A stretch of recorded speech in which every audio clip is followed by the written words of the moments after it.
Good morning, everyone. Hope you had a lovely evening last night with some very lovely weather. We're able to get some fresh air and stretch your legs a little bit. We are starting day 3. We have a full program, so let's begin.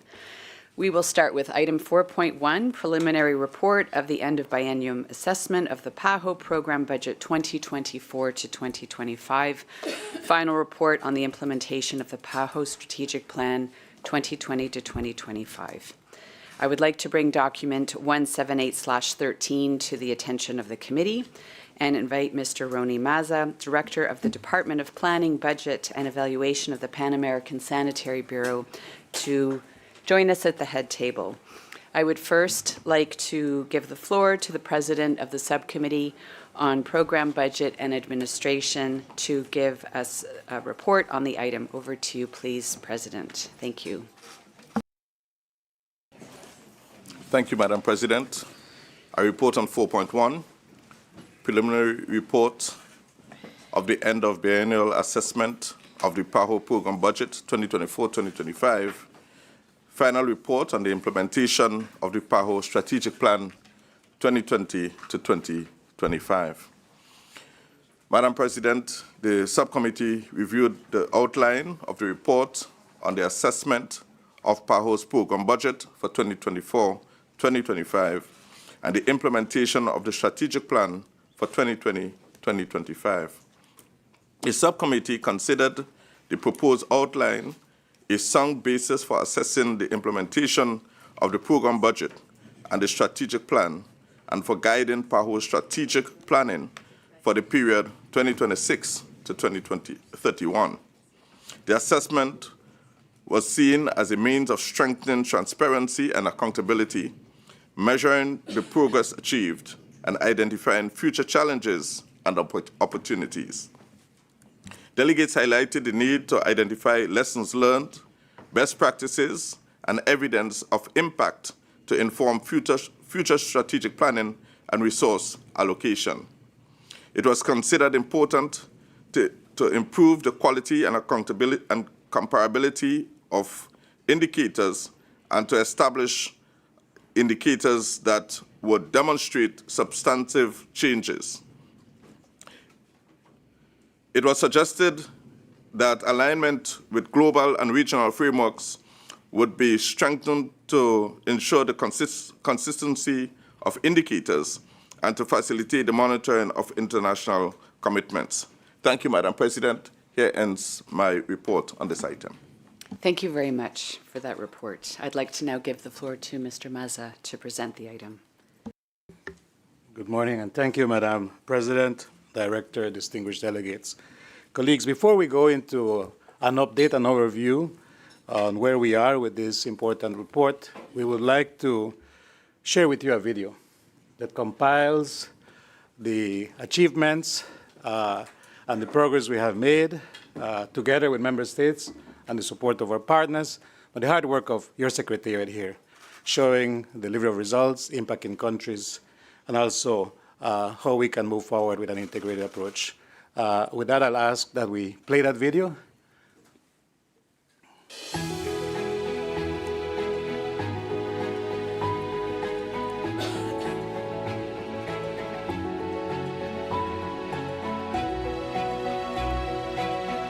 In 2020, PAHO began a 6-year strategic plan with a clear goal: health and well-being for all throughout the region of the Americas, a vision grounded in measurable results.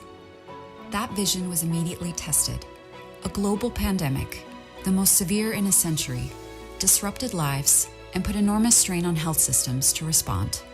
Countries faced economic challenges, crises, and growing health gaps. PAHO mobilized rapidly, supporting countries with evidence, coordination, and scaling up technical cooperation to protect lives and sustain essential services. In our most difficult moment, we stood with countries, guided by science and a shared commitment to protect the health across the Americas. As the region moved beyond the acute emergency, PAHO provided technical cooperation to countries in their recovery efforts by helping to strengthen health systems, promoting primary health care, and advancing more integrated and resilient approaches to care. Across the strategic plan period, Countries, supported by PAHO, achieved measurable results. Health security and emergency preparedness were strengthened, improving surveillance and response to COVID-19 and other outbreaks and disasters. The region advanced toward disease elimination. Belize, Dominica, Jamaica, and St. Vincent and the Grenadines eliminated mother-to-child transmission of HIV and syphilis, and Brazil for HIV. Steady progress was also made against malaria, with El Salvador achieving elimination in 2021, followed by Belize in 2023, and Suriname reaching this milestone in 2025.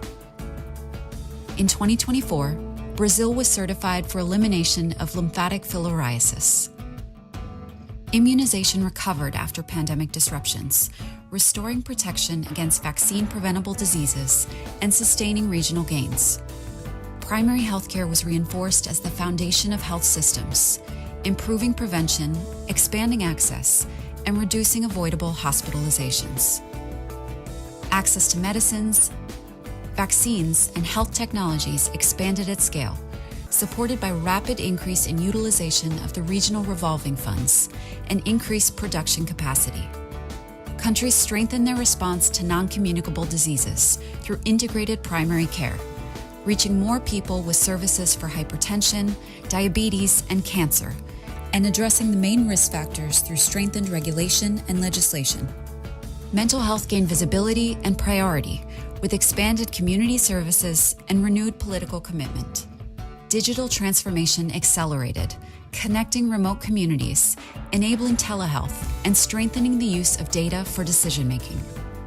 And countries address the determinants of health through intersectoral action, improving water and sanitation, and advancing healthier environments. Strategic partnerships and high-level engagement amplified these efforts, mobilizing resources and expanding PAHO's impact across the region. Together, these results show what is possible when countries work collectively, with clear goals and shared accountability. Throughout 2020 to 2025, PAHO remained accountable to member states, tracking progress, reporting transparently, and learning from experience. These results demonstrate PAHO's value and continued relevance. They also guide our transition to the next strategic plan, building on progress and addressing the challenges ahead. The commitment continues, advancing health and well-being for all people in the Americas.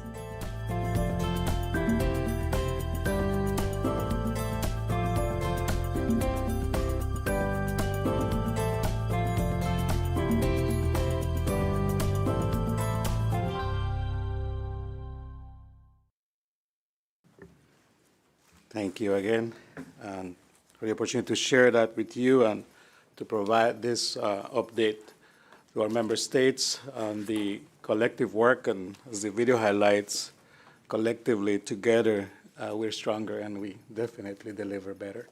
Let me go into the update since the SPBA, and would like to share up front with member states that this report builds on the guidance received from the SPBA, but also on the joint assessment that we are conducting with member states that's currently underway. So thanks again for that continued engagement and commitment, member states, for the joint accountability and measurement of results. The report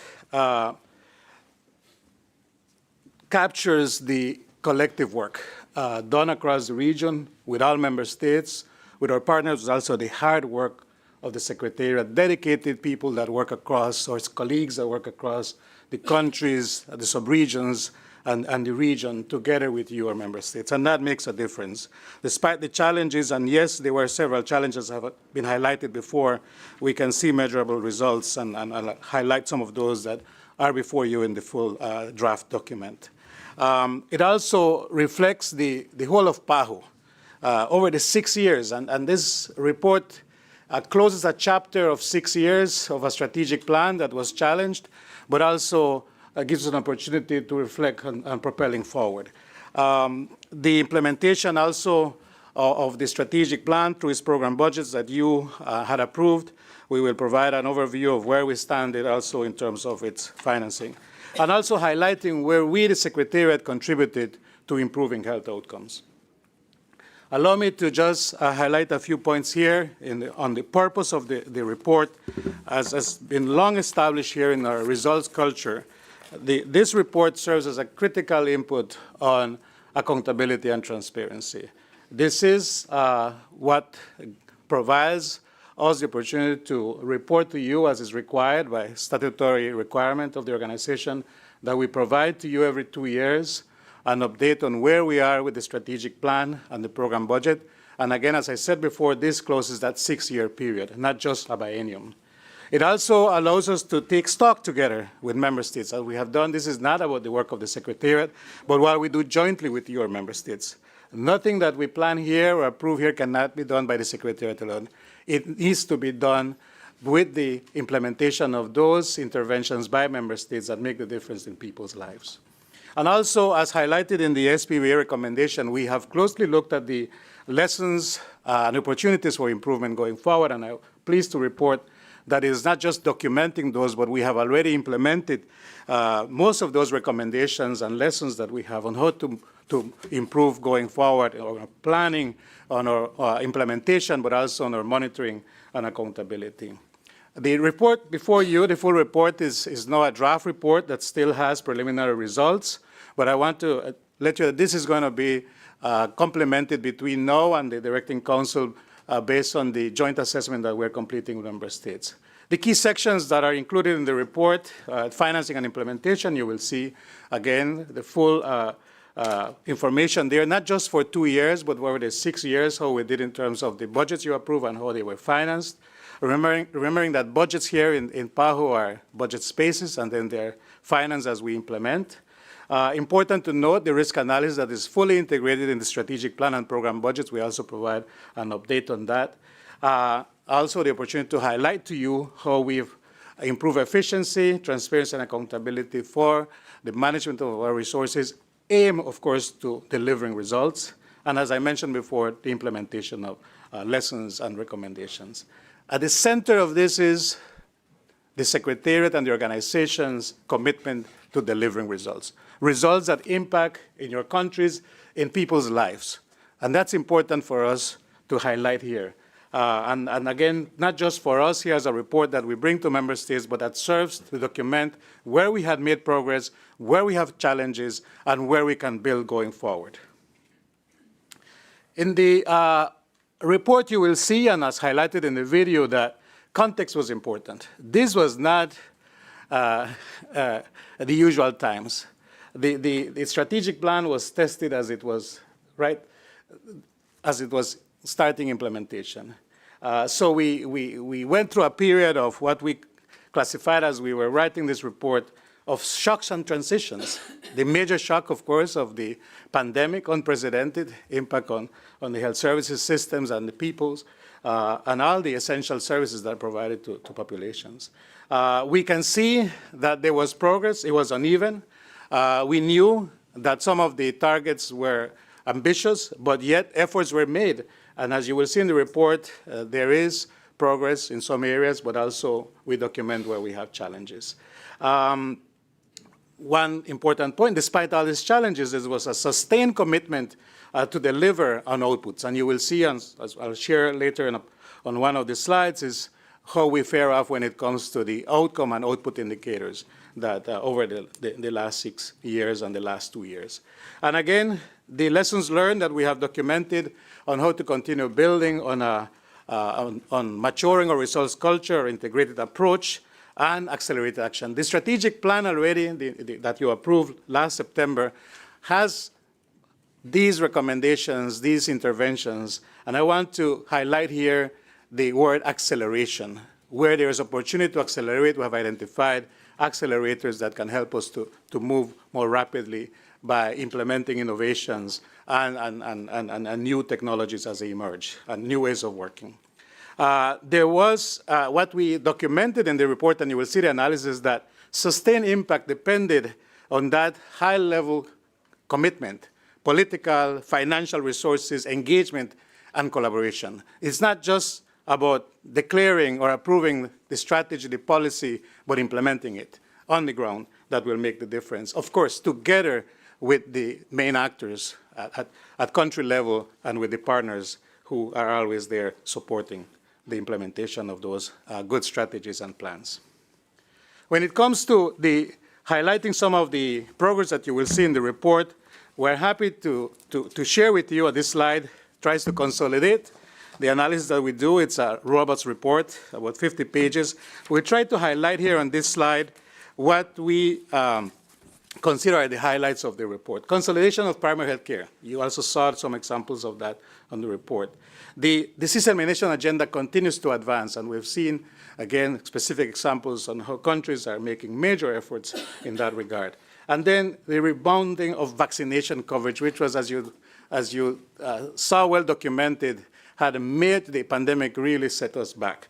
And of course, also in the NCDs, we also see progress, especially with the uptake of hearts and addressing the mental health as an issue, but also it became a higher level priority as we see it, and the commitment of member states recognizing that this has to be dealt with. Digital transformation, the opportunities that brings, and the commitment to accelerate is also there.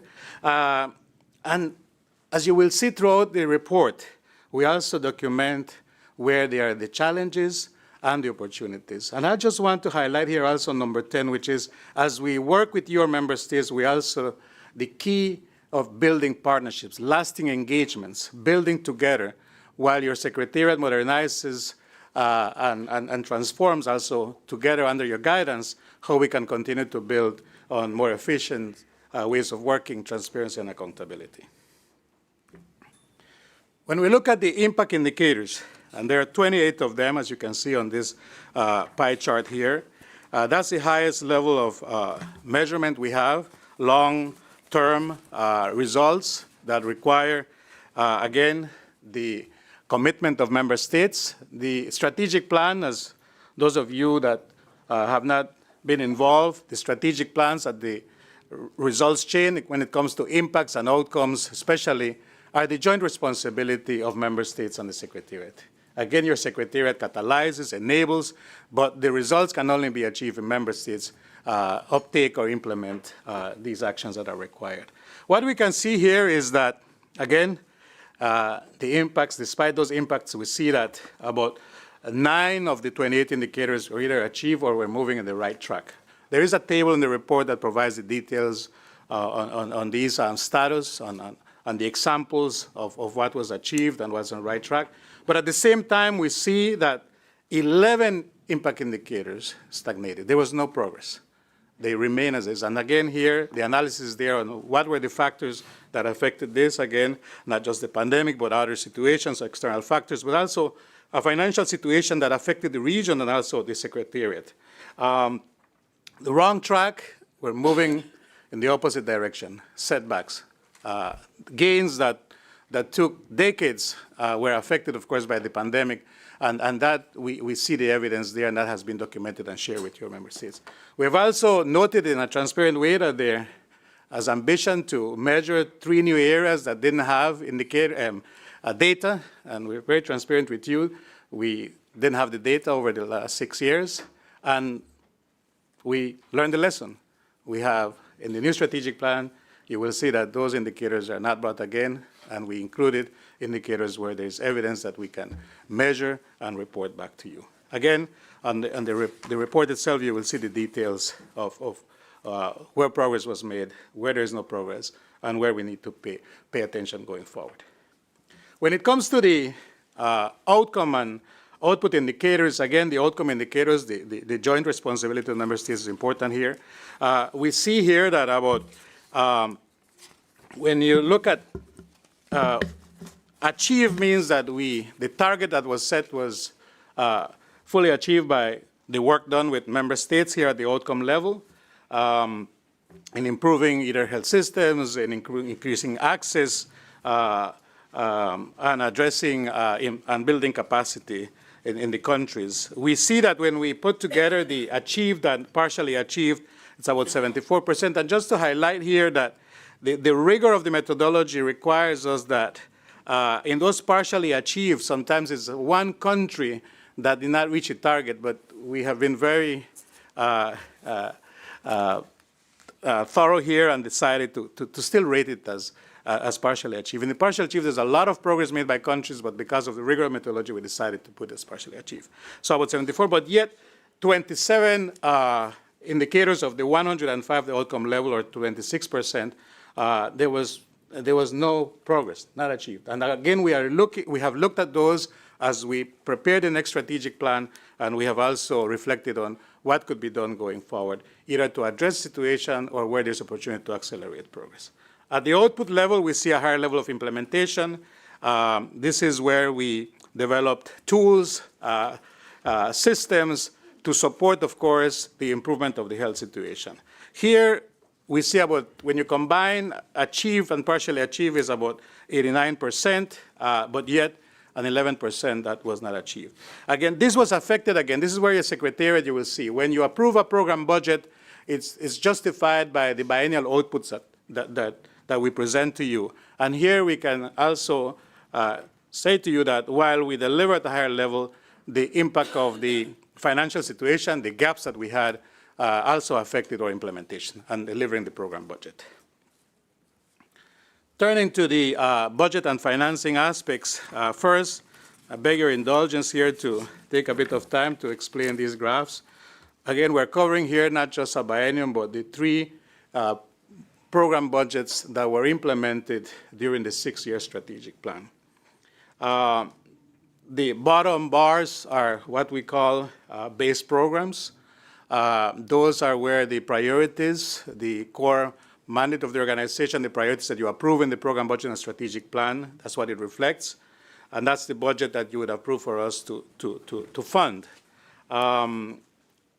The top bar represents what we call a placeholder budget for special programs, mainly for emergencies, so that when emergencies occur, we have the opportunity to use the resources that come and implement. So those are event-driven funding at the top of the bars that you see there. What you see at the total is the fluctuation of the budget, again, to the reality. Important to remember that 2020-21, we did have, again, the pandemic, and you will see here that we had less budget and funding in the lower bars. That's because, and you see a higher amount of budget and funding in the top bars because of the pandemic funds. That's the main driver there. So focus was on responding to the pandemic, and you will see that on that top bar of the $251 million, 230 were implemented. And in the lower bar, the $479 million that were available, 442 were implemented in the biennium 2021. And as you will see, the base programs grow during the biennium as we emerge from the pandemic. The hope was that yes, and that shift was made, that from pandemic mode we would go to recovery mode, and the lower bar started, you can see the increase in budget, but also in funding. So again, a realistic budget aligned to the reality that we needed to respond to the priorities. What we want to highlight here is that your organization here, as we move over the 3 years, what you see here is the commitment to implement. When resources are available, your organization delivers and implements. So strong implementation, I want to start at over 90% of the funds were implemented to deliver results. The other point that I think is important from this graph is that when you look at the green bottom part of it, the base programs, that there was a financial gap. Despite the fact that because of financial rules, we appropriate or we budget the full allocation of the commitment of member states to pay their quotas, their assessed contributions in full, we did not have that money, as was reported already in the financial report and the auditor's report yesterday. We had a gap throughout the 3 biennia. How did we manage?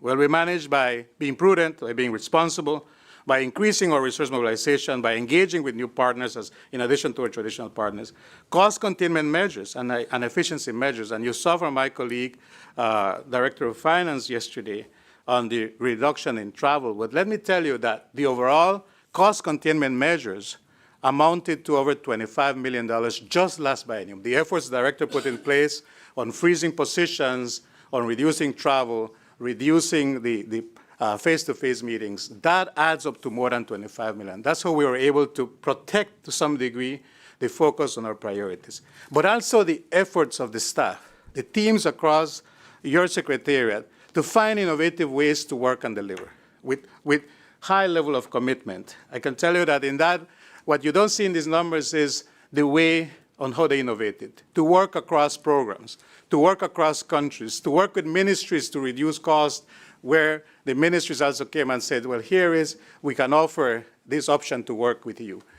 Instead of having a meeting room, let's meet in the Ministry of Health conference room, for example. And other partners. The other point that is important that is not here also is that our fixed-term positions, or HR component, was flat, not just for these 6 years, but the last 10 years of the Secretariat has been prudent in keeping the fixed-term positions flat at about 750 positions. That has not grown.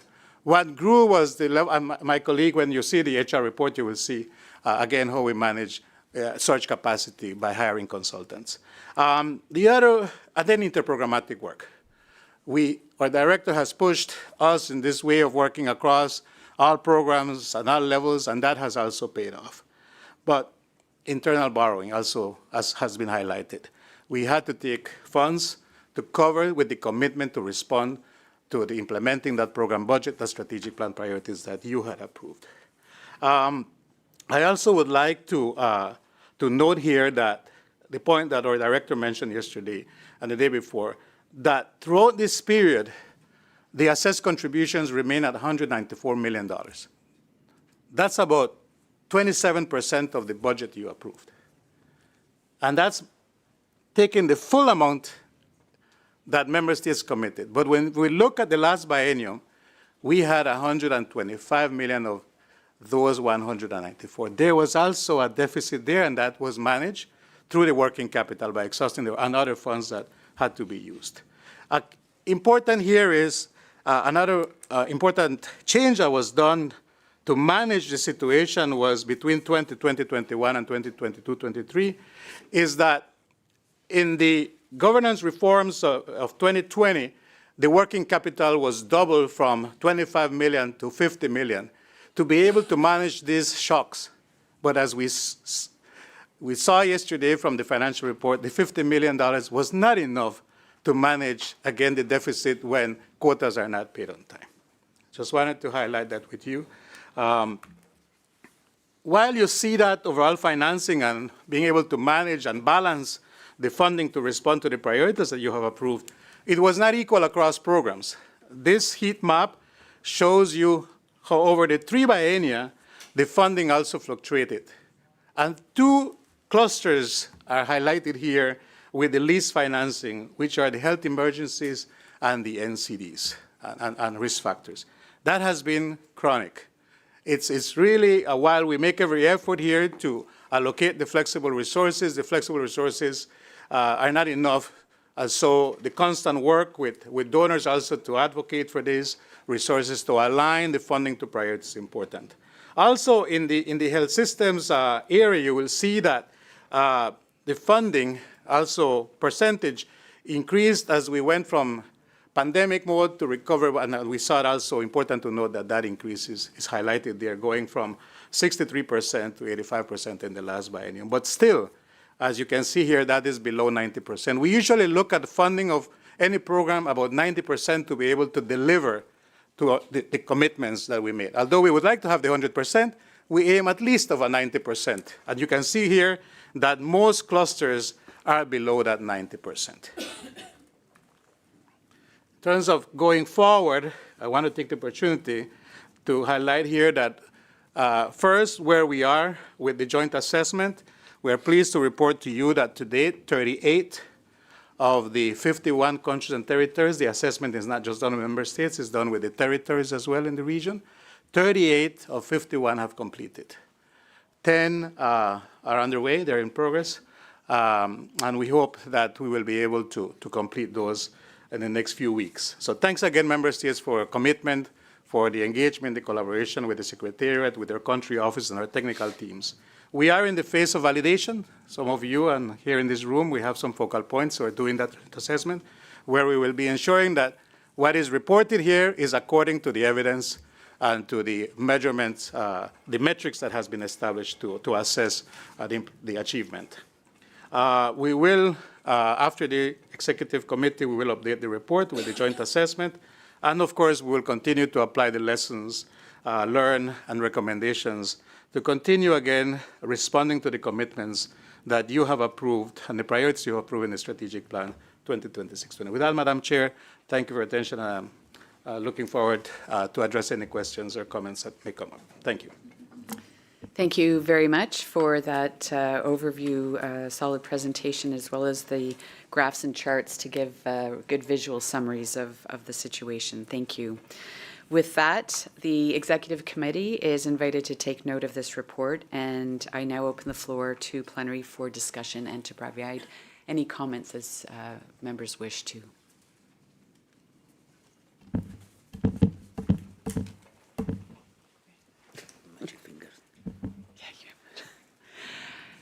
Thank you. I'll start with Brazil and followed by Guyana, please.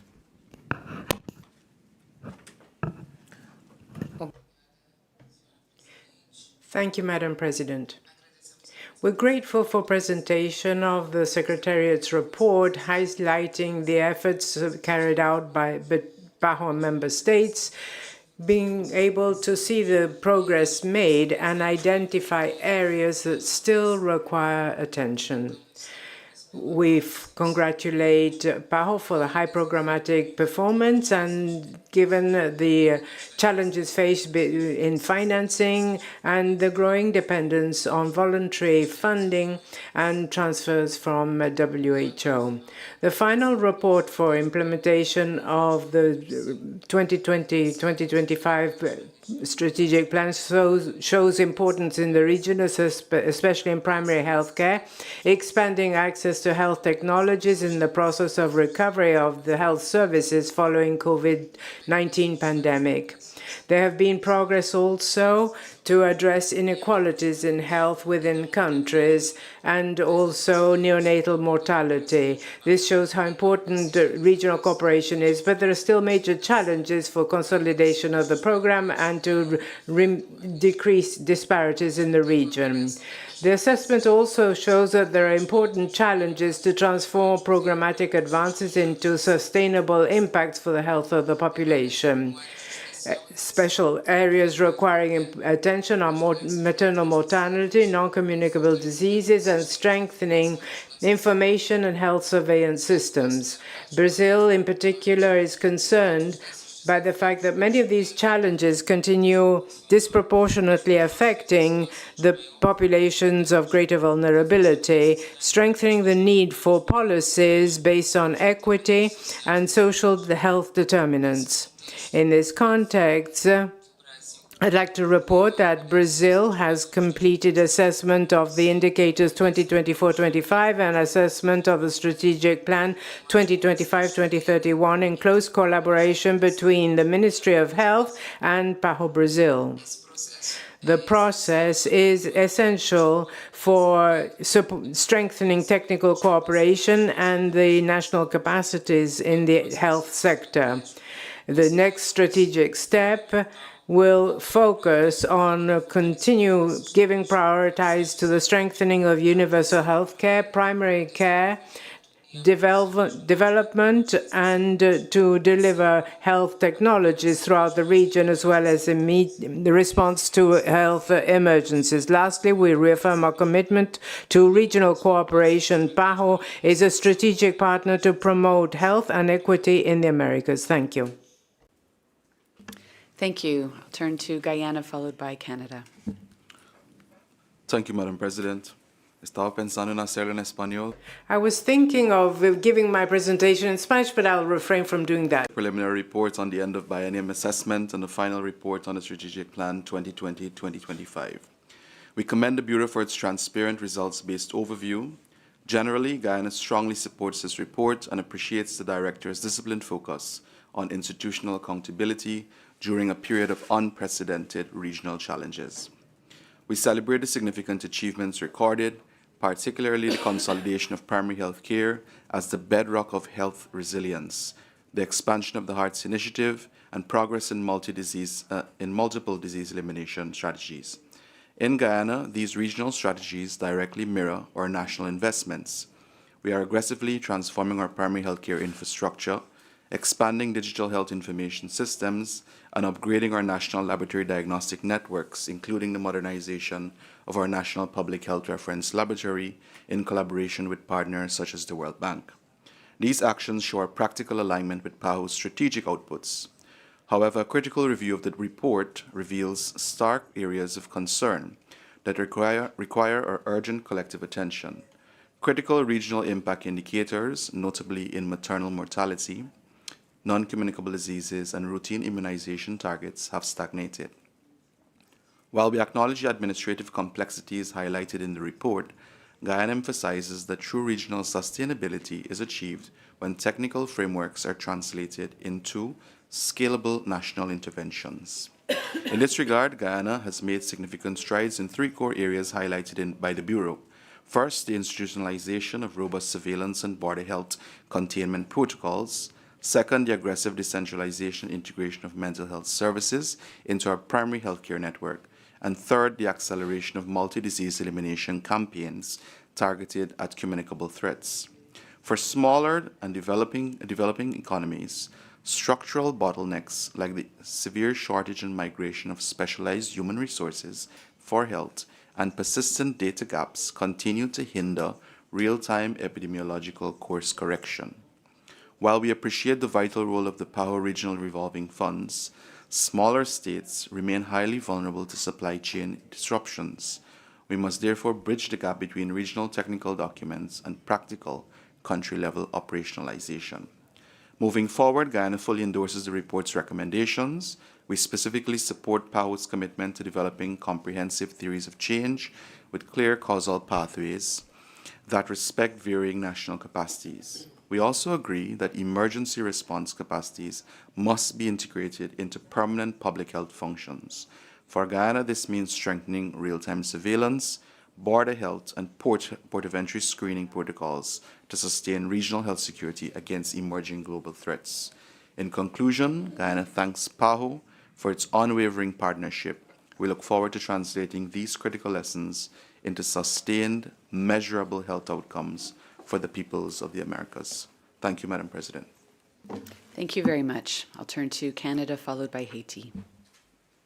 Thank you, Madam President. Canada thanks the Secretariat for this preliminary report on the end-of-biennium assessment of the program budget for 24-25 and final report on implementation of PAHO's strategic plan for 2025. We view this report as an important accountability instrument that provides a key opportunity to reflect on areas of progress and identify where increased collective effort is needed.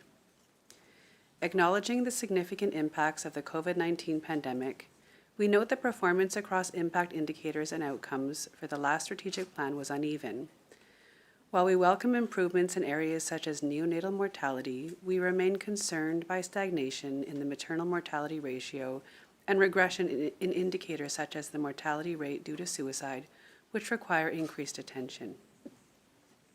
Given that several of the impact indicators from the strategic plan for 2025 remain in the strategic plan for 2631, we see continued opportunity to strengthen performance in areas where challenges persist. We welcome the lessons learned and recommendations presented to help guide joint efforts moving forward. For program budgets under the strategic plan for 2025, we note funding levels vary due to uneven resource mobilization patterns, differing degrees of dependence on a limited donor base, and prevalence of earmarked voluntary contributions, all which impacted distribution of resources across outcome clusters. We are encouraged by PAHO's commitment to reducing dependence on single funding streams and enhancing financial resilience by expanding partnerships and diversifying funding sources to better support underfunded programs.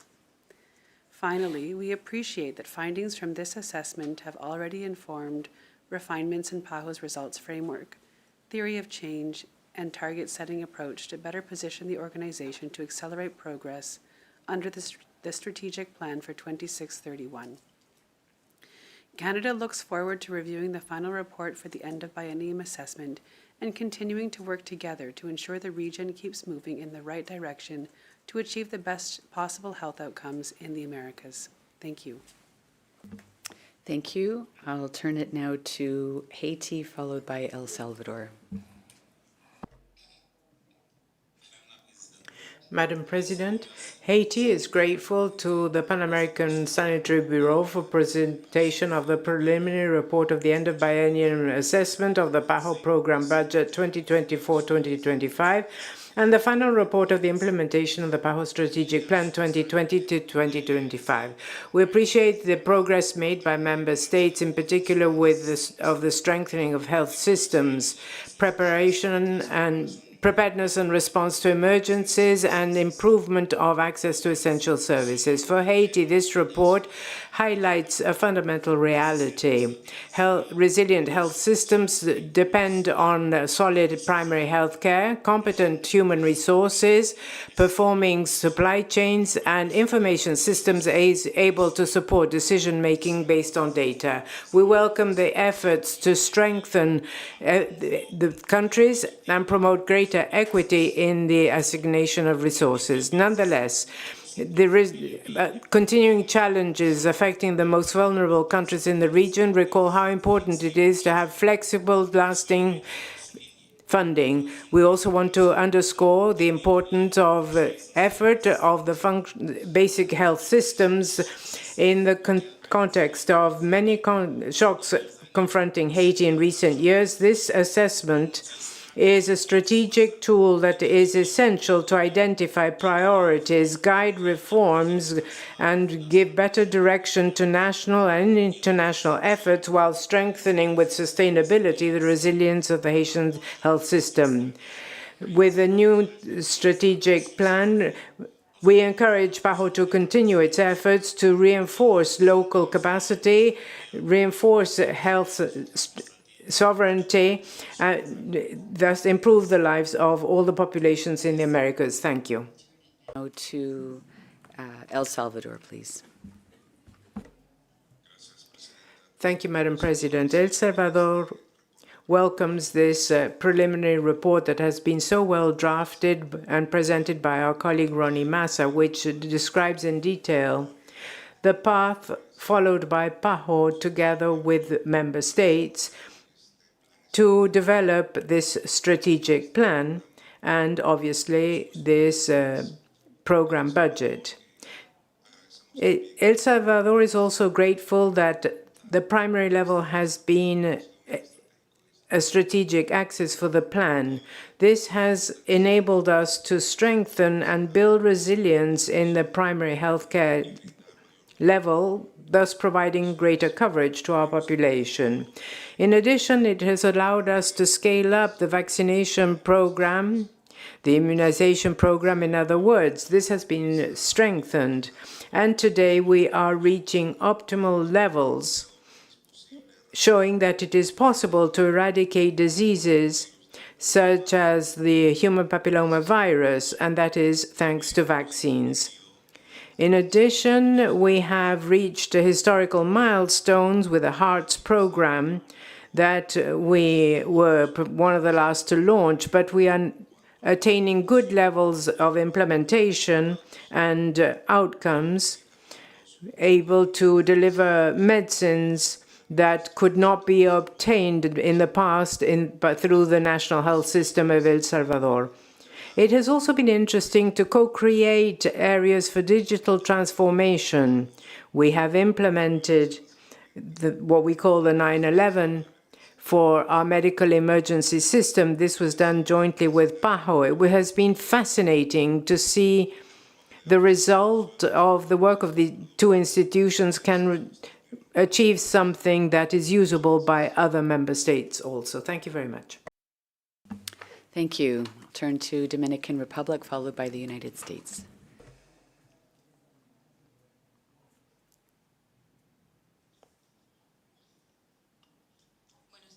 Good morning.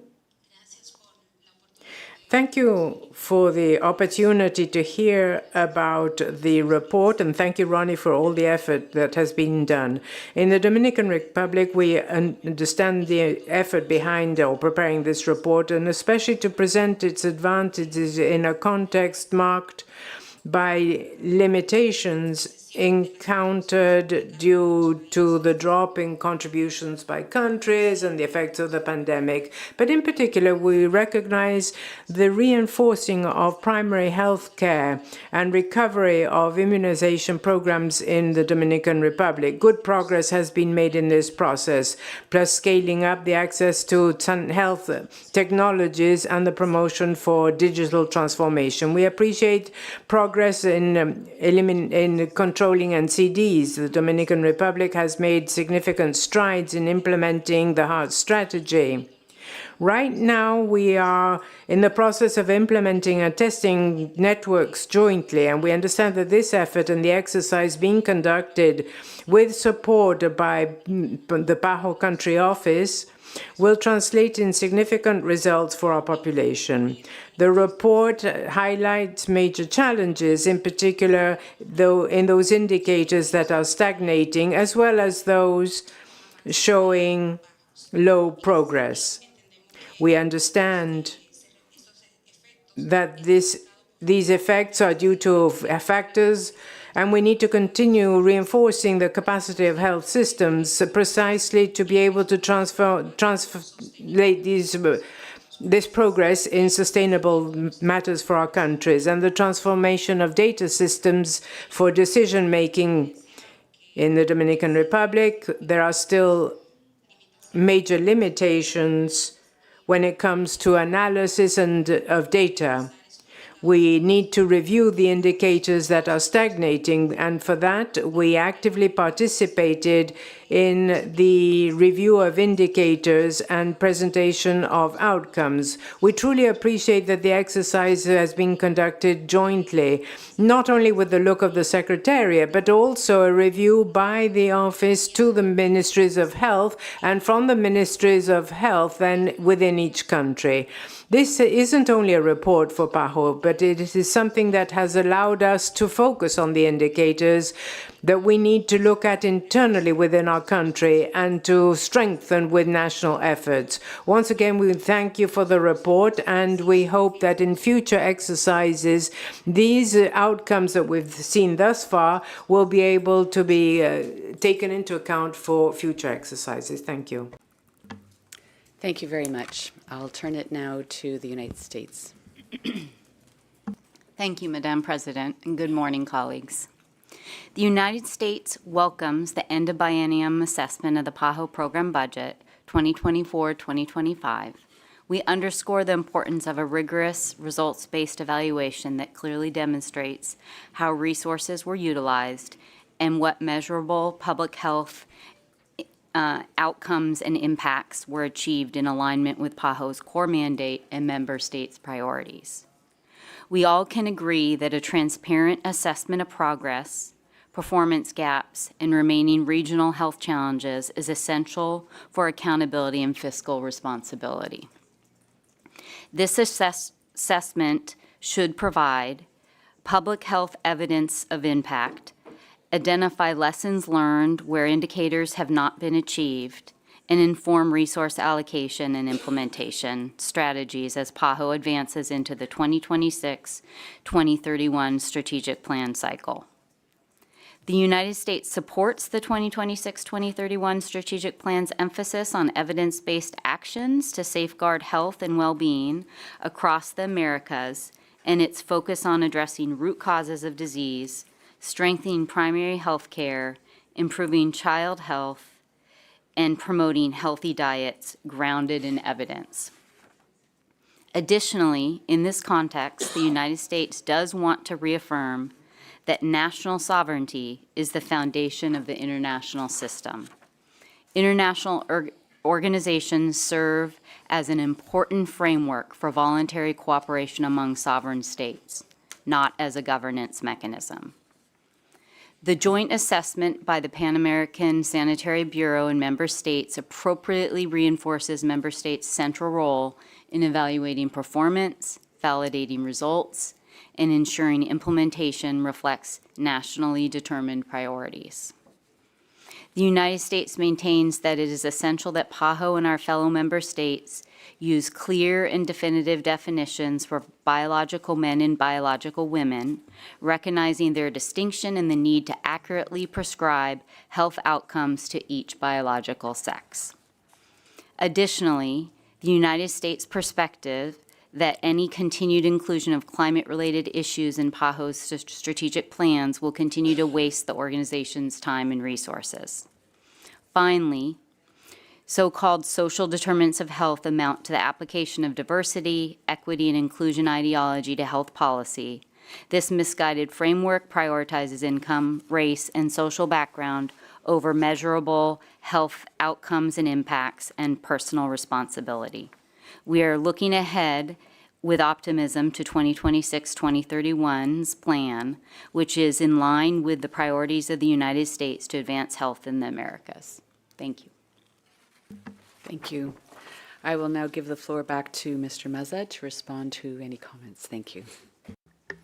Thank you, Madam President, and to the 7 member states that made interventions, Brazil, Guyana, Canada, Haiti, El Salvador, Dominican Republic, and the United States. First, thanks for your positive comments and your encouragement to continue building on this best practice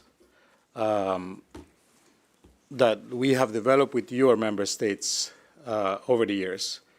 The joint assessment is really because you decided back in 2014 that that was the way to go, and that, as highlighted by member states, we continue to see that increasing commitment and engagement.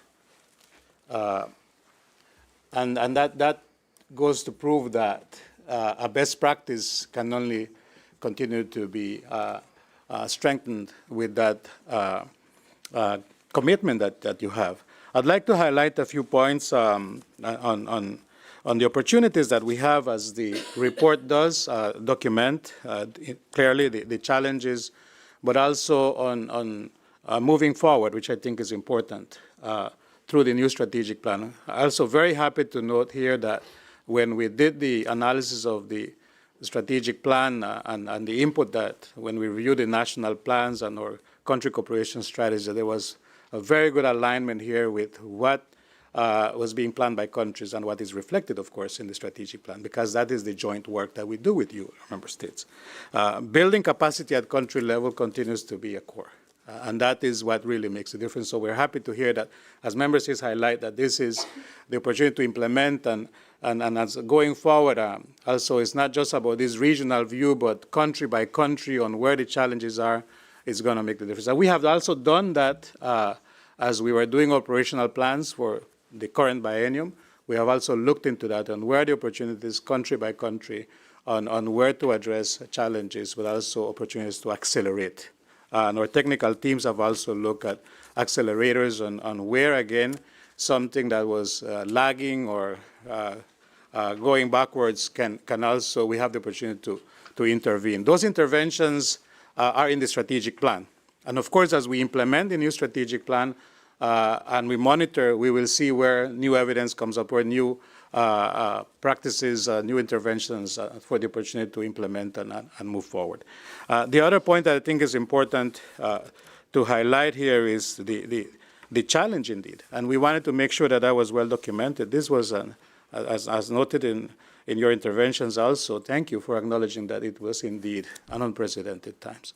But again, we can only emerge if we all continue to work together with your member states and our partners. And the last point I want to make to you is that as we continue to build on transparency and accountability, we have developed this portal that I would like to continue promoting. And please go into it, and you have the QR code there.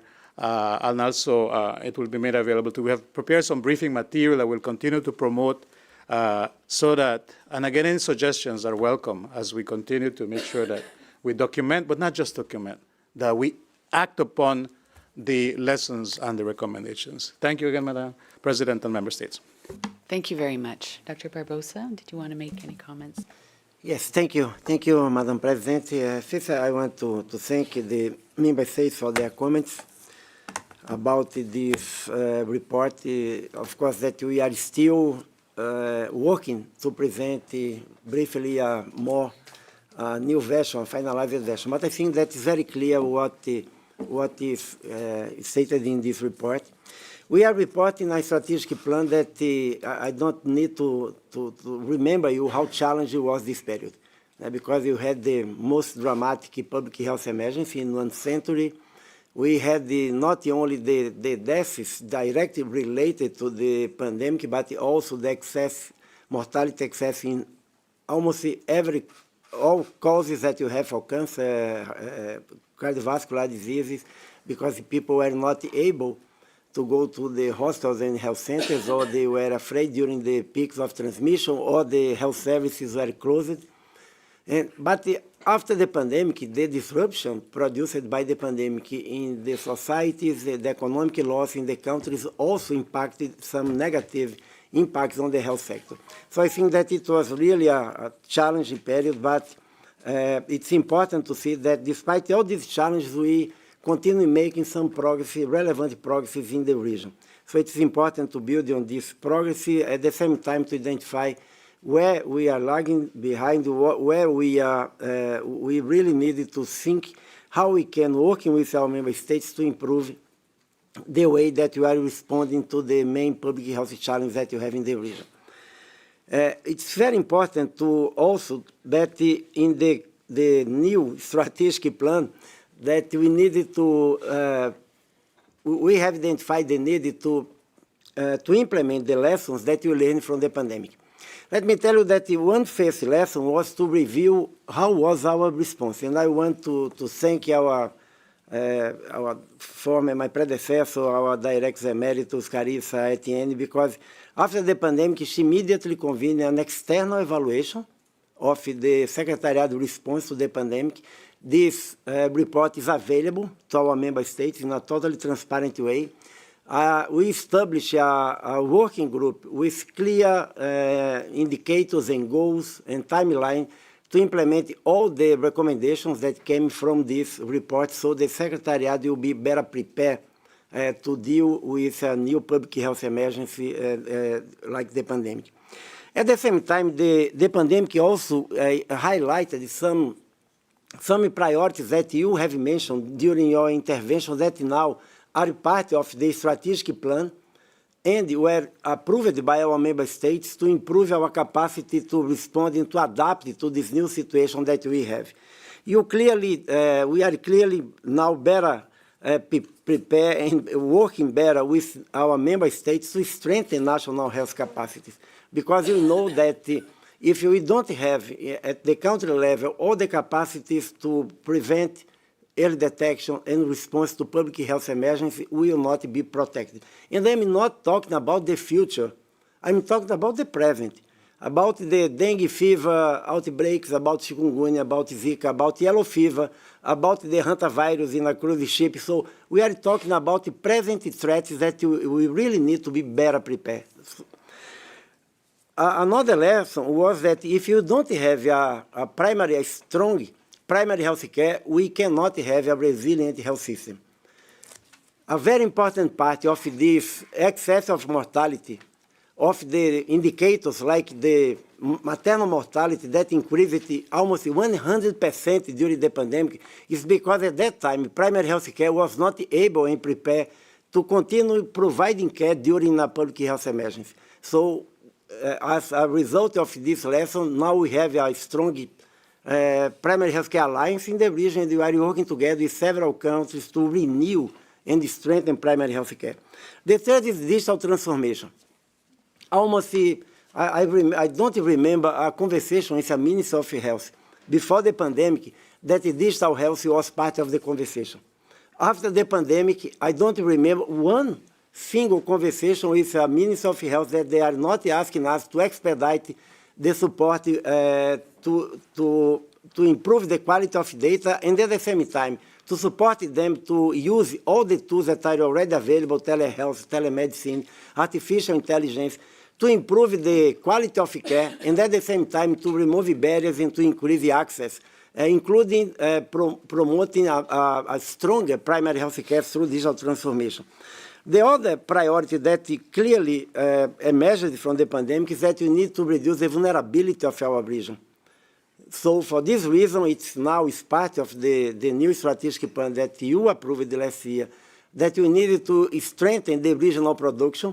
And we have already, and I'm very happy to report that we already have some concrete improvements. So 5 years ago, we had less than 5% of the flu seasonal vaccine that are procured through PAHO's revolving fund that were produced in the region. This year, we are going to up 60% of the flu seasonal vaccine being produced in the producers in the region. So these are things that are really implementing the new ways to address these vulnerabilities.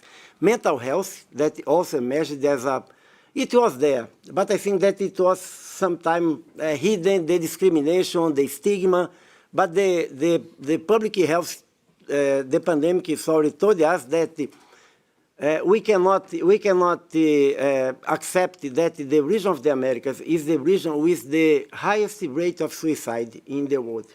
And when we are talking about suicide, we are talking about the tip of the iceberg. Because if you don't have new tools to address mental health, like embedding primary health care into mental health, into primary health care, because primary health care is closer to the communities, can deal and can reduce the stigma and discrimination, we will not change the way that we are dealing with mental health.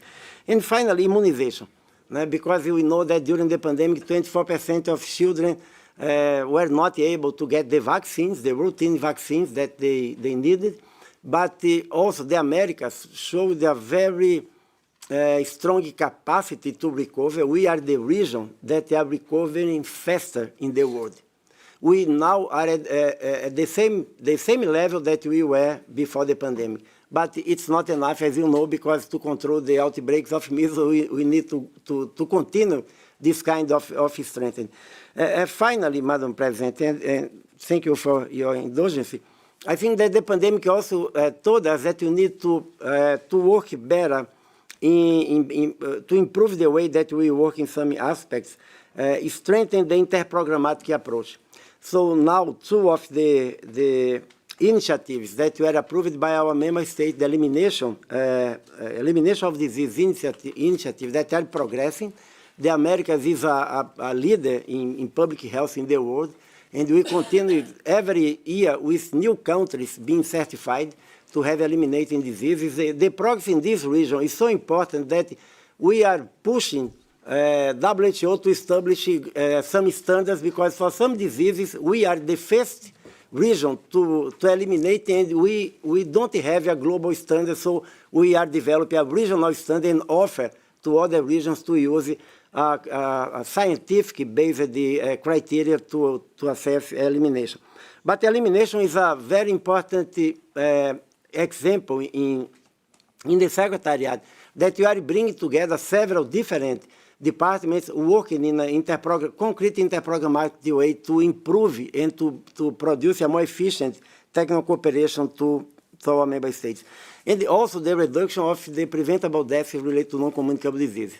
Like El Salvador mentioned in other countries, we have the tools to prevent almost 35% of the deaths related to non-communicable disease in the region, because they could be prevented if they could be detected at the primary health care earlier, if we could guarantee access to medicines for these people, and also to monitor them through a strengthened primary health care. Dominican Republic is another country that has implemented in more than 90% of the health centers, the Hearts Initiative and others.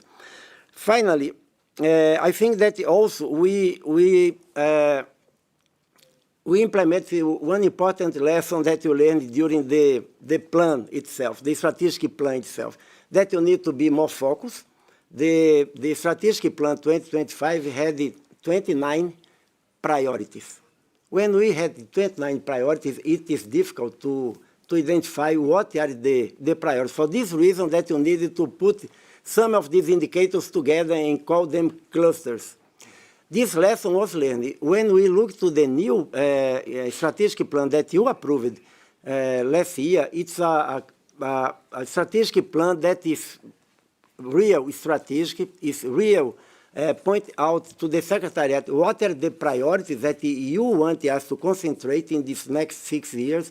You approved the only indicators that we have the data and the systems to monitor, because it's not acceptable that we have a priority that we cannot measure what is happening with these activities. So I really appreciate the maturity that was shown by our member states in the discussion of the strategic plan to be based on the lessons that we learned, to have a strategic plan that clearly will provide a much better guide for our work with our member states. Finally, I think that it is important to review very carefully when this exercise is completed, to identify the gaps, the challenges, the failures. Sometimes we talk a lot about the achievements and we don't understand and we don't learn with the failures that we had during this period, and they are equally important to our work, because the real thing in public health is not only what we achieved, but if we achieved what was possible to be achieved with the tools, the strategies, the instruments that are available. So I think that this is the real challenge that we have, because sometimes in public health, of course, we need to establish a goal, but sometimes this goal is really the best outcome that we can have with the tools, the instruments, the strategies that are already available. So I think that even for a strategic plan that was so deeply discussed among the member states, we need to be flexible, adaptable, and in the biennial plan to be updating and to challenge the region to move forward in a more expedited way, and at the same time to see what are the countries that need more support, what are the countries that have more vulnerabilities, what are the countries that we need to concentrate the support of the Secretariat. So I want to congratulate you. I think that all the achievements that are made is the hard work that the Minister of Health of our region implemented during this year, and that with your guidance, your clear guidance, we are ready to work with you the next 6 years to implement the new strategic plan. Thank you. Thank you very much, Dr. Barbosa.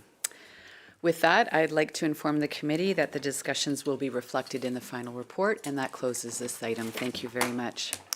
We will now move forward to item 3.3, engagement with non-state actors, and I'm bringing document CE 178/7 to the attention of the committee, and to invite Dr. Miguel Bernier, Legal Counsel of the Pan American Sanitary Bureau, to come to the head table, please. I'd like to now give the floor to the President of the Subcommittee on Program, Budget, and Administration to please report on the item. Thank you. Thank you, Madam President. I report on item 3.3, engagement with non-state actors. Madam President, the subcommittee considered a report on the actions taken by PAHO to implement the framework of engagement with non-state actors, or FENSA, in 2025. The subcommittee was informed that the Bureau had reviewed approximately 450 proposed engagement with non-state actors during the year, a 50% increase with respect to 2024. The subcommittee was also informed that the Bureau is continuing to provide training on FENSA for PAHO staff, and that it is piloting the use of artificial intelligence to support the due diligence and risk assessment processes. The subcommittee welcomed the Bureau's commitment to increasing engagement with non-state actors to support its mandate and extend its reach. The subcommittee also noted that partnerships with non-state actors can be an important form of cooperation and resource mobilization, especially in the current financial context. The responsible use of technology, including artificial intelligence, to accelerate the review process was applauded. The Bureau's rigorous due diligence process and its transparent and thorough approach were deemed critical for safeguarding the organization's reputation while also facilitating effective partnership. Thank you, Madam President. Here ends my report on this item. Thank you very much. The Executive Committee is invited to take note of the document and provide any comments deemed pertinent, and I will now open the floor to plenary for discussion, please.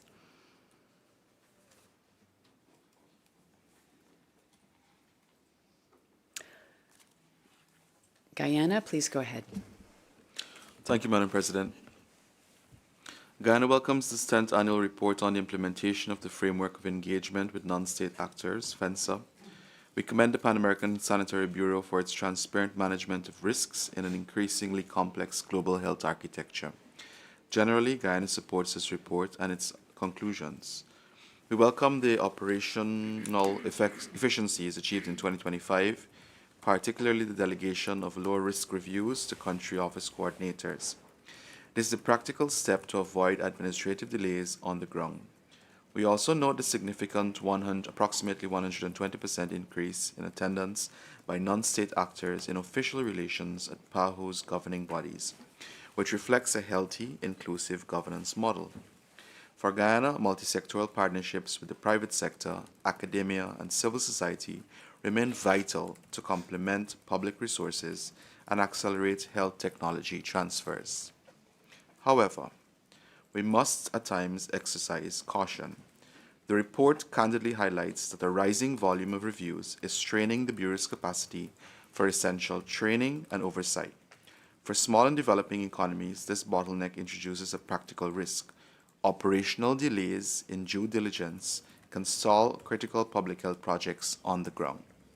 While we support PAHO's plans for 2026 to optimize processes using new tools, including the responsible use of artificial intelligence, we urge the Bureau to ensure that technological solutions do not compromise rigorous risk screening. Modernization must be paired with dedicated training for country-level coordinators to keep standards uniform. Moving forward, Guyana emphasizes that flexibility must never override vigilance. We must maintain an uncompromised firewall against commercial conflicts of interest, particularly regarding nutrition and essential health technologies. We encourage the Bureau to keep refining this framework so that oversight serves as an enabler of safe, ethical collaboration rather than an unsurmountable bureaucratic barrier. In conclusion, Guyana thanks PAHO for its steady stewardship of FENSA and remains committed to protecting the integrity of regional public health policies. Thank you, Madam President. Thank you very much. I'll turn it to Brazil, please. Thank you, Madam President. Brazil welcomes the presentation of this document, and we acknowledge the work done by PAHO in the implementation of this engagement with non-state actors and the framework of engagement, FENSA. We believe that it is essential to have the participation of civil society in decision-making processes on matters of interest. The tripartite model of the unique model of health in Brazil, SUS, in order to expand the contributions, we must have a debate on priority issues for public health, besides posing great potential for the progress of regional health agendas. Since we're talking about cooperation with non-state actors and the engagement with them, the document says that partnerships have contributed in order to strengthen technical cooperation of the organization. If they are led in keeping with FENSA, this engagement contributes in order to support member states in dealing with health challenges in the region and in order to attain better results in public health. Thus, Brazil believes that the broad and pluralistic participation of non-state actors is positive, and we believe that once having complied with the requirements stipulated in PENSA and as they appear in the corresponding recommendation of the relevant bodies of the organization, we have to follow up on the establishment of official relations, maintaining consistency, foreseeability, and the integrity of governance processes of PAHO. Likewise, we stress the importance of all cooperations with non-state actors to strictly abide by PENSA principles, in particular the one that has to do with transparency, adequate management of risks, prevention of conflicts of interest, and preserving normative and technical independence of the organization. Thank you. Thank you. I don't see any other requests for the floor. I'll turn it back to Dr. Brunier, please. Thank you, Madam President. Thank you for the comments, Guyana, Brazil. For Guyana, I think as the report indicates, there was a significant increase in requests processed last year. The total number of FENSA requests processed were 450, around 450. That represented a 50% increase compared to the previous year. We assigned this increase to two factors in particular. One, Guyana mentioned, was, I think, a significant increase in efficiency and flexibility by decentralizing the FENSA assessment, the lower risk FENSA assessment, to FENSA coordinators in each country office. That not only allowed us to process more requests, but it helped us also to, I think, have more visibility on this process throughout the organization, and then a local colleague helping the country office in making sure that all activities that should be go through FENSA go through FENSA, and most of these on the country office side were meetings. So that's I think a very good highlight. And the second one that we see this increase reflected was the increase in training that the Secretariat provided. Overall, 10 trainings throughout the year, and then increasing, I think, knowledge and visibility for FENSA throughout the organization. On the use of AI, thank you for the comment, Guyana, as well. This was a particular concern of mine as well in terms of, I think, a responsible and safe use of artificial intelligence. When we were testing the system last year, we tested it for around 6 months. In the beginning, it was tested on historical data, so analysis that we had done already in the past. We already knew the results, and we were checking whether the tool was catching the same things that attorneys have caught in doing the assessment. Later, we did it in parallel for 4 months about, where an attorney was doing the FENSA assessment, and we also ran the same assessment through the AI tool, and then compared and verified the results. And later, we then spot check all the use of the AI tool with always the highlighting the responsibility being on the attorney who's responsible for that FENSA assessment on verifying the results and the compliance with the FENSA framework. Indo pro Brasil, muito obrigado pelos comentários. Thank you very much for the comments, Brazil. The agreement provided very much agrees with this cooperation with civil society, particularly in connection with the complementarity that we can find with all the work that has been done through the health ministries and through the organization, with the help that we can provide in the debate on public health, which greatly enriches not only the technical side of it, but the financial side of this sector. On the civil society side, but the private sector also contributes to the discussion that has taken place throughout the organization. Thank you. Thank you very much.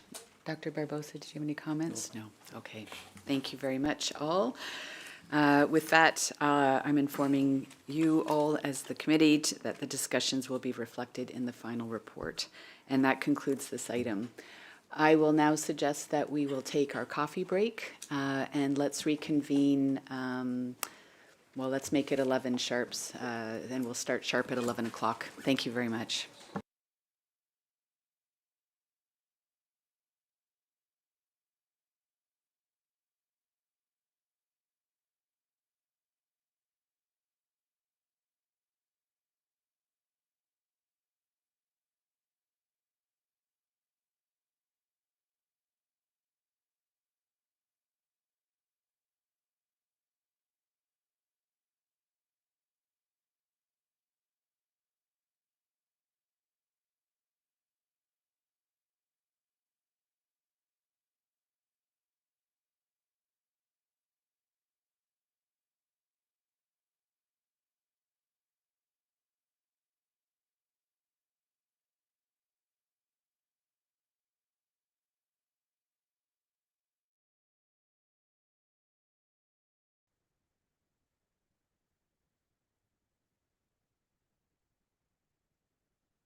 In public health centers across Trinidad and Tobago, essential vaccines are provided to all adults and children free of charge under the Ministry of Health's expanded program on immunization. For the public, the process is straightforward and seamless. But behind the scenes, maintaining the safety of vaccines that require cold temperatures of between 2 and 8 degrees Celsius is an important part of the process that requires careful coordination. The security would have to notify their manager, and their manager would notify the area administrator, and they would get in contact with the nurse in charge of the institution so that the vaccines can be moved from the health center to the county medical office of health so that they can store it. In 2022, Trinidad and Tobago's public health system experienced a technological breakthrough in vaccine storage when the Ministry of Health received the first of 62 solar-powered vaccine refrigerators from PAHO WHO.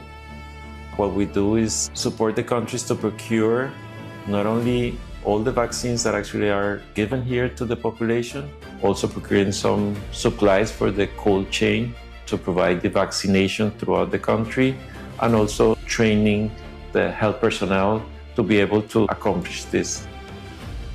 It was an exciting time because we weren't sure what to expect when this solar-powered fridge arrived. So now we were able to keep our vaccines with or without power at the institution without having to move it. For the past year, at least 3 occasions I've had power outages for 8 hours, but I didn't have to move a vaccine. I had confidence in this fridge because I know it was reliable and it uses renewable energy. Every step along the way, vaccines remain safe and available for every child, every family, every time. PAHO WHO, powering health in Trinidad and Tobago.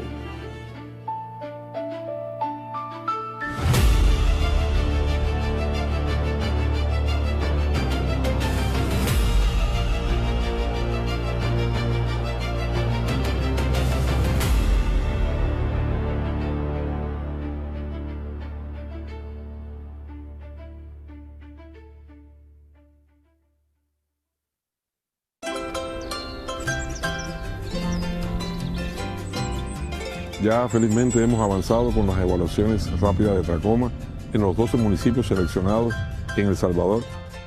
Y esto ha sido posible gracias a ese compromiso que ha mostrado el Ministerio de Salud con sus equipos evaluadores, integrados por médicos, enfermeras y promotores. También agradecer a Canadá porque ha sido la fuente fundamental de financiamiento para este proyecto. El acompañamiento de la Organización Panamericana de la Salud, dígase el equipo local en El Salvador como el equipo regional y también nuestros asesores de la Organización Mundial de la Salud. Esto no hubiese sido posible si no se hubiese demostrado ese compromiso de la comunidad con sus problemas de salud, con sus niños, con sus adultos, con su familia en general, porque es imposible resolver un problema de salud sin la participación activa de la comunidad. Este tipo de proyecto tiene varios impactos en estas comunidades de difícil acceso. Primero, tiene un impacto directamente en la comunidad. Por ejemplo, en el caso del proyecto de tracoma, podemos llegar a las poblaciones de una forma preventiva, especialmente en los niños. Se puede ver si podrían desarrollar la enfermedad en el futuro. Segundo, tiene un impacto netamente institucional. Este es un trabajo integrado en el cual se ve la rectoría y el liderazgo del Ministerio de Salud a través de sus diferentes entidades a nivel nacional, regional y local en las unidades primarias de salud. Esto queda como una experiencia y un impacto hacia futuro porque demuestra que el país está preparado para poder seguir el proceso de la eliminación de las enfermedades desatendidas, especialmente en las poblaciones de más difícil acceso. Nosotros hemos podido integrar, hemos podido compartir nuestros conocimientos, apoyarnos los unos a los otros y asimismo poder llegar a la familia, llegar a las viviendas y que ellos puedan ver también en nosotros ese espíritu de empatía, ¿verdad? Que ellos vean que vamos por la prevención de la salud de ellos. Ha sido una experiencia muy bonita, primeramente porque hemos conocido muchos lugares del país y pues también acercándonos a comunidades, dando atenciones no solamente con lo del proyecto de tracoma, sino también actividades preventivas como vacunación, controles, actividades antivectoriales. A la edad que tengo nunca me había hecho un examen hasta hoy y me parece importante pues porque yo salgo de duda que yo pueda tener algo en mi vista, igual que mis niñas, que no vayan a tener algo que me preocupe a mí.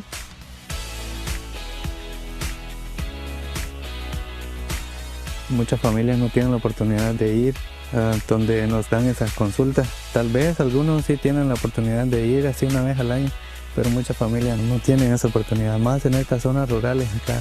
Y es muy bueno que vengan diferentes programas así porque con tantas enfermedades es bueno que nos vayamos chequeando desde pequeñitos y periódicamente. A estas comunidades de difícil acceso, no cualquier organización se acerca, ¿verdad? Entonces les agradecemos muchísimo en nombre de todo el cantón del Siriguá.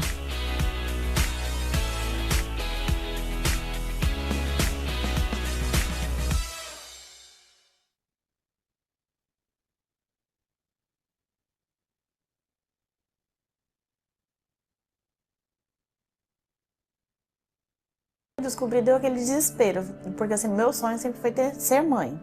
E eu falei, pronto, acabou, meu chão abriu e eu não vou ter mais condição de ser mãe. E depois, com as informações vindo ao SAI, eu vi que não era assim, que na hora do desespero, na hora que você pega aquele exame e dá positivo, eu falo assim, acabou meu mundo. Mas realmente não acabou, só a história agora vai começar de verdade. O caminho para eliminar a transmissão vertical do HIV no Brasil foi construído por pessoas, por profissionais, gestantes, gestores, pesquisadores, comunidades e famílias que acreditam que cada vida merece nascer com todas as possibilidades pela frente.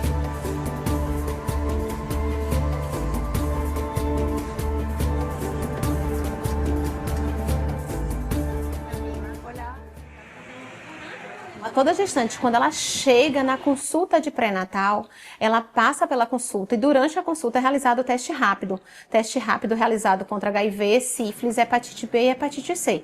E aí, durante a realização, se vier positivo para sífilis, por exemplo, a gente já começa a tratar, faz a notificação. HIV, a gente tem um segundo teste para confirmação diagnóstica e encaminhado para o tratamento no centro de referência. Primeiro que o diagnóstico é feito muitas vezes na atenção básica, né, que é onde começa o pré-natal dessa mãe, e aí com o diagnóstico a paciente é encaminhada para o SAI, onde nós fazemos o atendimento e o acompanhamento dessa paciente e já iniciamos o tratamento durante a gestação.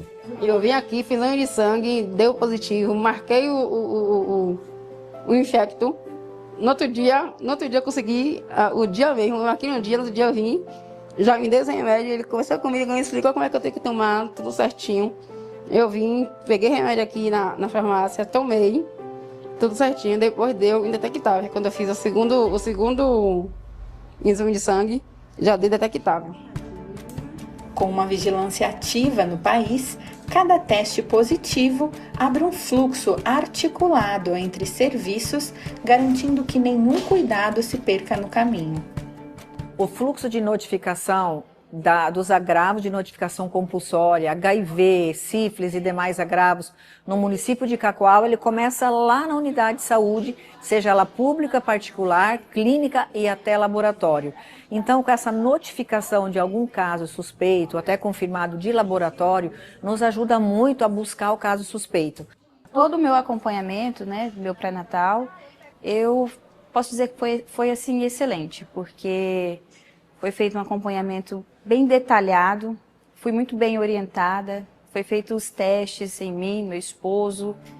A experiência brasileira se baseia na integração, equipes da atenção básica, maternidades, vigilância e serviços especializados, trabalhando de forma contínua e coordenada antes, durante e depois do parto. O trabalho em rede é muito importante e uma rede fundamental é a rede de atenção à saúde indígena. Trabalhamos com os DICEI, são os distritos sanitários indígenas, nós estamos junto com eles em capacitações, nós estamos em assessoramento, respeitando toda a sua cultura, todos os seus costumes, levando para essa população tudo que é disponível em todo o nosso território, preservativos, testes rápidos, medicamentos. Eliminar a transmissão vertical também significa proteger direitos, combater o estigma e garantir que todas as famílias tenham acesso à informação, ao cuidado e à dignidade. Os esforços são reforçados para todos os territórios, áreas urbanas, rurais, ribeirinhas e aldeias indígenas. Cada um, no seu âmbito de atuação, decide que vai se engajar para eliminar a transmissão vertical. E esse é um processo construído em muitas mãos. A gente precisa de todos. Então, quando a gente vê que um trabalho de um somado ao outro e vai agregando e ao longo dos anos vai aperfeiçoando e qualificando, e hoje a gente pode falar de um Brasil livre da transmissão vertical de HIV, isso mostra que vale muito a pena esse engajamento, que tem resultado e que se a gente conseguiu para HIV, a gente haverá de conseguir para sífilis, para a doença de Chagas, para HTLV. E a grande satisfação de quando chegar aos 18 meses você dizer: esse bebê só é um bebê exposto, não houve transmissão vertical, o bebê não está infectado. O que você espera assim, do futuro da sua filha? Espero que seja, cresça com saúde, né? E eu espero que esses 2 anos que eu já estou tratando seja o início a melhor parte da minha vida.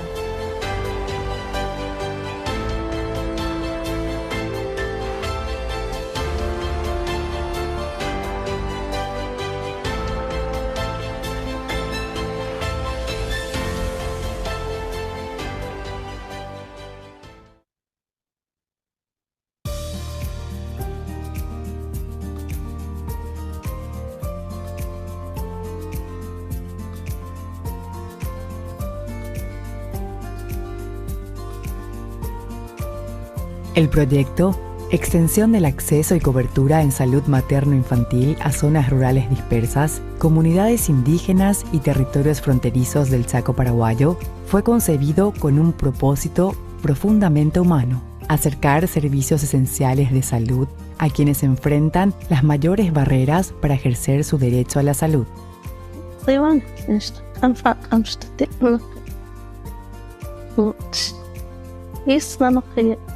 Tentinok latchkin. Seos papsvestitu. Dem shamstit. Dem wispaptiona kuntsnish. Alles. Dann kommt uns lacker durch. Das dem schwunesti. Hier zachi. Dem khalach alles dos apechti. Dem chavi anak. Die wird alles dies khalach. Dem Sevantes. Dem ganz Blauschen. Der Fred Sevantes. Dem ist statt noch habe. Die Tramte nur stand. Dem der Wichtet. Und hat es bin was kann akhi paitista. Vamos a familiar chesem.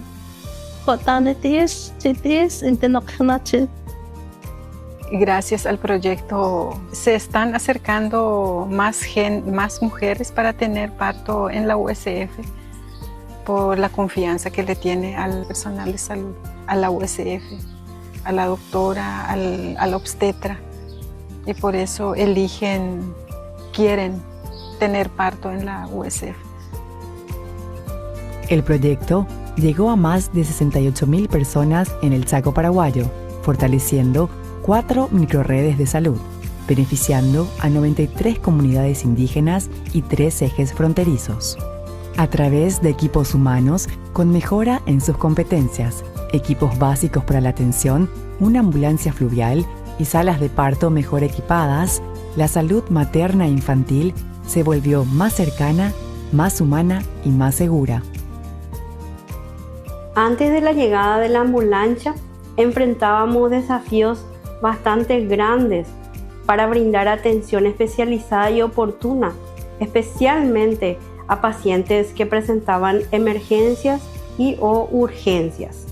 Ver a una madre llegar a un centro de mayor complejidad en donde va a ser atendida con las necesidades que a ella le hace falta o a un recién nacido es para nosotros un compromiso y un orgullo a la vez, porque estamos cerrando brechas de acceso a la salud que pueden salvar vidas en el Chaco.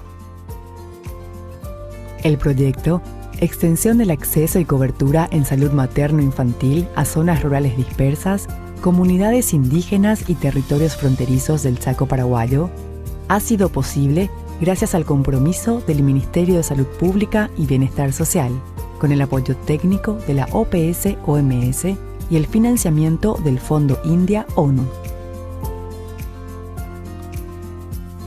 En cada parto seguro, en cada niño que crece sano, en cada comunidad fortalecida, la salud se transforma en vida. Chaco paraguayo, un territorio donde la esperanza también se moviliza.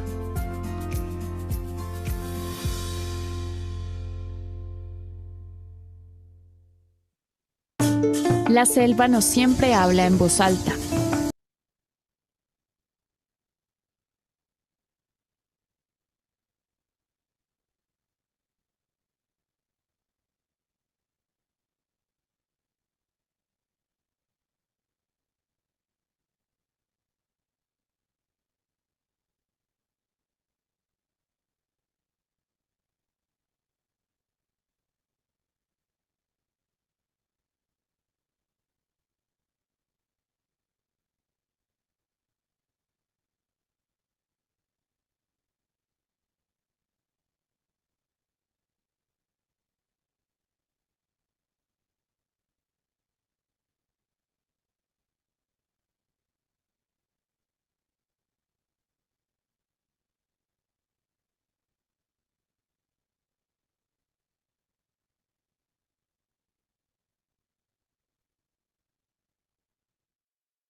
All right, everyone. We will return to we'll begin the session. I think this is on. I should have started in the morning. I forgot, so I apologize to the dear interpreters and thank them for all of their hard work. Just a kind reminder to please speak slowly when you're delivering your intervention, as that will assist our kind colleagues at the back to ensure ability to keep up, as they always do. But just thanks very much for speaking slowly when you're delivering your intervention. Hope everyone had a good break with continued lovely weather outside if you managed a moment of fresh air. And we will now move to item 3.4, non-state actors in official relations with the Pan American Health Organization, bringing document CE 178/8 to the attention of the committee and invite Dr. Mariana Faria, Interim Director of the Department of External Relations, Partnerships and Resource Mobilization of the Pan American Sanitary Bureau, to join us at the table. And I would like to once again give the floor to the President of the Subcommittee on Program, Budget and Administration to please report on this item. Thank you. Thank you, Madam President. A report on item 3.4, non-state actors in official relations with the Pan American Health Organization. The subcommittee considered information provided by the Bureau on 2 non-state actors seeking admission into official relations with PAHO and 14 organizations whose status as non-state actors in official relations with PAHO was due for review. The Bureau recommended that the applications of the 2 non-state actors be approved and that official relations with 13 of the existing non-state actors be continued.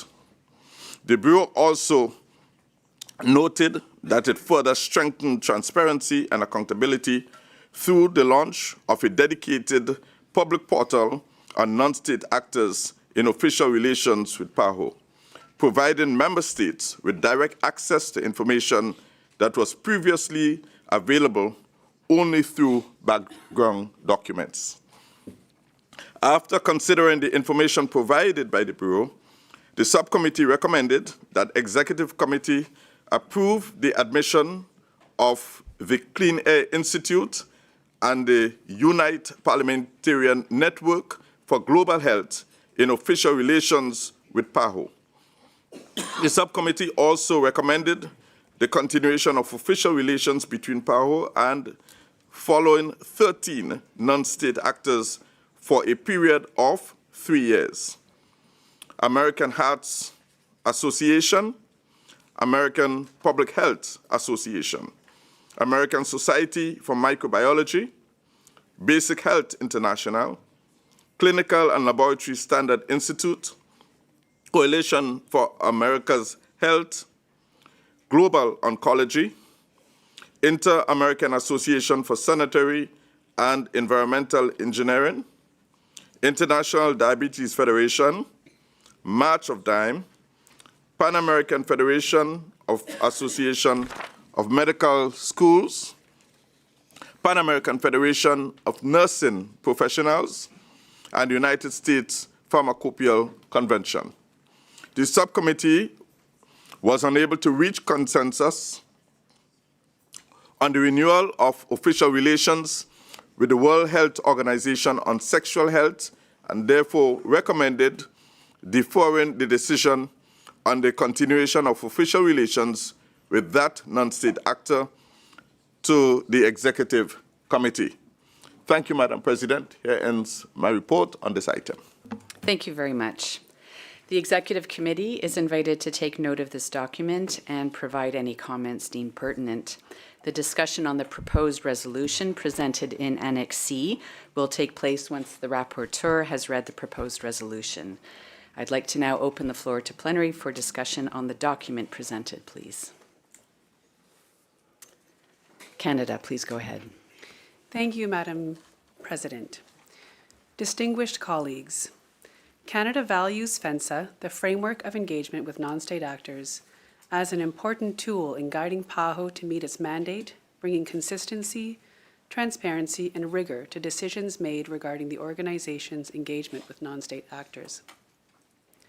Recognizing that the Secretariat has conducted their due diligence on the organizations presented to us, which have been found to fulfill FENSA criteria for entering into or renewing official relations, Canada supports the Secretariat's recommendations that the EC admit the 2 new NSAs into official relations and support continuation of its official relations with all 14 NSAs identified in the report from the 20th session of the Subcommittee on Program, Budget and Administration, Report SPBA 20/4, Non-State Actors in Official Relations with the Pan American Health Organization.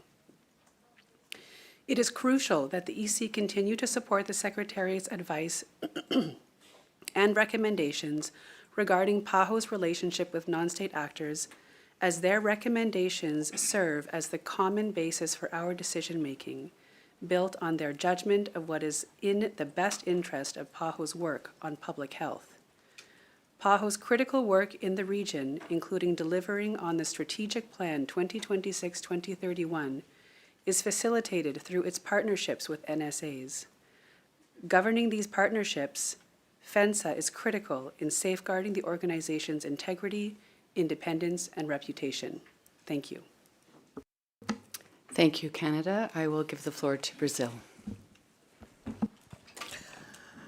Obrigada, senhora. Thank you, Madam President.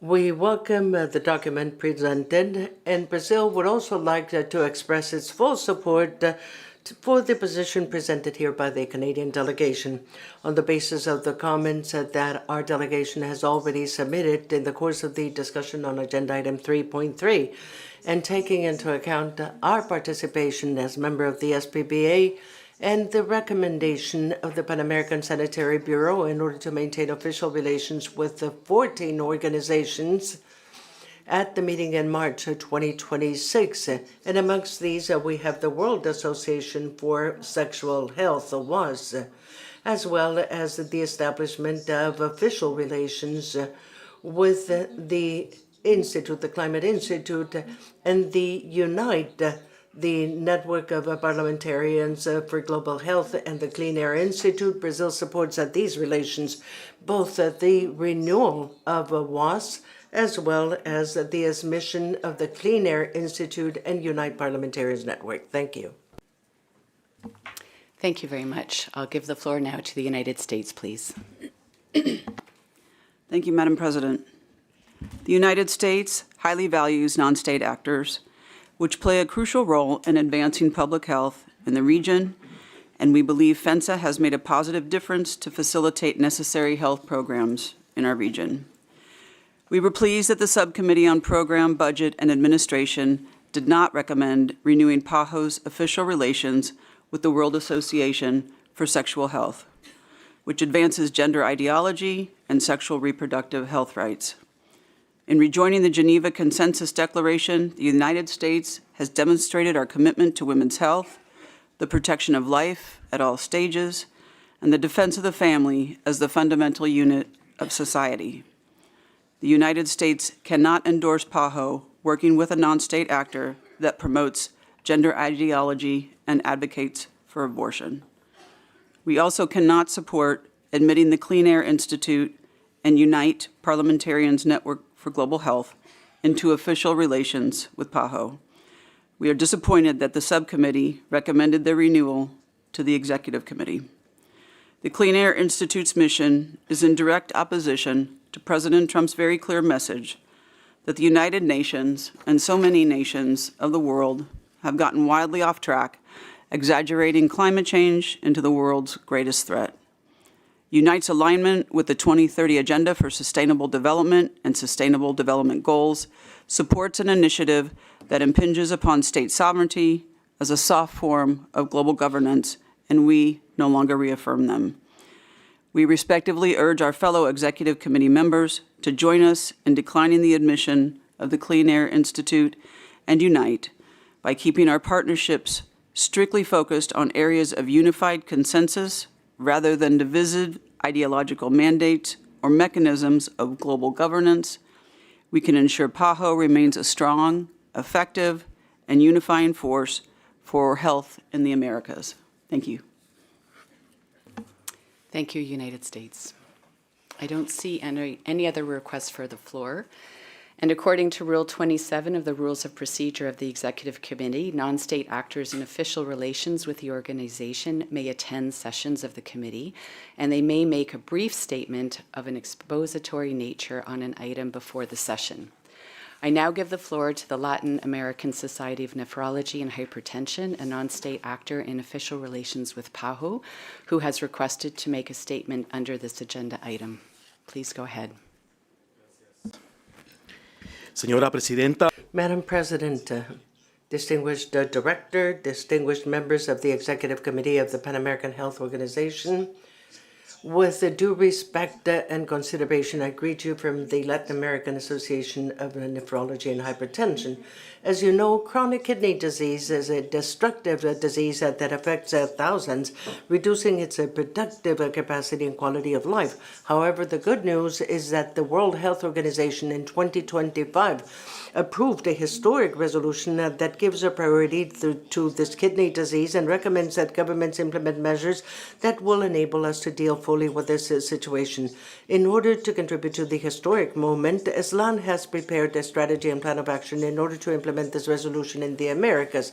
The strategy, developed by 75 Latin American experts, proposes 10 key lines of action that will enable countries to promote measures from early detection of the disease, prevention, access to medicines through strategies such as a joint procurement by PAHO's strategic fund to provide kidney replacement such as a transplant and to train primary health care teams at the use of telenephrology, implementation of the heart strategy.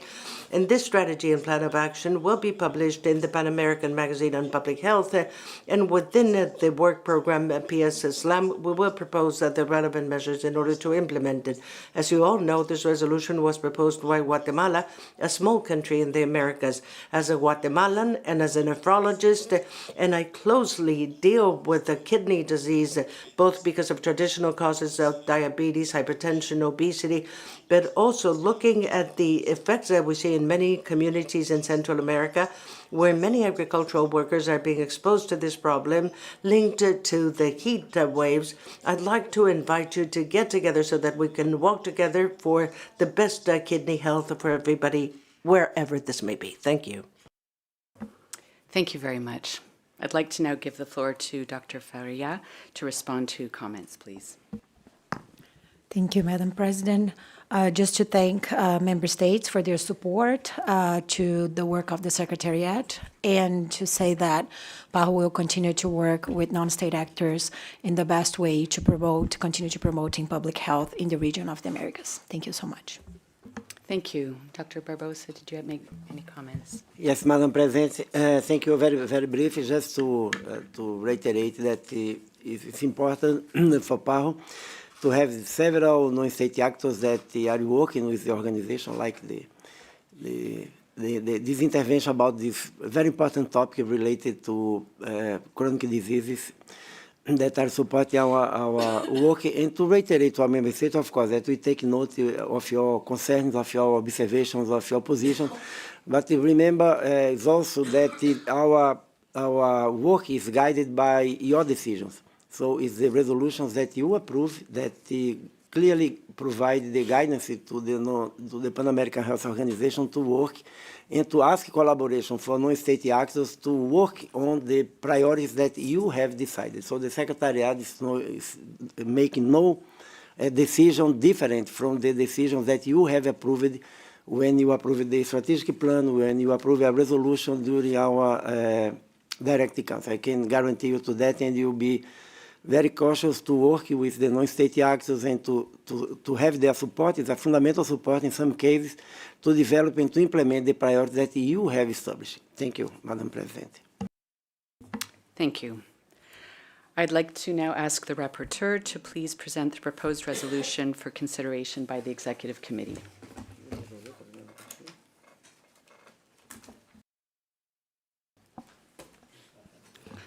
Muy buenos días.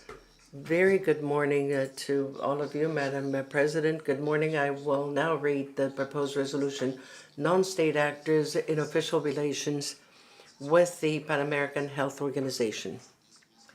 The 178th session of the Executive Committee, having considered the report of the Subcommittee on Program, Budget, and Administration on non-state actors in official relations with the Pan American Health Organization, document CE 178/8, and mindful of the provisions of the framework of engagement with non-state actors adopted by the 55th Directing Council through Resolution CD 55.R3/2016, which governs official relations status between the Pan American Health Organization and non-state actors, resolves 1. To admit the following non-state actors into official relations with PAHO for a period of 3 years. Clean Air Institute, Unite the Parliamentarians Network for Global Health. 2. To renew official relations between PAHO and the following non-state actors for a period of 3 years. American Heart Association, American Public Health Association, American Society for Microbiology, Basic Health International, Clinical and Laboratory Standards Institute, Coalition for America's Health, Global Oncology, Inter-American Association of Sanitary and Environmental Engineering, Federación International Diabetes Federation, March of Dimes, Pan American Federation of Associations of Medical Schools, Pan American Federation of Nursing Professionals, United States Pharmacopoeia Convention. 3. To request that the Director, 2. Advise the respective non-state actors of the decisions taken by the Executive Committee.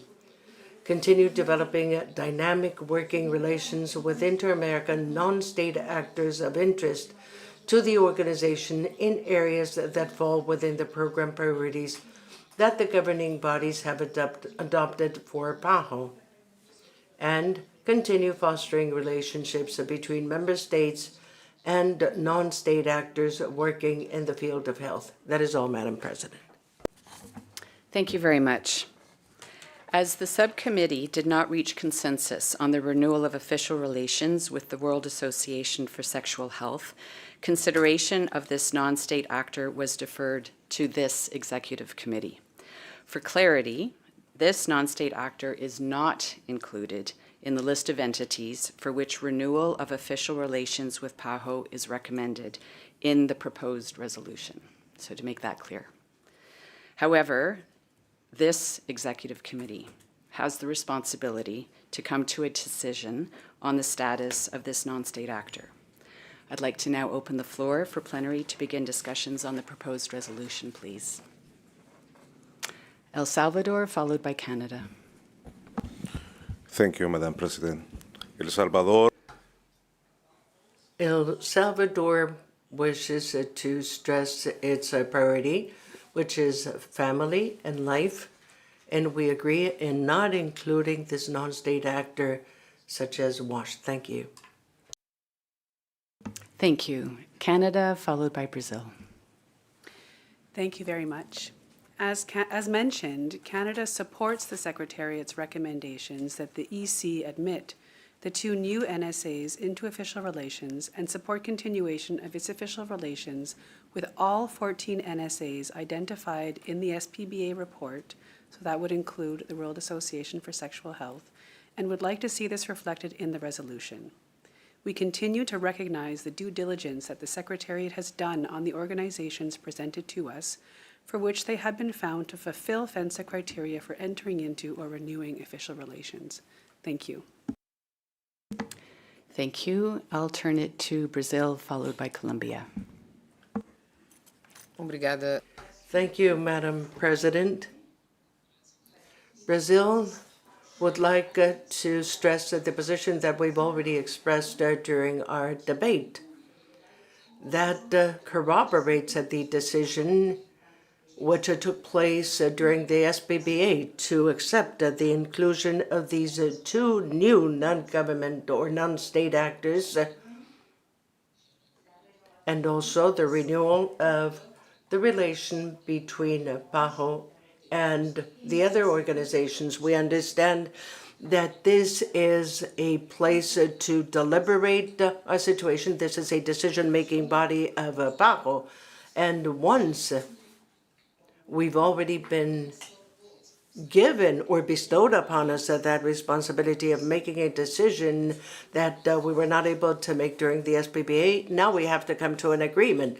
The position of Brazil in connection with the clearly defined rules by PAHO in connection with FENSA is to maintain and to renew the relation with these non-state actors once the organization has proven systematic cooperation within the parameters of interest of most of the countries of the region with PAHO.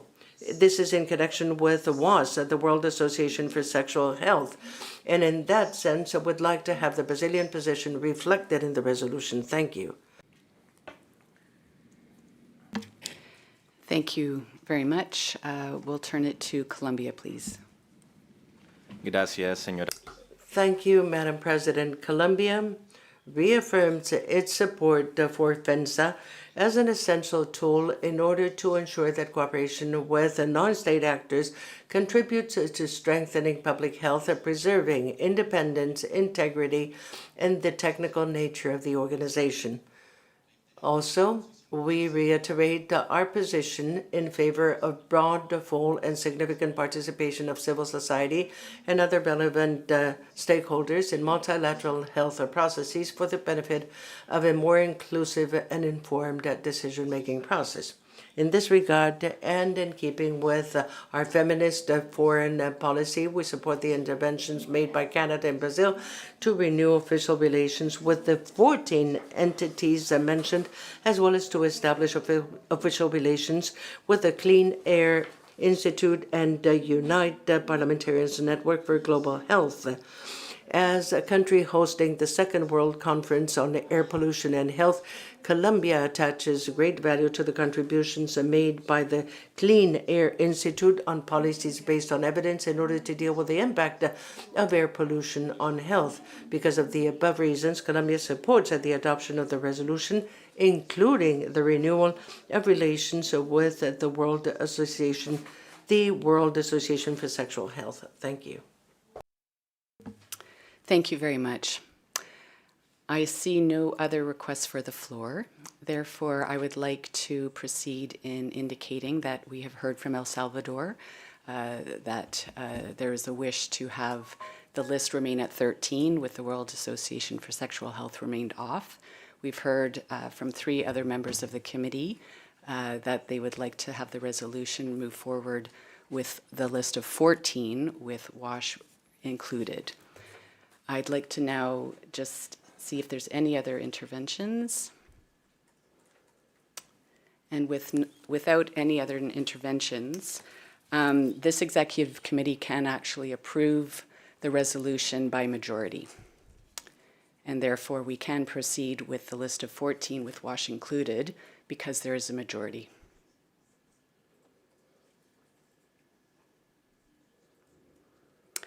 And so with that, the decision of the Executive Committee will be reflected in the text of the proposed resolution.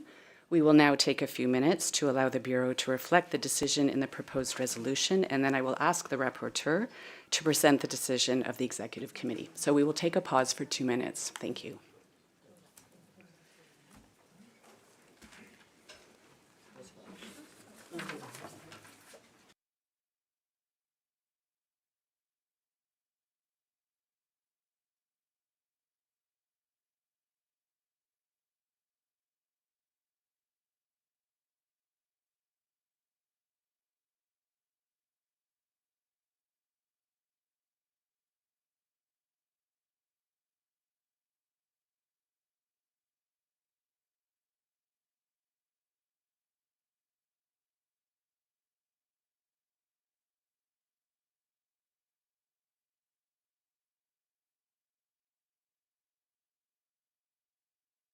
I would like to now give the floor to the rapporteur to read the text, please.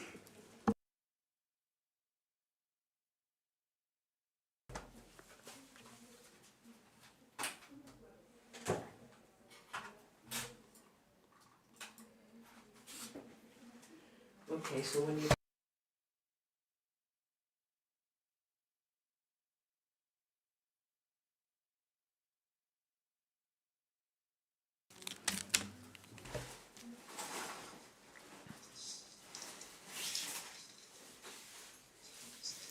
Madam President, I'm going to read the operative part. Resolves 1. To admit the following non-state actors into official relations with PAHO for a period of 3 years. Clean Air Institute, Unite Parliamentarians Network for Global Health, to renew official relations between PAHO and the following non-state actors for a period of 3 years. American Heart Association, American Public Health Association, American Society of Microbiology, Basic Health International, Clinical Laboratory Standards Institute, Coalition for America's Health, Global Oncology, the Inter-American Association of Sanitary and Environmental Engineering, International Diabetes Federation, March of Dimes, Pan American Federation of Association of Medical Schools, Pan American Federation of Nursing Professionals, United States Pharmacopeia Convention, and the World Association for Sexual Health. Thank you very much. I'd like to inform the Executive Committee that the Governing Body's Office will reflect the outcome in the official languages. Yeah? Oh, we're just going to... Resolution adopted. Thank you. Sorry about that. Thank you. So we will move to item 6.2 now, Human Resources Management in the Pan American Sanitary Bureau. I'd like to bring document CE 178/27 Rev 1 to the attention of the committee and invite Mr. Jorge Ballestero, Director of the Department of Human Resources Management of the Pan American Sanitary Bureau, to come to the table, please.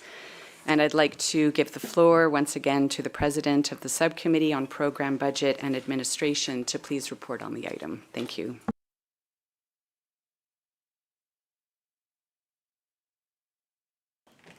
Thank you, Madam President. I report on item 6.2, Human Resources Management in the Pan American Sanitary Bureau.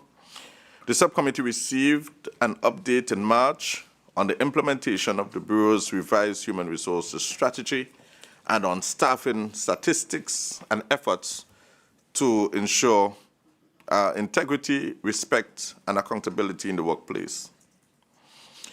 In the subcommittee's discussion on the report, delegates affirmed that the organization's personnel are its greatest assets and express appreciation for the Bureau's staff for their dedication and commitment, acknowledging that the staff continue to carry out their work in the face of challenging circumstances and financial constraints.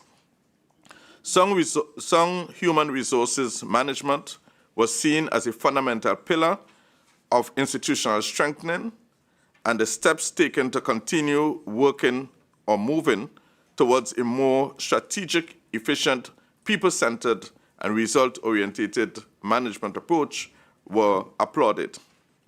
The importance of knowledge transfer, including to local teams in ministries of health, was underscored. Delegates expressed support for the Bureau's efforts to promote an institutional culture of respect and integrity and to strengthen the policy of zero tolerance for misconduct. The Bureau was encouraged to continue striving to prevent any financial misconduct or interpersonal wrongdoing, in particular sexual harassment. Thank you, Madam President. This concludes my report on this item. Thank you very much. I'd like to give the floor now to Mr. Ballestero to please present the item. Thank you. Thank you, Madam President, distinguished delegates, Director, and colleagues. We remember last night's game, the three goals that Messi made. Those of us who follow the game, we've seen the stats, and thanks to them, we know that Messi today is the biggest goal maker of this World Cup, the fifth place in all of the history of the World Cup, after Ronaldo Rosario of Brazil, who is the second highest goal maker. Now, statistics offer us results which enable us to compare, measure, improve, correct. What stats don't show us is the role of the team that made it possible for those goals to be made, the effort, the sacrifice, challenges, and, of course, frustrations of those who made turned into reality what until then were aspirations. For this, Madam President and colleagues, Director, it's an honor for me to present this report on how we have managed our teams during 2025 at PAHO to achieve tangible results in a particularly challenging year. This is not a report on activities of the Department of Human Resources, although it does fall to us the honor and responsibility of presenting actions carried out by our colleagues throughout the region, as you've seen in the document, thanks to the commitment, professionalism, the managerial prudence, the great ability of our staff to adapt at all levels, under all modalities of contracts throughout the region. Today, we can celebrate what we've achieved and continue working with you to win games in a championship for regional health. And of course, that's one that never ends. Madam President, let me now address three topics for the consideration of the committee. And I'll go to English for that. I would like to present is our blueprint for people management during the next 5 years, the People Strategy 3.0. Last year, the Bureau launched this strategy to strengthen how we attract, support, and develop our workforce. It places accountability, leadership, and skills at the center, because we know that sustained results depend on our people. Under the theme Transforming Talent, Advancing Health, the strategy envisages a workforce that is highly competent, engaged and empowered, and productive and agile. It introduces a workforce life cycle framework that links workforce planning, recruitment, development, and performance management directly to PAHO's mission and priorities. 5 strategic areas of work have been identified. First, strategic workforce and structural planning. This is essential for ensuring that PAHO has the right skills in the right places and at the right time. This approach enables the organization to remain fit for purpose, which is something that a couple of delegations mentioned yesterday. Second, talent attraction, acquisition, and onboarding. Through this, we want to strengthen our talent pipeline and employer brand to be fit for the future. Third, performance and talent development, prioritizing the practical acquisition of skills over the traditional training methods and emphasizing accountability for delivering high-quality results.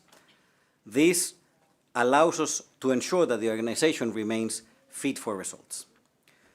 How do we do this? We have an ongoing investment in learning platforms with over 26,000 available courses, regardless of contract type. Every part of our workforce can access these courses. And second, by promoting effective feedback. We're fostering an environment of respectful, caring, and candid feedback to encourage excellence and measurable impact. Fourth, leadership and accountability. To reinforce effective management and trust, the organization has implemented tailored support and capacity building measures. Leadership and management certificate programs concentrating on communication, people management, and accountability had been delivered to 26 mid and senior level managers. In partnership with the Office of the Ombudsman, 97 managers gained practical tools to approach difficult conversations, feedback, conflict resolution, and confidence and skill. Lastly, the fifth organizational priority is organizational culture. We are keen on fostering an engaged, inclusive, respectful, and healthy workplace through organization-wide campaigns and trainings. And on this one, we have been partnering with the Ethics Office. These last two measures combined are designed to ensure that we pursue growth together as one and deliver results effectively. It is also important to note the strategy links to the 2026 and 2027 planning cycle, in which we use scenario planning to prioritize actions and align program budgets with human resources plans. The second message, Madam President, distinguished colleagues and delegates, refers to delivering results. Despite financial pressures and uncertainty, as highlighted by the colleagues that preceded me, the Bureau sustained technical cooperation through prioritization, flexibility, and the dedication of our excellent workforce. Following a hiring freeze, fixed-term selection processes declined from 115 in 2024 to 54 in 2025, and short-term selections fell from 73 to 44. Targeted recruitment ensured covering critical functions and business continuity, including 38 international technical professionals and 9 national officers. We also invested in preparing future talent through internship program. We engaged 64 interns from 23 countries, mostly from the region and women, and selected from a pool of almost 1,500 applicants. On staffing and statistics, and you would recall my colleague's presentation, Ronnie, on this, the report shows that staff positions have been stable over the past decade, even decreasing slightly, 2%. Bear in mind, everyone else grew during this time. We reduced despite the increased demands.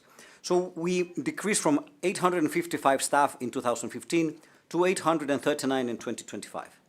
Consultants were hired to provide specific expertise or added support as needed, including emergencies. However, our personnel distribution,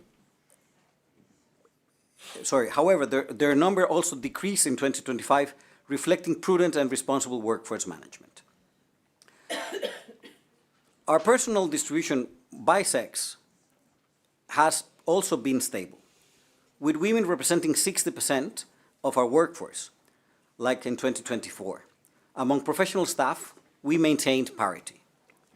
Moving forward, as a result of a comprehensive strategic workforce planning exercise undertaken last December, the organization is operating in 26-27 biennium with a reduced staffing footprint, reflecting a painful but necessary adjustment to resource constraints.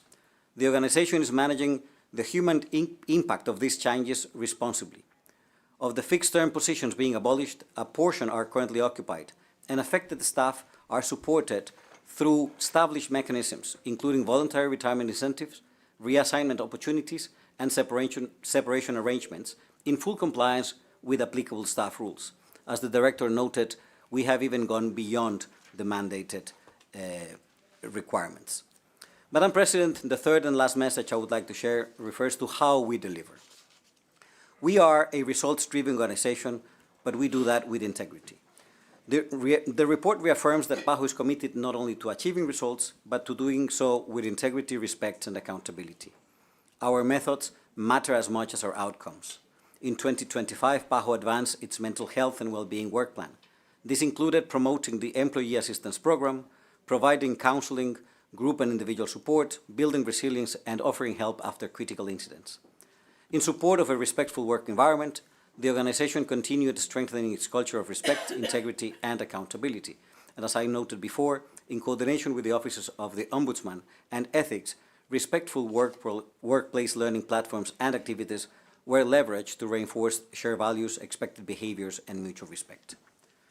At the same time, the organization advanced efforts to prevent sexual misconduct, as highlighted by the President of this PBA, through the continued implementation of its zero-tolerance policy, promoting awareness, reinforcing accountability, and strengthening trust among personnel. PAHO's zero tolerance on misconduct is not just policy, it is a practice. From January to 15 December 2025, after thorough investigations and respecting due process, 6 administrative disciplinary decisions were issued, ranging from dismissal and separation to restricted access to our premises. Other cases remain under review, with decision expected in this year. Madam President, distinguished delegates, colleagues, we believe the report's three main messages: our updated people strategy, our continued delivery of results, our dedication to integrity, demonstrates that in 2025, PAHO advanced its people management process and practices, achieved critical outcomes despite financial challenges, and maintained a strong leadership and core values.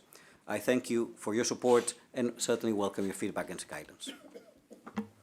Thank you very much for that presentation. The Executive Committee is invited to take note of this report, and I'll now open the floor to plenary for discussion and to provide any comments on the document presented, please.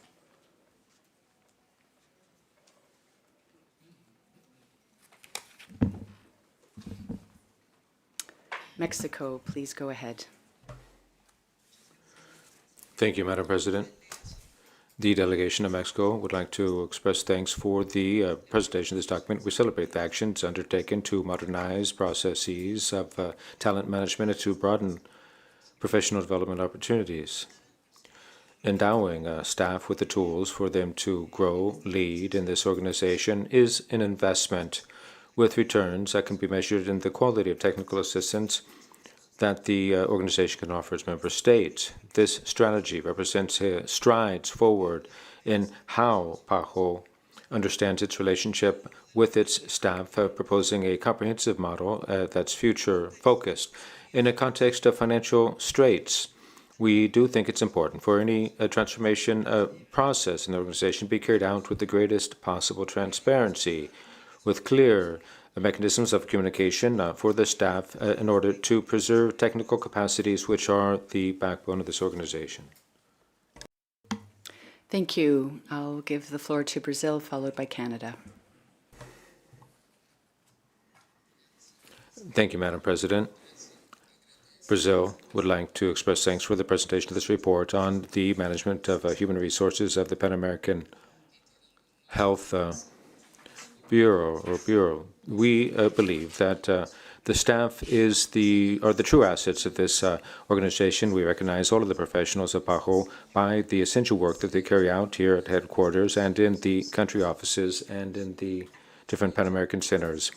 In challenging contexts under growing financial restraints or restrictions. Now, the 3.0 iteration of people performance and principles is very important. And the life cycle of the workforce is something we celebrate as it's geared toward the strategic priorities of the organization and it's results-based. We would be remiss if we were to fail to take note of the impact of the 2026-2027 biennium and how that's going to affect the staff. We appreciate the organization's efforts. There's going to be a 19% cut in basic programs and a net reduction of 17% of posts. Now, carrying forward this process based on transparent criteria, strategic planning, and support measures for those staff affected to make the programmed adjustments. On those adjustments, we'd like to know how the critical technical capacities are going to be preserved in those priority areas, mindful of the freezing of hiring and the meaningful cutback in the selective processes that were carried out in 2025. As regards institutional culture, we appreciate the bolstering of the zero-tolerance policy for wrongdoing and updating of the report mechanisms in keeping with the UN system and greater transparency in how confirmed cases are dealt with. We welcome progress made in the mental health and well-being strategy in keeping with the UN strategy on the same subject matter. Lastly, we recognize the progress made in matters of gender parity.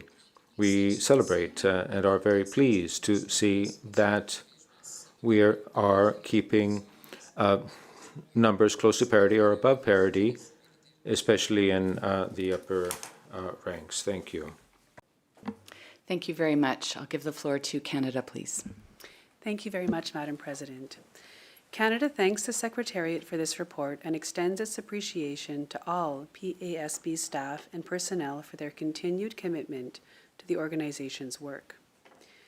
We are pleased to see the launch of People Strategy 3.0 and its new workforce lifecycle framework.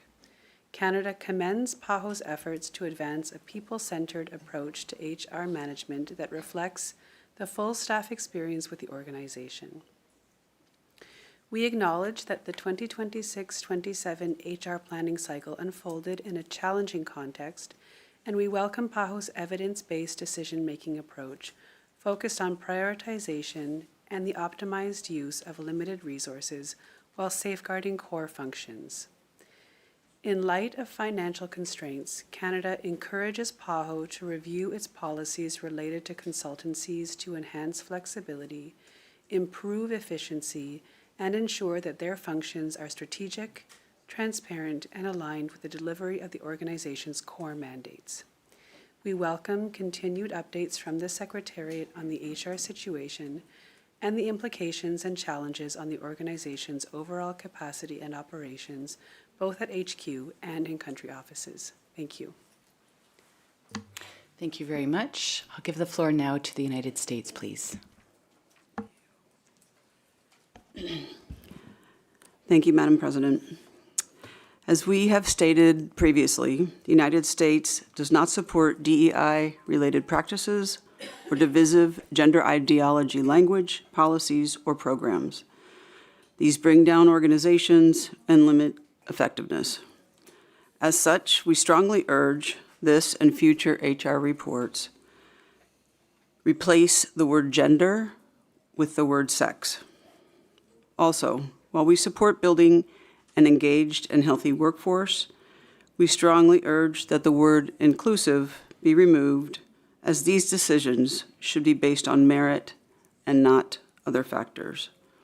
We raised these concerns at the Subcommittee on Program, Budget, and Administration, and we will likely be raising this issue and voting against this report and directing Council if the language is not able to be changed. Thank you. Thank you, United States.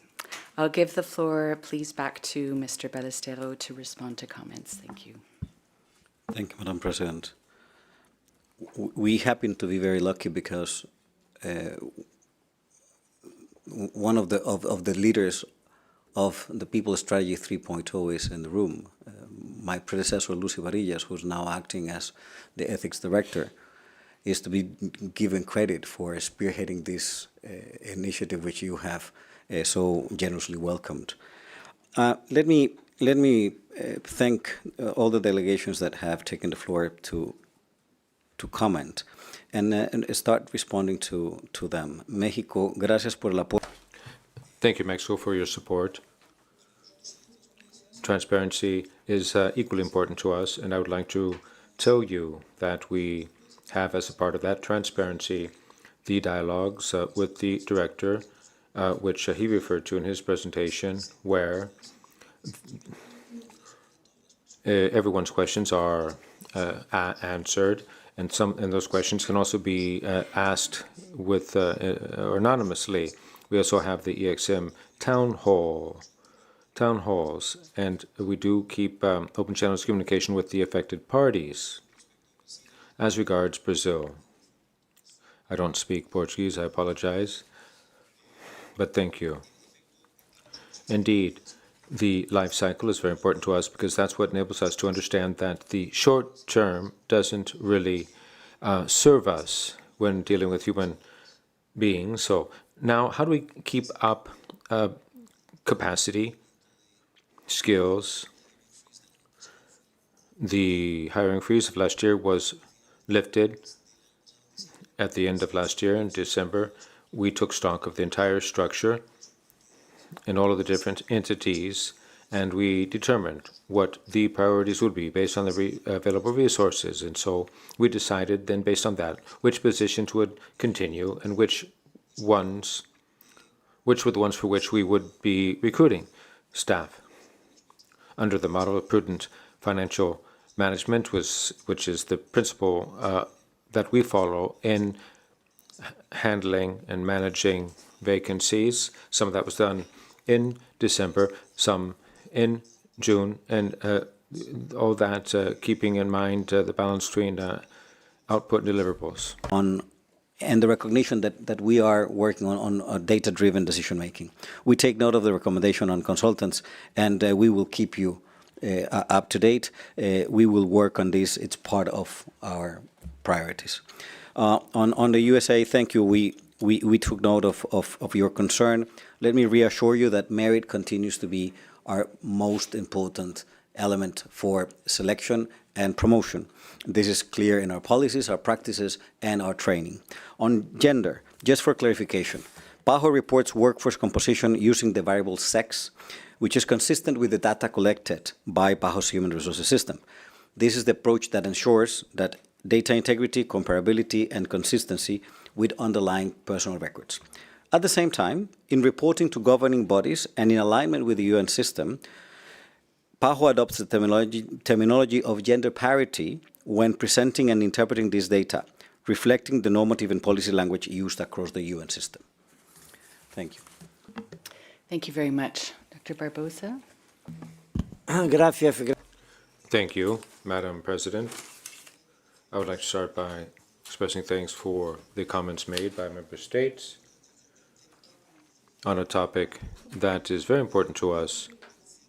Jorge Ballester already made the specific comments in response to questions raised, and I'm going to make a few general remarks. First, I would like to underscore that the Pan American Health Organization is an organization that, over the course of a decade, has kept the same number of international fixed staff during that period, unlike other organizations which grew or doubled or by 50% in size of their staff. We always focused on appreciating all the contributions made by countries and member states and to seek out efficiencies and to seek introducing new working tools that would enable us to enhance technical cooperation and at the same time not grow the permanent structure of the organization. I make this observation because oftentimes when we say an organization should reduce, cut its staff by a given percentage, if we don't take into account the historic trend, we could benefit those who are generous. We could harm those who contribute the most, and the opposite is also true. Just making a across-the-board 20% cut, you might have 80%, that is, reducing the 20%. If you keep the same number, that might be cutting to the bone, cutting to the bone, and not just cutting flesh. So I do think it's important, and we did keep a stance of, when necessary, for member states, be it because of an emergency such as the pandemic, or be it because we have a specific program for which there's a voluntary contribution to broaden a given project, that we not grow the underlying structure, but that we hire consultants for that purpose. That's a policy we've had, and that's a policy that's always being perfected.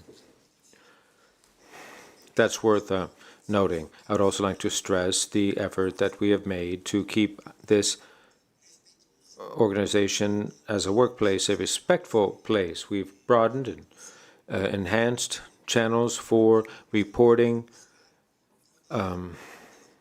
lodging complaints or reports, and where improvements can be made with the participation of counselors or the ombudsman, but whenever we see a case of sexual misconduct, wrongdoing, or financial fraud, we need to have good systems for reporting this and ensure a swift, fair, sound process that offers at the same time protection for victims and the whistleblowers or those who lodge reports.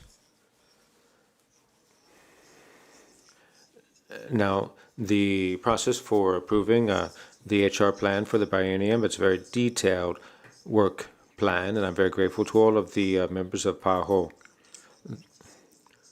country office representatives, 17 of which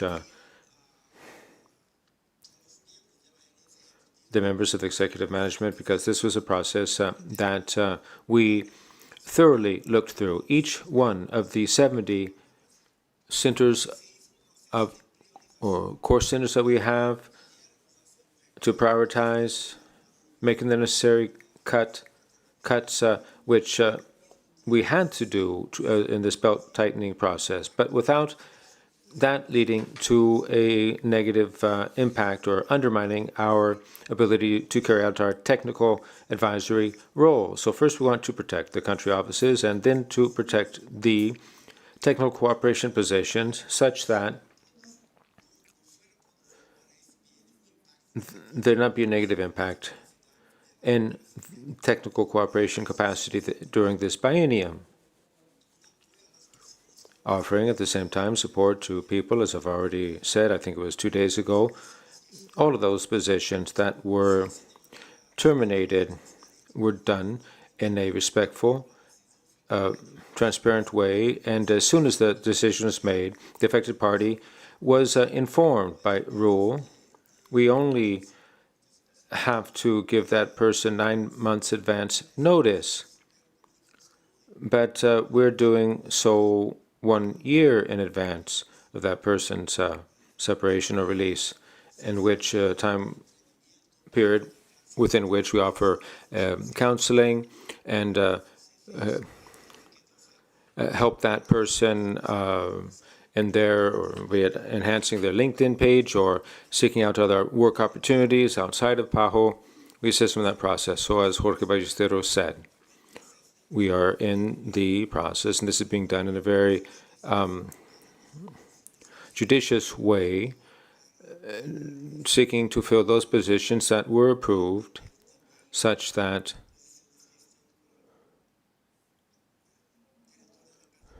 if we're talking about, for example, an interim director of a department, that those critical positions that need to be filled, that they will be filled through this process swiftly. Now, I would also like to just offer some words of thanks. The Staff Association meeting, we're going to hear this again, but I would just like to say that in times of uncertainty, and which has an effect on people's well-being, but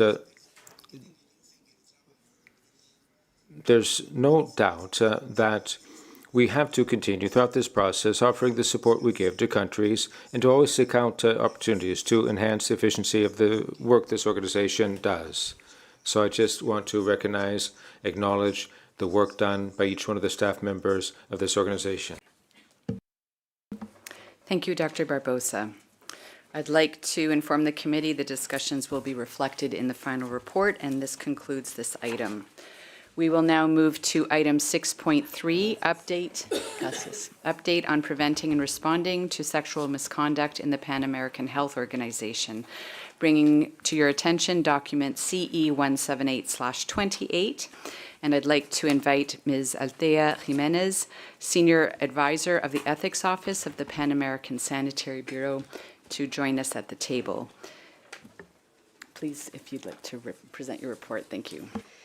Muchas gracias. Thank you very much, Madam President, distinguished members of the Executive Committee, delegates, Director, dear colleagues. It's an honor for me to present this update of the work being done by PAHO in the prevention and response to sexual misconduct. Sexual misconduct is a serious violation of human rights, and it's a threat to public health, and also it threatens trust in our institutions. For this reason, the organization maintains a zero-tolerance approach based on accountability and protection of people. During the most recent year, the organization has consolidated this agenda as an institutional priority. We have strengthened internal capacity, expanded on systems, and we have deepened a victim-centered approach. Amongst the most important advances are the following: greater mindfulness and institutional capacity reflected in the results of the United Nations polling system. Broadening training coverage, both in person and virtually throughout the region. Progress in risk management with identification of specific risks and focused mitigation actions. An increase in incident reporting.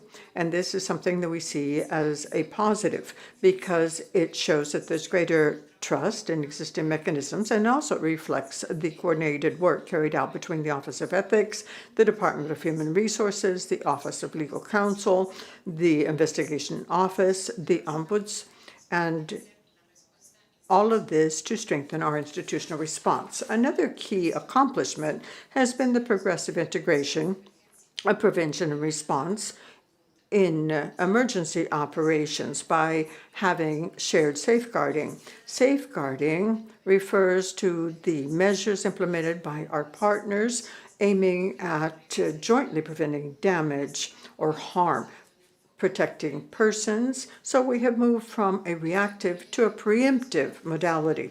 This includes incorporating prevention and response to sexual misconduct and institutional policies in cases of emergency, also deploying specialist and response teams and providing a risk analysis as part of our operational measures. We have updated contracts and policies to strengthen those clauses that prohibit sexual misconduct, reaffirming a prohibition that already existed in the organization. We also made progress in developing a comprehensive policy that consolidates prevention and response and emphasizes a victim-centered approach. This policy has been sent forward for approval. Lastly, we have achieved 100% compliance in institutional certifications linked to preventing sexual misconduct on part of cost center managers. Now, despite this progress, there are still challenges. The fear of reprisals and the need to continue to strengthen trust in our systems still require attention. Also, we have to deepen the approach to structural factors which contribute to the occurrence of these conducts. So, regarding the future, our path is clear. We want to consolidate an organizational culture that's based on trust, equity, and security safety. Also, we want to involve prevention in technical cooperation activities and emergency operations. We want to strengthen prevention, looking at structural causes, and we find that when this agenda is mainstreamed systematically, we obtain concrete and sustainable results. We will continue to work with our partners to make certain that our interventions truly protect the most vulnerable persons. Thank you, and I am available for any questions or comments you may have. For that report. I would like to invite the Executive Committee to take note of the report, and I'll open the floor now to plenary for discussion to provide any comments or ask questions.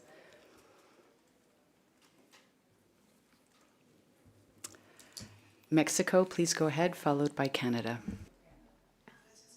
Thank you, Madam President.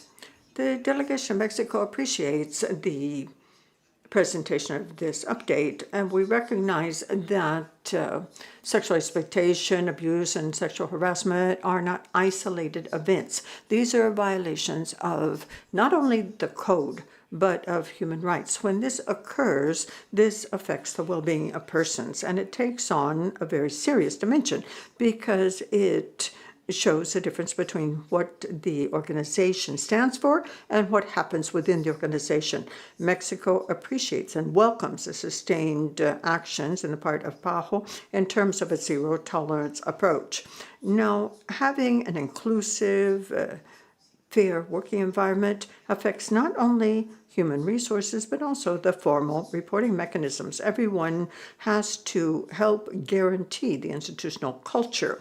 Mexico is promoting measures at the national level to strengthen a culture of equality in the health sector and develop instruments to prevent sexual abuse and harassment by putting into place training programs throughout the country, also by establishing specialized protocols for dealing with this conduct and strengthening the follow-up and registry system so as to be able to address these problems of violence in a timely fashion. We reaffirm the support of Mexico to PAHO's efforts, and also we are more than willing to continue to support these efforts to assure that everyone working at this organization will be able to work in a violence-free and healthy environment. Thank you. Thank you very much. Canada welcomes this update on the organization's efforts to prevent and respond to all forms of sexual misconduct, including sexual exploitation, abuse, and sexual harassment. We commend the Secretariat and all PAHO personnel for their continued efforts to strengthen institutional systems, improve accountability, and promote a safe and respectful work environment grounded in a victim-centered approach. Canada strongly supports PAHO's development of a new consolidated policy that brings sexual exploitation and abuse and sexual harassment into a single document. We believe this will improve cohesion across the organization's prevention and response efforts and enhance overall effectiveness. We also applaud the updates to the organization's institutional response to disasters and emergencies policy, including steps for mainstreaming prevention and response to sexual exploitation, abuse, and harassment, or PRSEAH, throughout emergency response operations. We also commend PAHO's integration of PRSEAH advisors within the Incident Management Support Team during Hurricane Melissa. This dedicated approach to embedding PRSEAH actions in response and recovery efforts is essential to safeguarding affected populations and personnel in high-risk and vulnerable contexts. We take note of progress made in the organization's capacity building and awareness-raising efforts, reflected by increased staff participation in the UN-SCA survey and increased completion rates of mandatory PRSEAH training among PAHO personnel. At the same time, this work must continue as fear of retaliation continues to be a concern among some staff. Sustained progress in these areas requires an ongoing commitment to embedding sexual misconduct prevention and response as a central organizational priority, and Canada looks forward to seeing the impact of the new consolidated policy as well as the updated institutional response to disasters and emergencies policy as they are implemented. Thank you. Thank you very much. I'll give the floor to the United States, please. Thank you, Madam President. The United States strongly supports a zero-tolerance, victim-centered approach to preventing and responding to sexual misconduct. We highly commend the Bureau for eliminating its investigative backlog, achieving a 95% training completion rate, and updating strict contract clauses. We are very encouraged by the positive awareness trends highlighted in the UN survey, excuse me, but remain concerned that 40% of incidents still go unreported and 15% of staff continue to fear retaliation. For the substantiated case of sexual harassment that resulted in summary dismissal, can you confirm that the individual was registered in ClearCheck? Next, given that 2 sexual harassment cases were closed because complainants withdrew their consent to proceed, what steps is PAHO taking to analyze whether these withdrawals were driven by a persistent fear of reprisal or gaps in institutional support? We recall from the 2024 Ethics Office report that PAHO was supposed to have a new comprehensive policy on the prevention of sexual misconduct by 2025. Given that this has not happened yet, what is the specific timeline for the consolidated comprehensive policy on sexual misconduct this year? And how will this new framework ensure safe, confidential disclosure pathways while actively dismantling the 15% fear of retaliation barrier.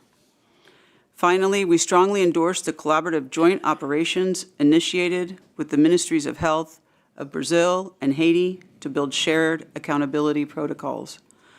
This step directly operationalizes the investigations office's observation letter recommendation to establish cross-entity frameworks that safeguard external survivors when state and institutional personnel overlap on joint health programs. Thank you. Thank you very much. I'll give the floor back to Ms. Jimenez to respond. Thank you. Muchísimas gracias. Thank you.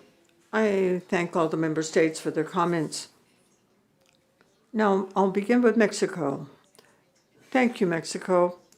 In the region, we are fortunate. We have institutional frameworks at the national level that are very strong. And also, we closely follow what is being done at the national level in Mexico, Brazil, Ecuador, et cetera, et cetera.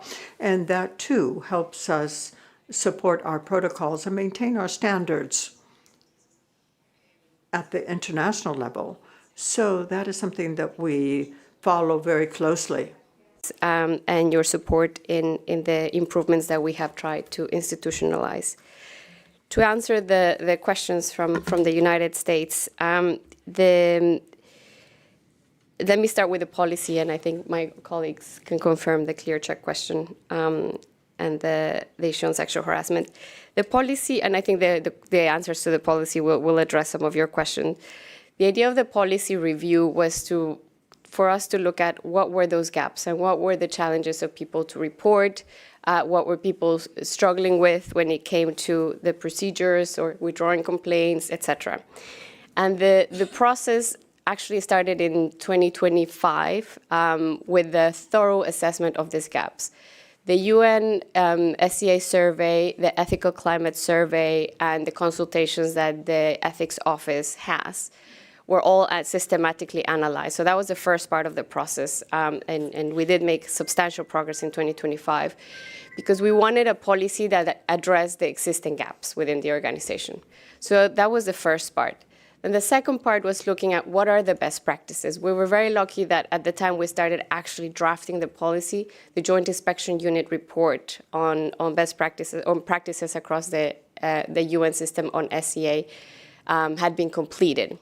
So once that drafting process started, we established an external advisory group, including experts from the JIU report that was on SCA. We had the Office of the Special Coordinator on SCA from the UN. We had the Victims' Rights Advocate. We had members of the CEDAW committee, as well as WHO, providing feedback, lessons, and what was working, what was not working, what had they seen across the UN system. So it did help us to have a very solid framework to review this policy. So then, of course, the internal consultations were very extensive at different levels because we wanted to make sure this was a policy that spoke to staff and that it is a policy that addresses these concerns. Part of the key things and that we're moving forward also as an ethics office with the teams of the internal conflict management system is looking at that retaliation bit. Retaliation is that where we have seen in the different surveys that we haven't moved the needle, but people are more aware. They're more aware, they understand what they want to understand and what are the protections that we can give to them, right? So this is ongoing work that we have been prioritizing as a team and looking at making sure that people have also informal avenues for resolution. A new thing that the policy establishes as well is the possibility for informal resolution of some forms of sexual harassment. And that we think will address a big gap in between people having wanting to go through a formal procedure, which is difficult. It's never an easy, it's never a pleasant experience for everyone. So we want to make sure if it was maybe an inappropriate joke or inappropriate comment, that people have a mechanism to address those less impactful forms of sexual harassment. And hopefully with that, we will start seeing a shift in those statistics, a shift in the fear on confidentiality, on protection, on how to handle it. And one final piece that has been part of this policy, the development of this policy, is having clarity on that end-to-end incident management. What happens from the beginning to the end? What are your options? Who's there to support you? What support is available for you internally or externally, if you're regardless of your type of contract, right? So all of those things are being clarified, and we hope things like the withdrawal of claims will start to be addressed because of those things are clear and the systems are more coordinated and in place. But I think to answer your question on clear check, I think that's more of a question for maybe legal. I believe the answer is yes, but, oh, sorry, with I know human resources, yes, sorry.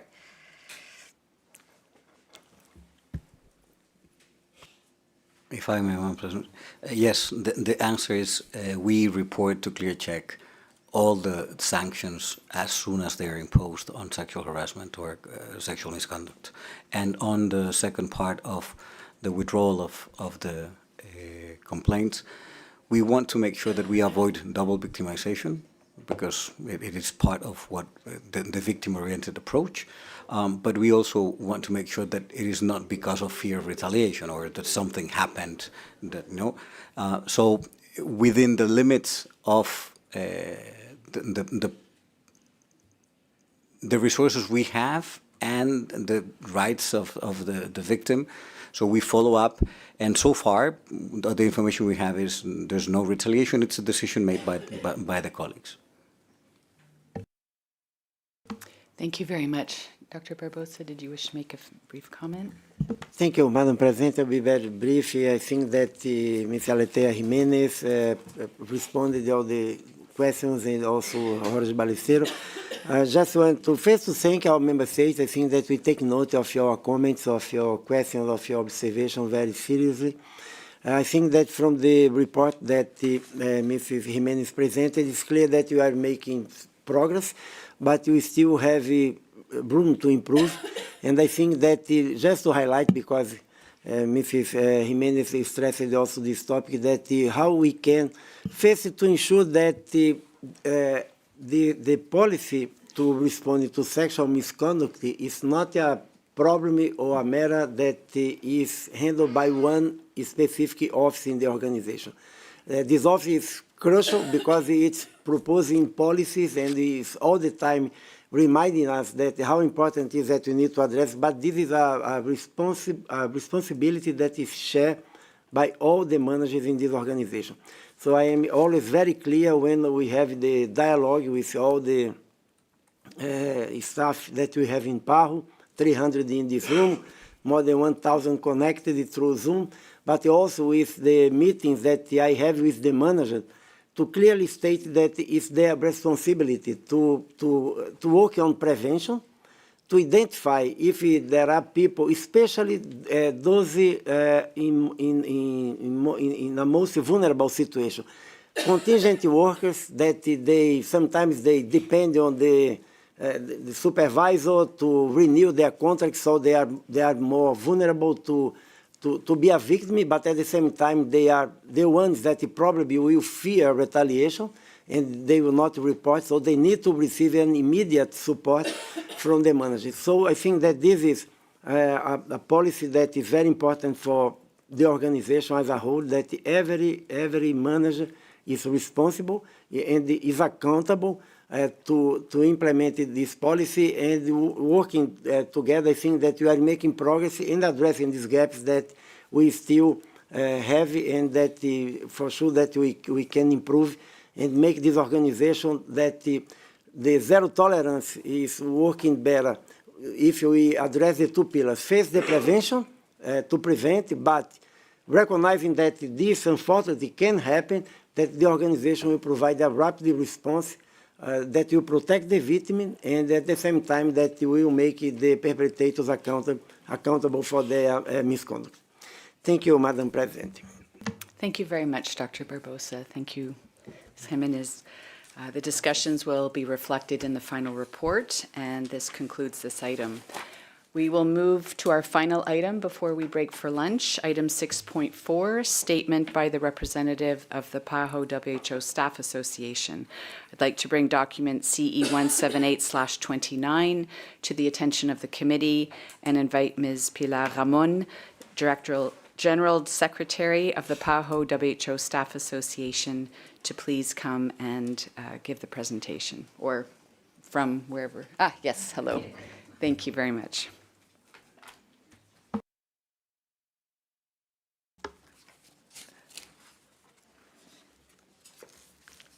Señora Presidenta. Thank you very much, Madam President. Thank you for introducing me, Director, members of the committee, delegates, observers, colleagues. Good morning. It is an honor to address you on behalf of the PAHO Staff Association, representing colleagues of the headquarters, the country offices, and the Pan American centers. We appreciate the interest of member states in learning about and monitoring staff working conditions, just like the relationships between staff and the executive members of the organization. In this way, we continue to have good working conditions to achieve good performance, reflecting the value, the complexity of the functions performed by staff, and that are keeping in the provisions of international public management.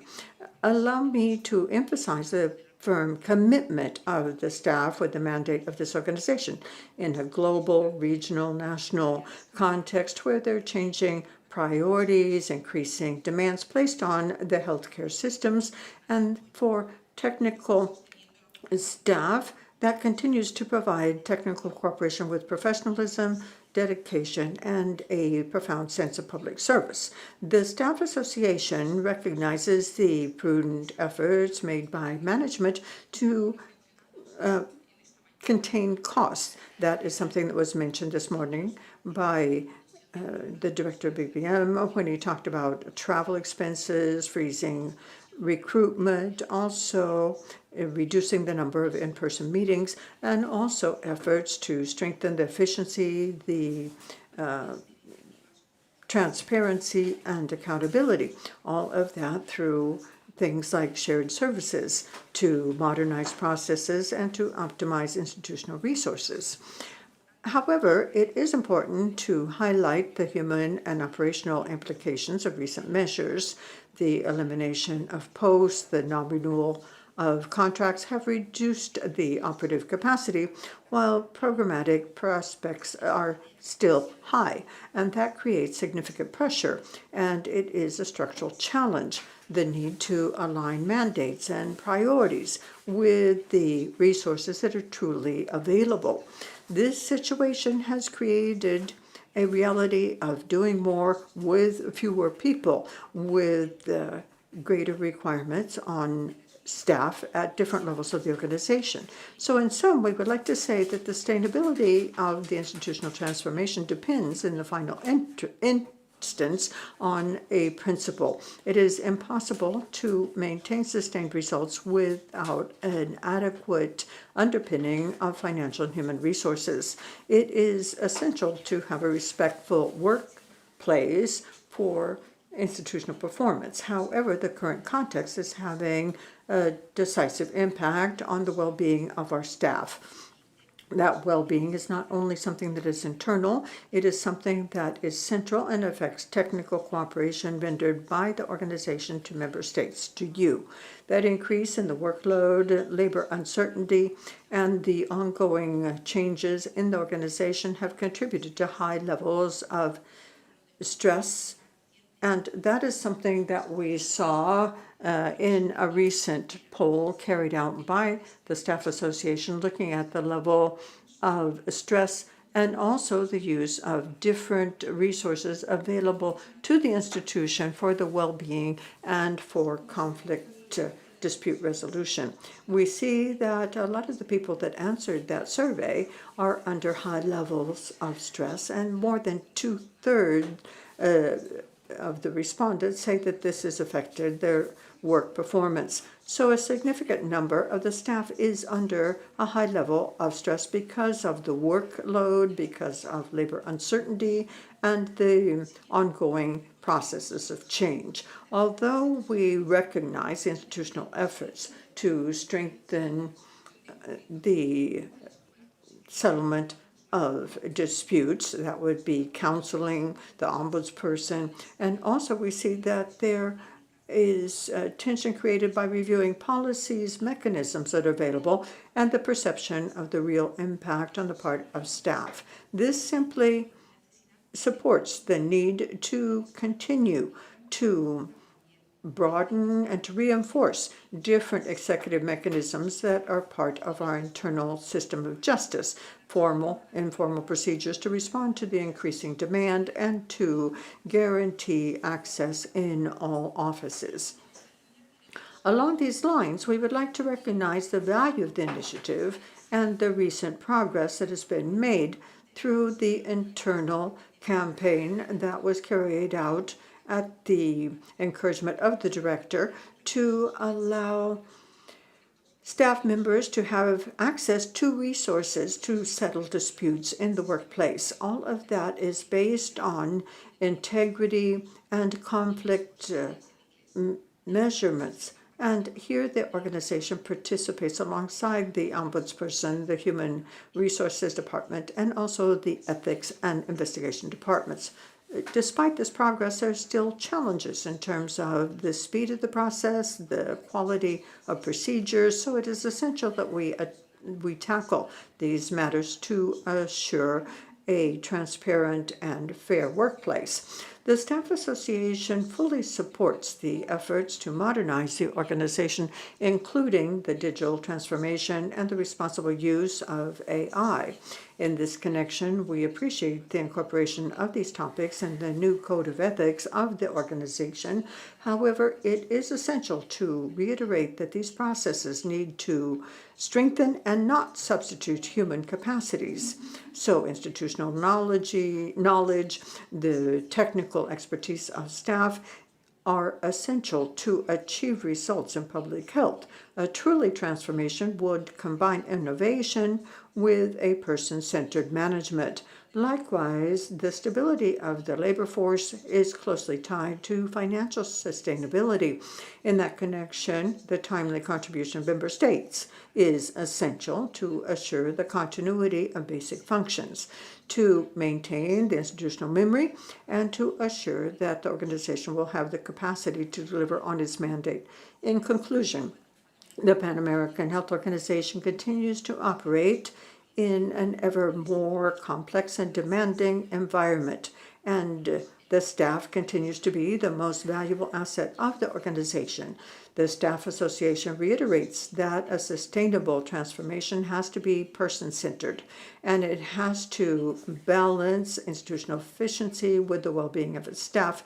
And also it's important that we assure transparency, dialogue, and also we reassert our position to continue to work constructively with management and with member states so as to move ahead towards a more efficient, more resilient organization that is fully ready to take on the public health challenges of the region. Thank you. Thank you for your attention, and please let me know if you have any questions or comments. Much for your report. Thank you.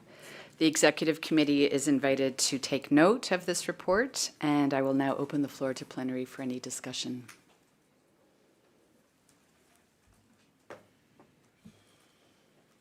Canada. Thank you, Madam President. Canada thanks the Staff Association for this statement.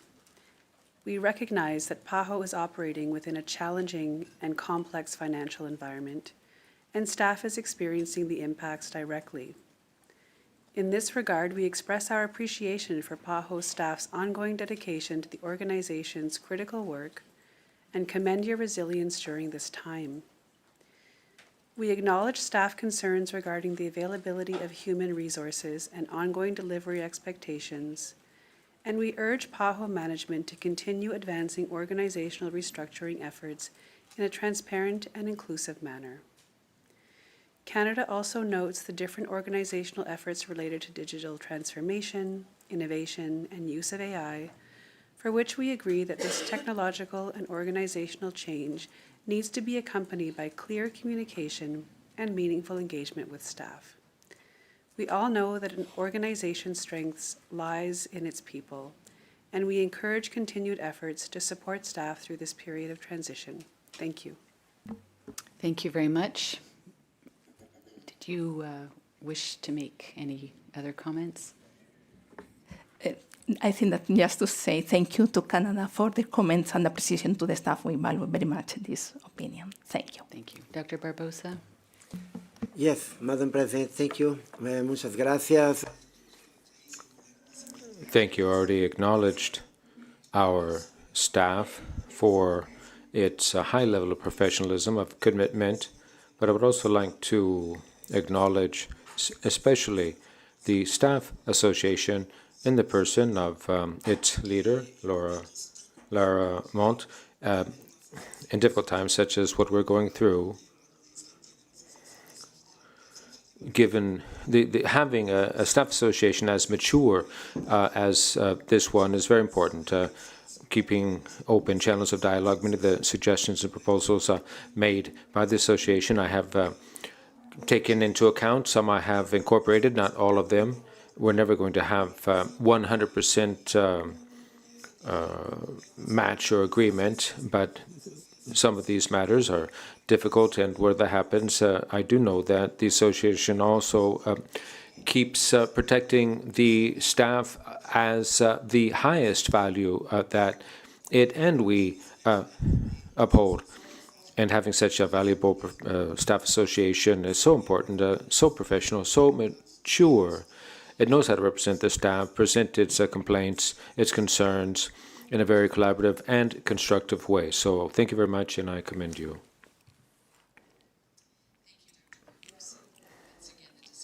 Will be reflected in the final report, and that concludes item 6.4. With that, I want to thank you all for your participation and presence and engagement this morning in another full morning agenda. It's time for a break. I wish you all a good lunch. We'll reconvene here at 1400 hours at 2 p.m. and we'll proceed then with item 3.2 on the PAHO Award for Health Services Management and Leadership 2026. Thank you very much.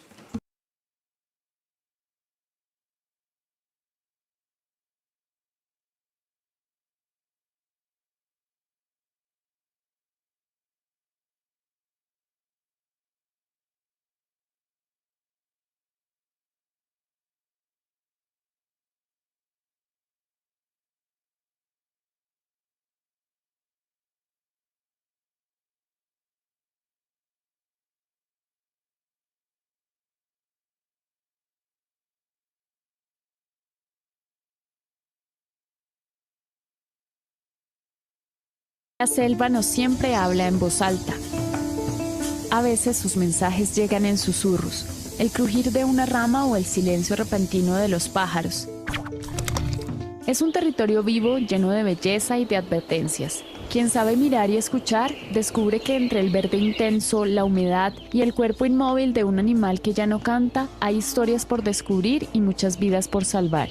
En lo profundo del Putumayo, 3 monos fueron hallados muertos al mismo tiempo. Para muchos, aquello habría sido solo una coincidencia trágica. Sin embargo, para Wilder Pérez de la Secretaría de Salud Departamental fue una clara señal de alarma. Gracias a un taller realizado en el Tolima, organizado por la OPS, Wilder sabía exactamente qué hacer. Aplicó lo aprendido, tomó muestras adecuadas y notificó de inmediato a las autoridades competentes. El diagnóstico no tardó en llegar: fiebre amarilla. Sin esa acción oportuna, los animales probablemente habrían sido enterrados sin análisis y con ellos se habría perdido una valiosa oportunidad de prevenir un brote. Pero esta vez fue diferente. La detección temprana permitió activar de inmediato una serie de medidas. Se vacunó al personal ambiental, se realizaron estudios entomológicos y se puso en marcha un plan para el manejo del área afectada. Lo que comenzó con la muerte de 3 monos se transformó en una historia de prevención y acción efectiva, porque la formación adecuada no solo salva vidas, en este caso también pudo haber salvado a toda una comunidad.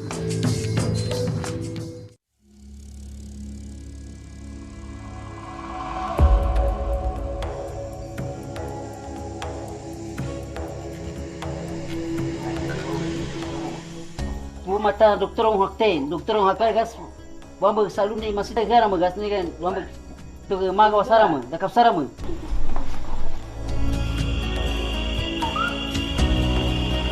Nosotros recibimos la llamada en la madrugada que nos llaman de la comunidad de Cusuchapi. ¿Desde qué hora no sale la placenta? Diciendo que la paciente da parto en su domicilio. Inmediatamente ponemos la alerta roja porque justamente era un parto, una retención de placenta, una clave roja, en el cual el personal de salud de acá del Centro de Salud IMASA acude al llamado de la emergencia.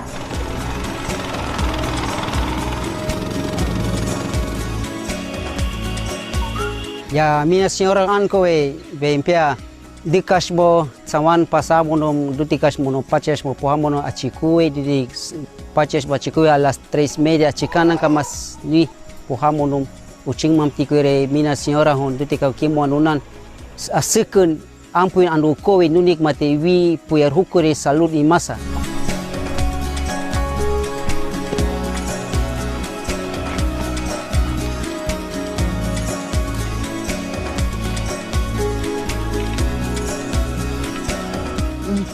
Ucing mama yang cukup dekat macam ayah kasing pun kamu normal ucing mak yang tu ti kamu nuna ucing mak yang ning tu ucing mama yang cukup dekat macam yang sing normal kamu ucing mak ayah.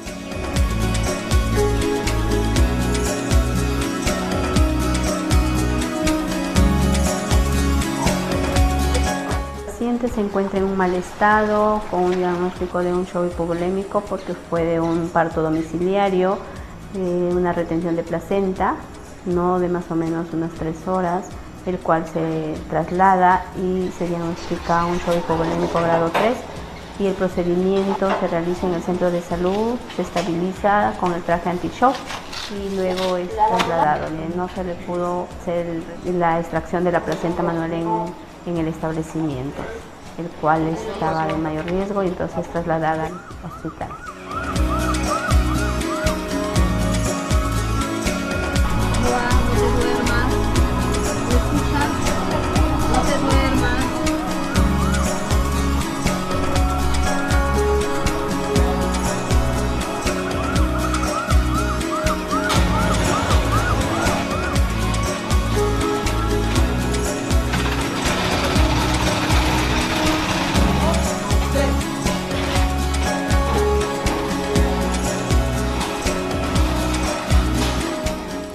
Kamu nuna aha puto yang matihin kiri pusan kana hati pot yang aha shintan digman imbo hunga umikbono wakan bawa pawaka tusan tibon kamu nui leong si bawa iwak mahamu takrikan nui dikowe.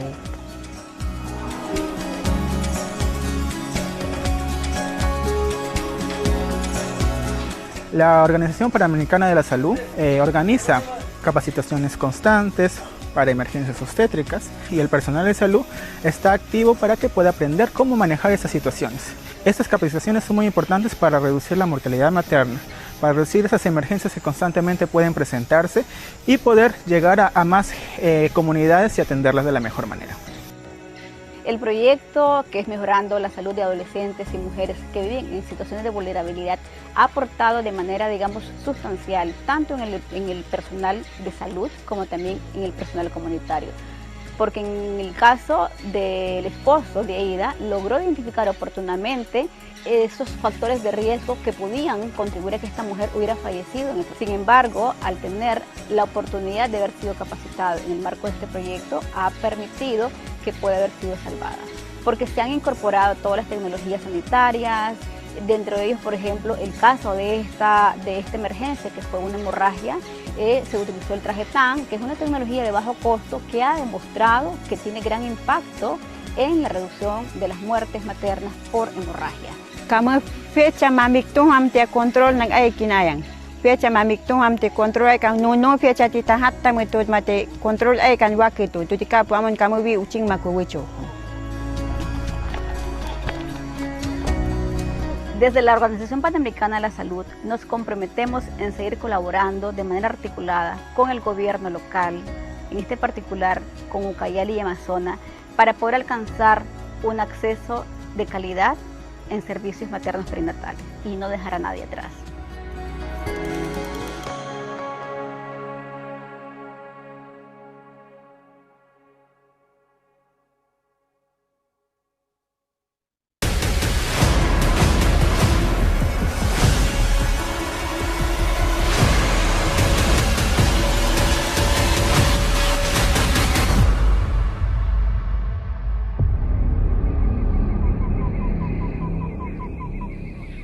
teníamos que andar a pies y en lancha por más de 6, 8 horas hasta días para llevar medicamentos y pruebas de diagnóstico para las enfermedades.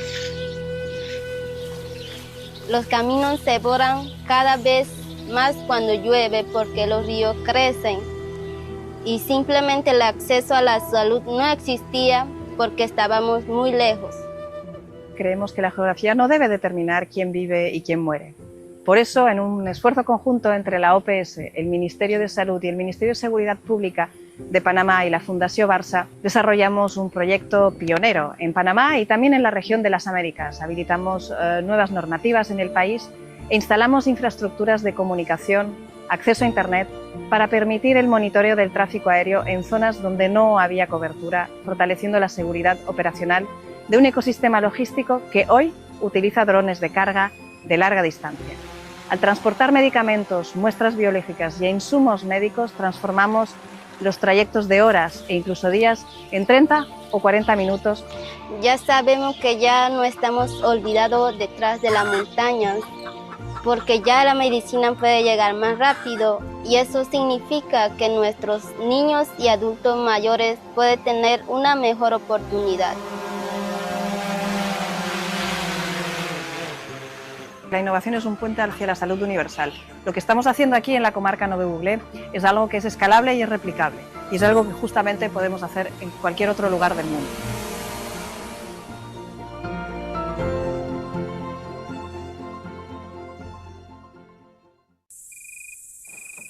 Detrás de cada vida protegida hay una historia de cuidado y buenas decisiones tomadas a tiempo. En las Américas, décadas de esfuerzo y colaboración han protegido la salud de generaciones enteras. Gracias a las vacunas, logramos lo que parecía imposible: eliminar la polio, prevenir más de 6 millones de muertes por sarampión en los últimos 20 años y salvar innumerables vidas. El sarampión es una enfermedad causada por un virus. Sin embargo, hoy enfrentamos desafíos que creíamos superados. La Organización Panamericana de la Salud emitió una nueva alerta epidemiológica. El sarampión ha regresado. Vas a sentir frío, ¿ya? Listo. Cuando las coberturas bajan, las enfermedades prevenibles por vacunación vuelven. Las vacunas son una de las intervenciones más costoefectivas para proteger nuestra salud y la de nuestras familias. En 2026 celebremos la Semana de Vacunación en las Américas, A que se vacunen. reconocida como bien público regional que renueva nuestro compromiso, fortalecer la inmunización y evitar retrocesos que afectan el desarrollo de nuestros países. A los profesionales de la salud, gracias por dejar todo para cuidar de nuestras vidas. La historia ya nos mostró que juntos podemos. Tu decisión marca la diferencia. Inmunización para todos.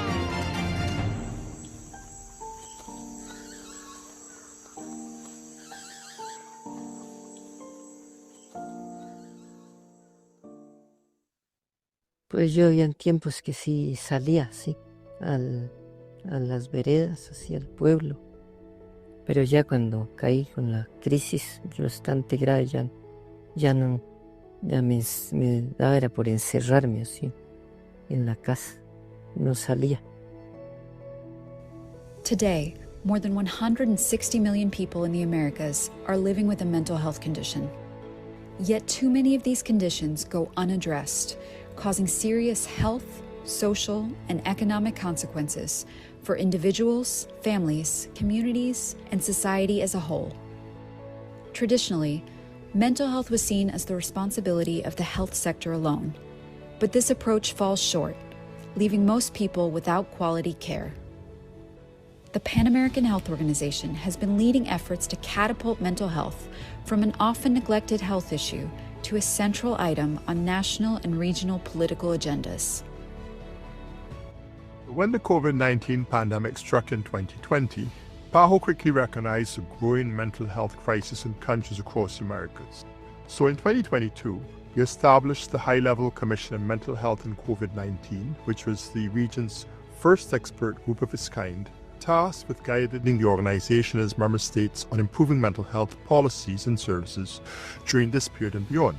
The Commission created a concrete framework for countries to transform their mental health systems by integrating mental health into all policies. The report also inspired the development of the Strategy for Improving Mental Health and Suicide Prevention in the Region of the Americas, which was approved by PAHO member states at the 60th Directing Council in 2023.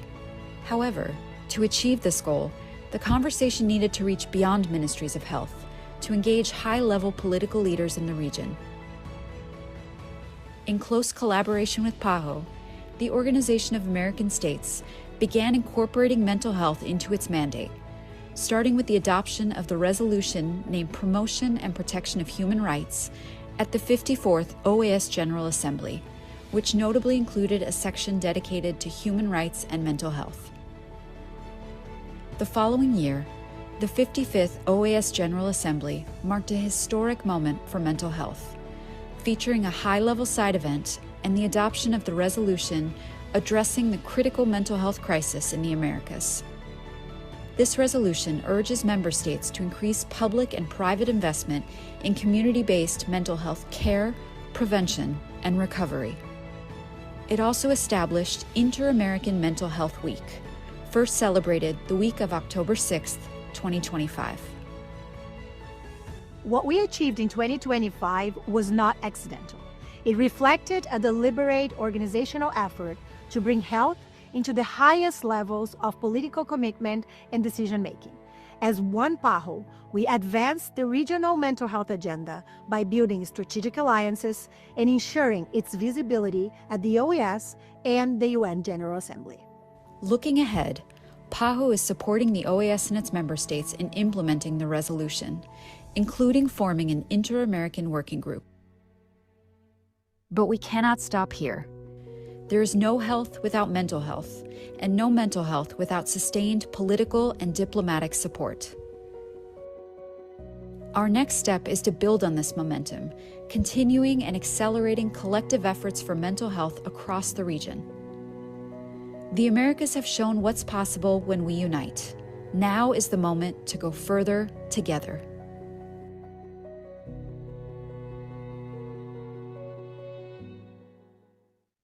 Ser enlace es ser una alianza entre el Estado y la comunidad.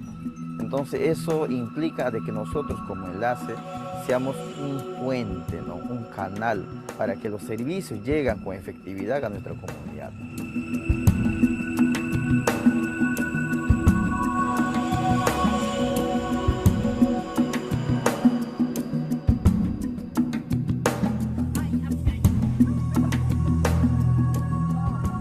La salud intercultural es una atención centrada en la persona, pero basada en su cultura, sus costumbres, sus tradiciones, de tal manera que el proceso de abordaje de salud-enfermedad no implique una resistencia o un rechazo. Mi nombre es Elías Noico Sánchez, soy enlace del pueblo Cacataibo, soy de la comunidad nativa Puerto Azul de la etnia Cacataibo. Mi nombre es Lidia Reina Avanari, yo soy de la comunidad Buen Perú, Río Galvez, yo soy etnia Matzés. Y nosotros hacemos comunicación, hacemos reunión, que personal de salud está viniendo para atender de obstetricia, enfermera, odontólogo. Los enlaces indígenas tienen una fortaleza que dominan la lengua indígena originaria, que tienen el conocimiento del territorio y que han validado su representación con las organizaciones indígenas de la zona. Esto nos permite llegar con un equipo de salud acompañado del enlace indígena, con un mensaje asertivo, que se habla en la lengua originaria, que nos permite explicarle detalladamente a la población qué intervenciones vamos a desarrollar.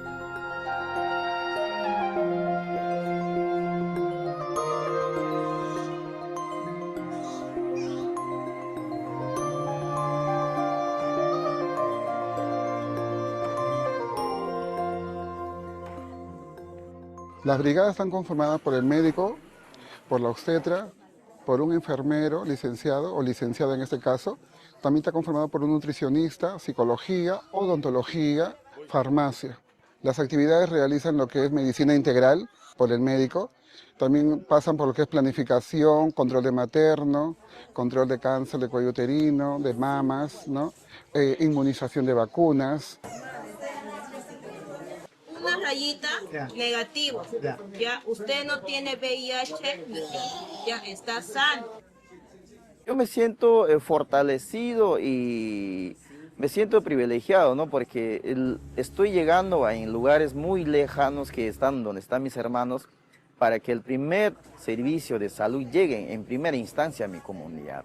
Ese es mi orgullo y mi privilegio de sentirme que soy parte del enlace.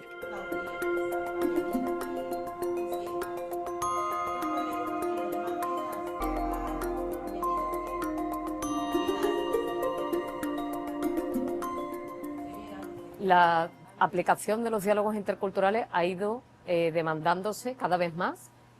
Países como Perú presentan avances muy significativos, donde vemos de forma muy visible cómo cuando se implementan esos diálogos interculturales se mejora el acceso de la población a los servicios de salud y tienen iniciativas muy interesantes. Por ejemplo, el tema de los enlaces indígenas es una figura que viene trabajando, es un conector entre la medicina ancestral, entre la comunidad y la medicina occidental, que a su vez se capacita de técnicas que vienen de la medicina occidental, donde OPS está dando un fuerte acompañamiento, pero a la vez son personas de confianza para las comunidades porque pertenecen a ellas y ahí se refleja de manera significativa su propia identidad, ¿no? Lo cual tiene implicaciones muy palpables para abordar el tema de salud y bienestar. Es una herramienta muy valiosa para todas las intervenciones que nosotros desarrollamos en el Ministerio de Salud. Desde las intervenciones que hacemos con brigadas itinerantes, visitando comunidades alejadas, desde las intervenciones que hacemos con las estrategias para el tratamiento o el abordaje de la tuberculosis, para el abordaje del VIH, para el abordaje de enfermedades metaxénicas como el dengue, la malaria. El panorama de lo que era antes ahora se ha cambiado bastante porque hay mayor confianza, mayor atención, mayor respaldo a los servicios de salud. Mi presencia como enlace en mi comunidad genera un cambio positivo en ver la salud como primordial para poder subsistir como ser humano, ¿no?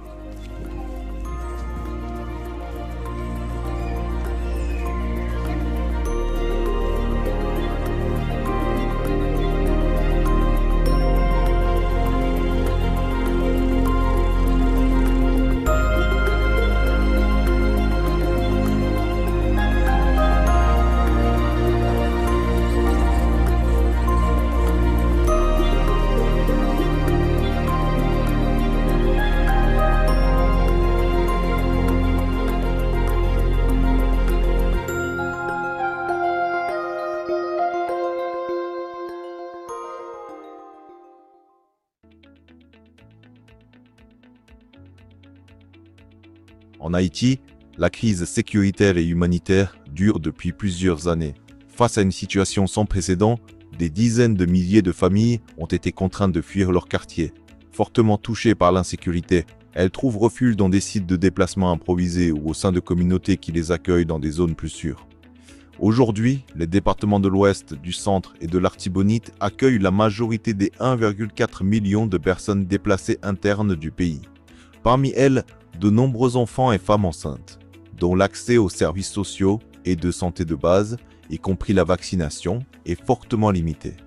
Pour protéger ces populations contre les maladies évitables par la vaccination, la direction du programme élargi de vaccination du ministère de la Santé publique et de la Population a mené une campagne de vaccination ciblée, avec l'appui de l'OPS, OMS et de Gavi.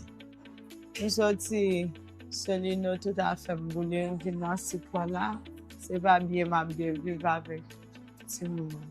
Pour santé là, on vient ensemble pour toilette cap. Bah mon grille fièvre et puis on a dormi plus souple, gade parfois de l'eau sale sans toi. Santé a pas tellement OK.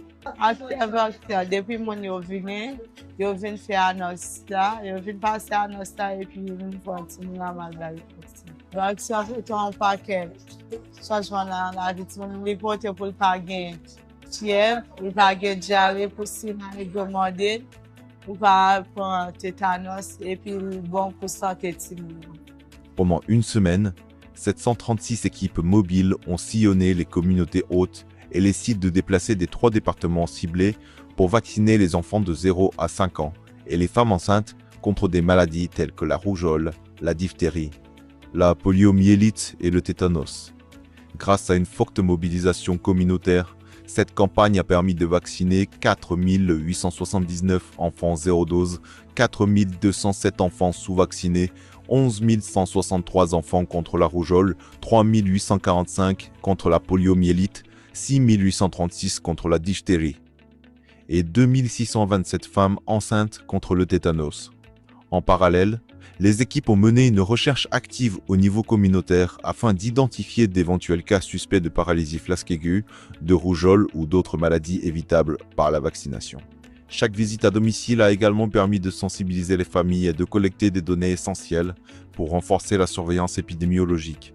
Cette campagne a permis de renforcer la protection des populations déplacées internes, les plus exposées aux risques épidémiques, et contribuer à améliorer la détection précoce des maladies évitables par la vaccination.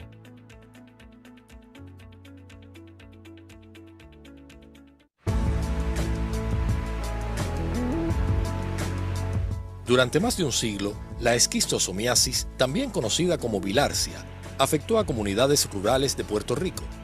Hoy, gracias a décadas de investigación científica, vigilancia sostenida y colaboración internacional, la isla está cerca de alcanzar un hito histórico, demostrar la eliminación de la transmisión de la esquistosomiasis. Esquistosomiasis ha sido una enfermedad endémica, o fue, por muchos años.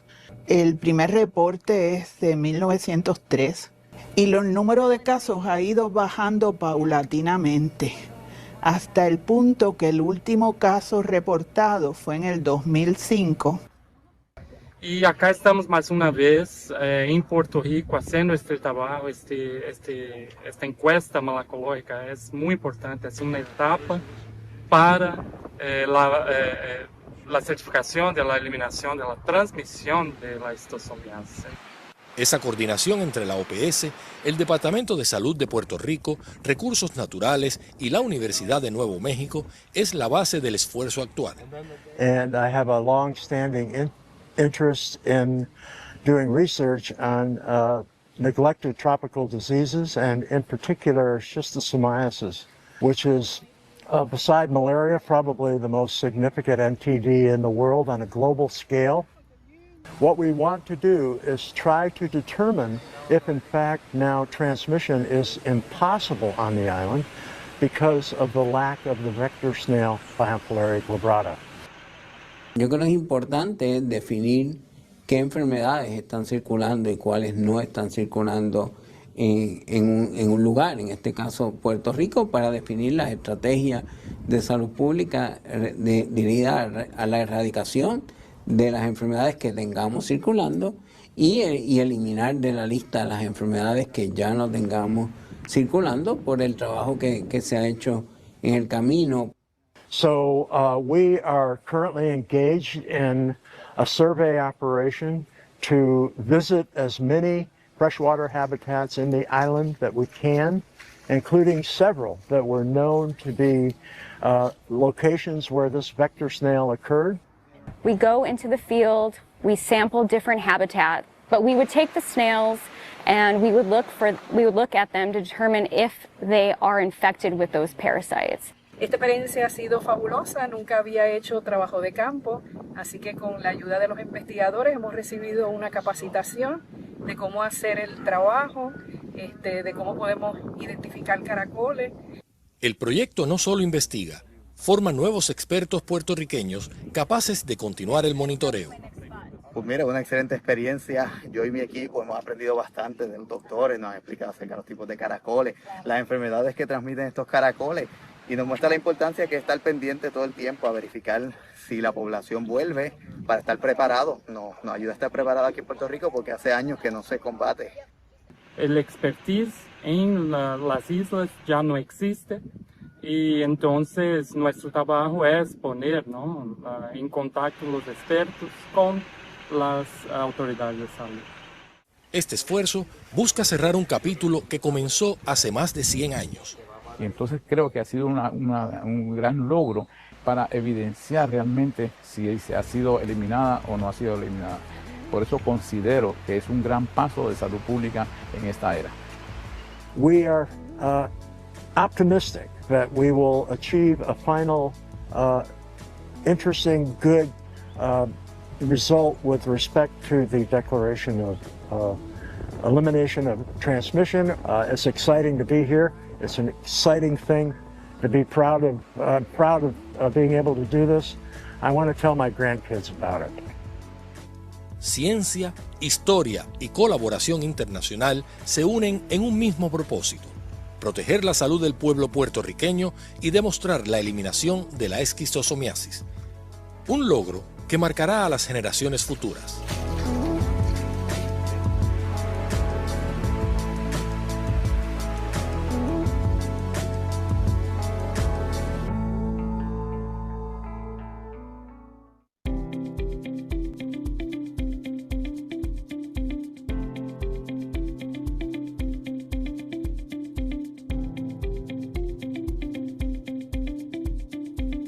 Estar en un entorno penitenciario aumenta hasta 100 veces el riesgo de contraer tuberculosis.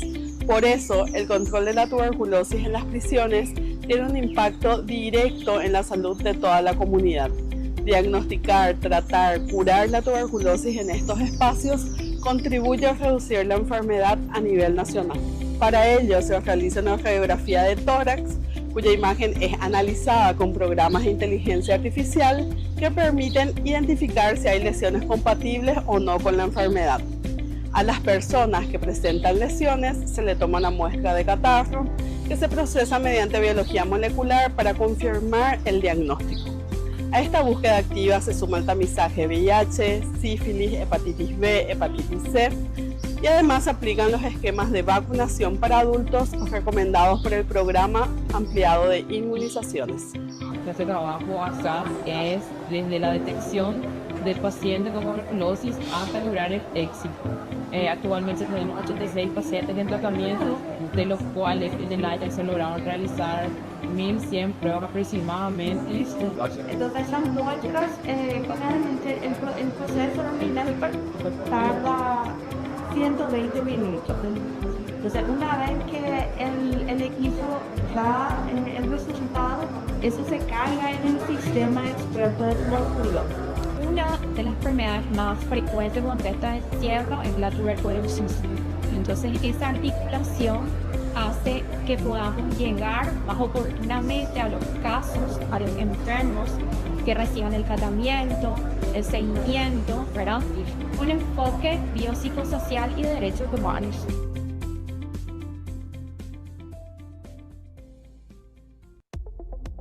En las Américas, 1 de cada 3 niños y adolescentes vive con sobrepeso u obesidad, y 4 de cada 5 niños es físicamente inactivo.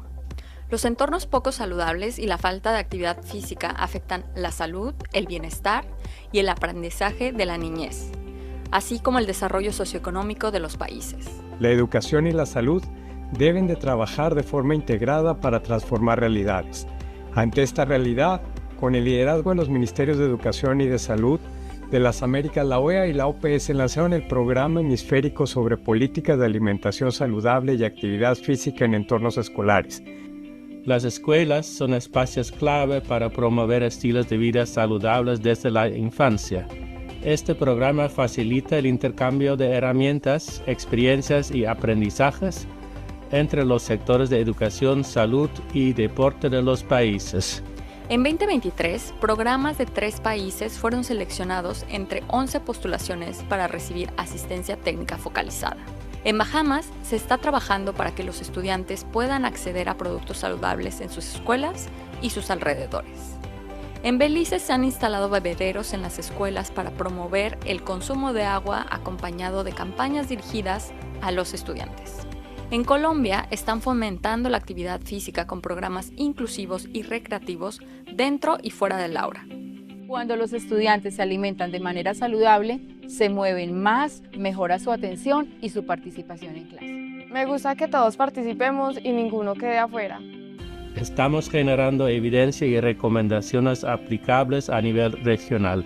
Los entornos escolares saludables son un derecho y una realidad alcanzable, por lo que apoyamos el fortalecimiento de políticas públicas que beneficien a todos los estudiantes de las Américas. Programa Hemisférico de la OEA y la OPS, una primera línea de acción en la lucha contra las enfermedades no transmisibles en las Américas.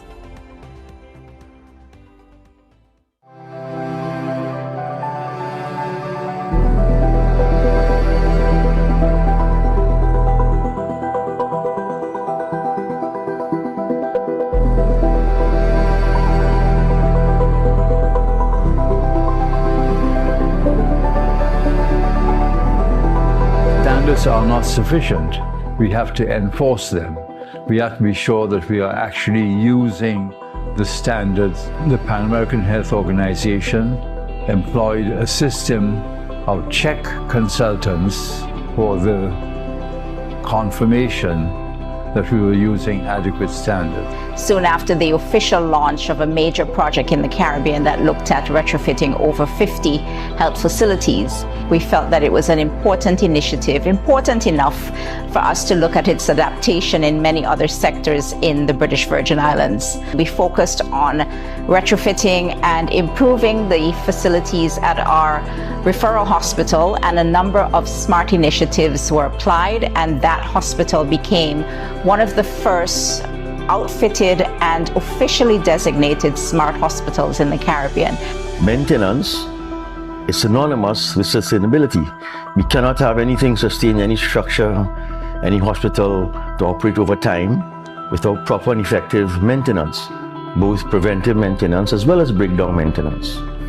Effective and proper maintenance is essential for a hospital to function before any event, during and after. And I mean, this is frontier work that the Caribbean is leading. The region started with a hospital safety index, made this index more relevant to the future that we face. And now we know it's been picked up by WHO globally, it's being used in other parts of the world. And this is what I'm most excited about.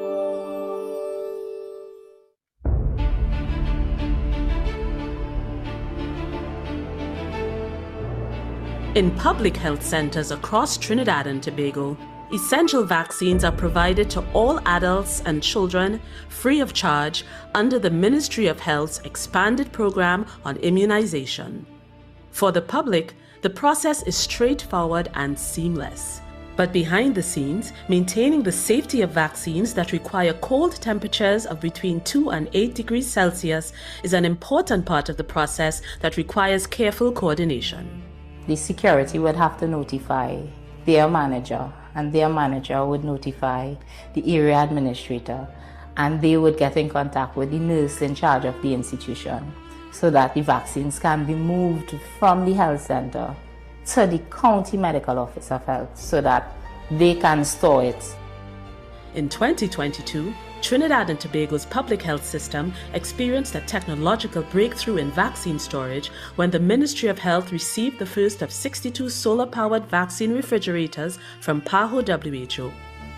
What we do is support the countries to procure not only all the vaccines that actually are given here to the population, also procuring some supplies for the cold chain to provide the vaccination throughout the country, and also training the health personnel to be able to accomplish this. It was an exciting time because we weren't sure what to expect when this solar-powered fridge arrived. So now we were able to keep our vaccines with or without power at the institution without having to move it. For the past year, at least 3 occasions I've had power outages for 8 hours, but I didn't have to move a vaccine. I had confidence in this fridge because I knew it was reliable and it uses renewable energy. Every step along the way, vaccines remain safe and available for every child, every family, every time.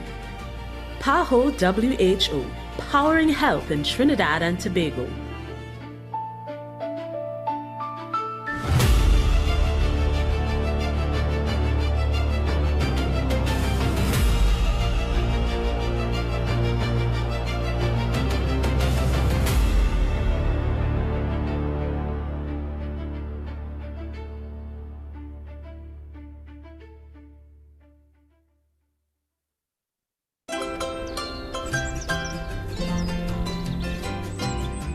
Ya felizmente hemos avanzado con las evaluaciones rápidas de tracoma en los 12 municipios seleccionados en El Salvador.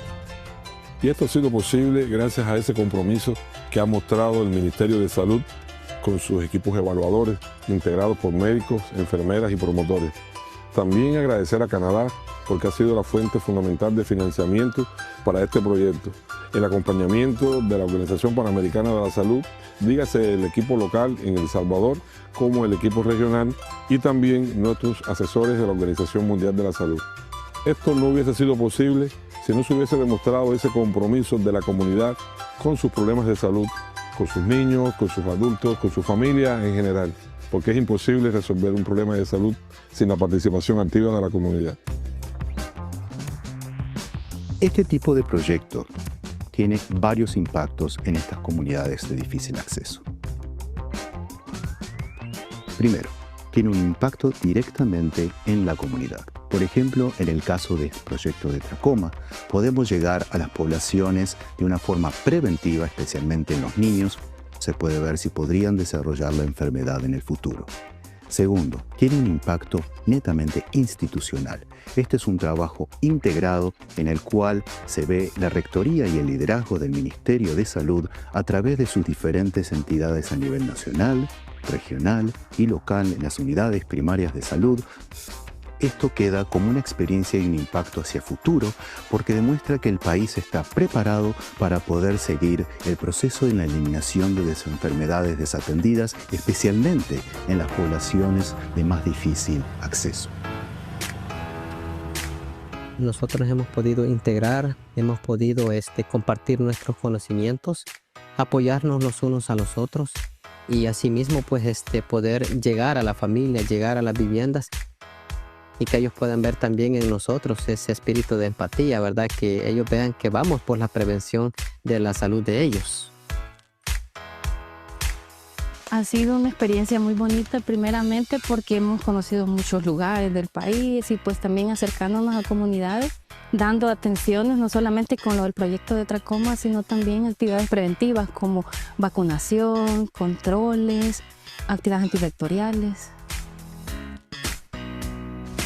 A la edad que tengo nunca me había hecho un examen hasta hoy y me parece importante pues porque yo salgo de duda que yo pueda tener algo en mi vista, igual que mis niñas, que no vayan a tener algo que me preocupe a mí.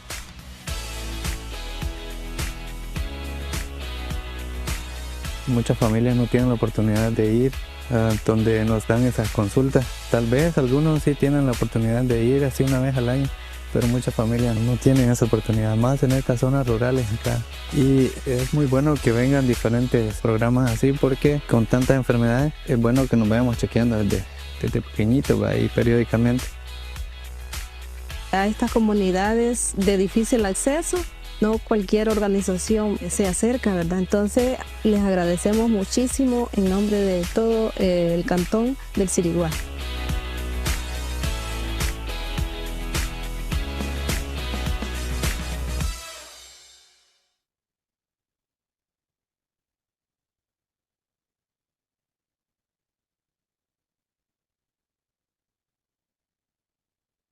Descobri, deu aquele desespero, porque assim, meu sonho sempre foi ser mãe. E eu falei, pronto, acabou, meu chão abriu e eu não vou ter mais condição de ser mãe. E depois, com as informações vindo ao SAI, eu vi que não era assim, que na hora do desespero, na hora que você pega aquele exame e dá positivo, eu falei assim, acabou meu mundo. Mas realmente não acabou, sua história agora vai começar de verdade. O caminho para eliminar a transmissão vertical do HIV no Brasil foi construído por pessoas, por profissionais, gestantes, gestores, pesquisadores, comunidades e famílias que acreditam que cada vida merece nascer com todas as possibilidades pela frente.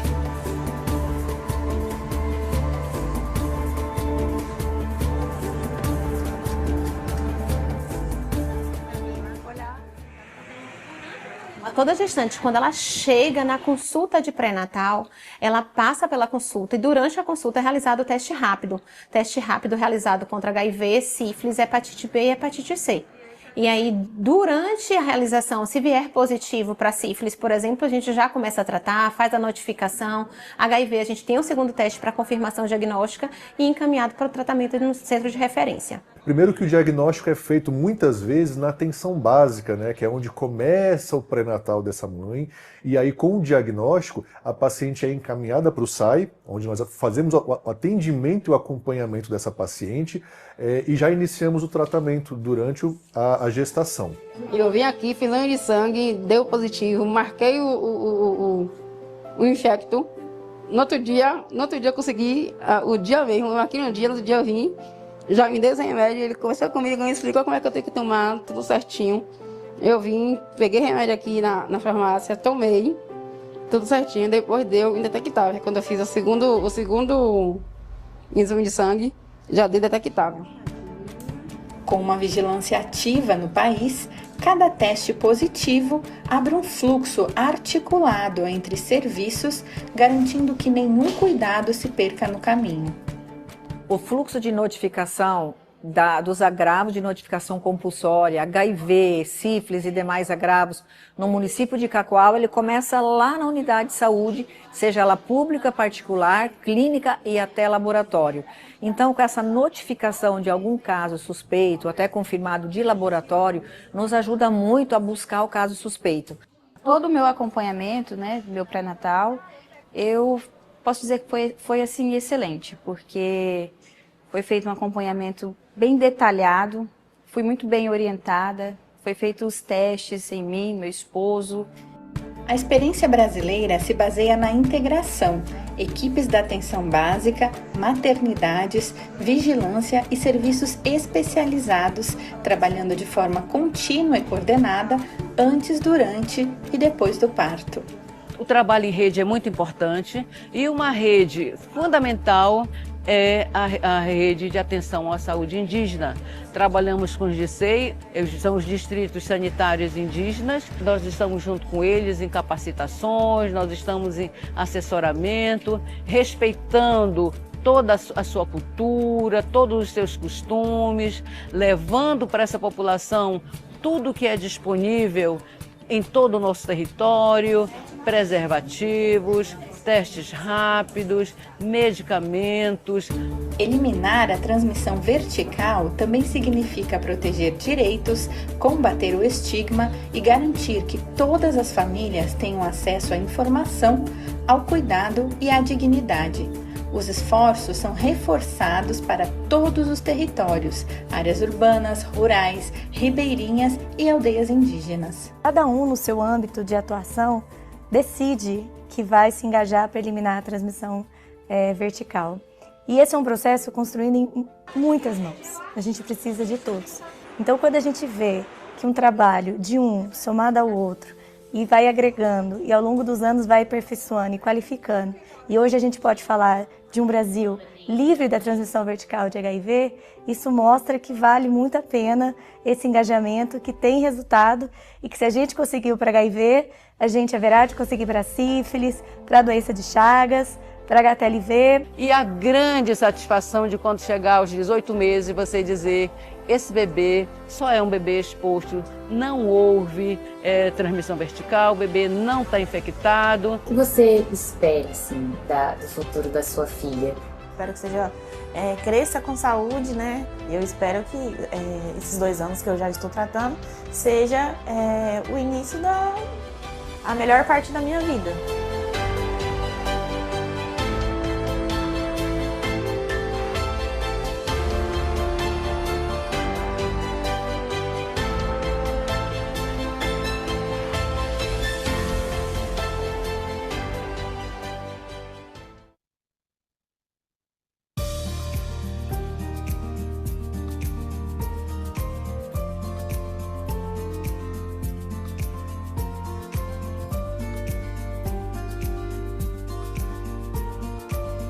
El proyecto Extensión del acceso y cobertura en salud materno-infantil a zonas rurales dispersas, comunidades indígenas y territorios fronterizos del Chaco paraguayo fue concebido con un propósito profundamente humano: acercar servicios esenciales de salud a quienes enfrentan las mayores barreras para ejercer su derecho a la salud.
Gracias al proyecto se están acercando más mujeres para tener parto en la USF por la confianza que le tiene al personal de salud, a la USF, a la doctora, al obstetra, y por eso quieren tener parto en la USF. El proyecto llegó a más de 68.000 personas en el Chaco paraguayo, fortaleciendo 4 microredes de salud, beneficiando a 93 comunidades indígenas y 3 ejes fronterizos. A través de equipos humanos con mejora en sus competencias, equipos básicos para la atención, una ambulancia fluvial y salas de parto mejor equipadas, la salud materna e infantil se volvió más cercana, más humana y más segura. Antes de la llegada de la ambulancia, enfrentábamos desafíos bastante grandes para brindar atención especializada y oportuna, especialmente a pacientes que presentaban emergencias o urgencias. Ver a una madre llegar a un centro de mayor complejidad en donde va a ser atendida con las necesidades que a ella le hace falta o a un recién nacido es para nosotros un compromiso y un orgullo a la vez, porque estamos cerrando brechas de acceso a la salud que pueden salvar vidas en el Chaco. El proyecto Extensión del acceso y cobertura en salud materno-infantil a zonas rurales dispersas, comunidades indígenas y territorios fronterizos del Chaco paraguayo ha sido posible gracias al compromiso del Ministerio de Salud Pública y Bienestar Social, con el apoyo técnico de la OPS-OMS y el financiamiento del Fondo India-ONU. En cada parto seguro, en cada niño que crece sano, en cada comunidad fortalecida, la salud se transforma en vida. Chaco paraguayo, un territorio donde la esperanza también se moviliza.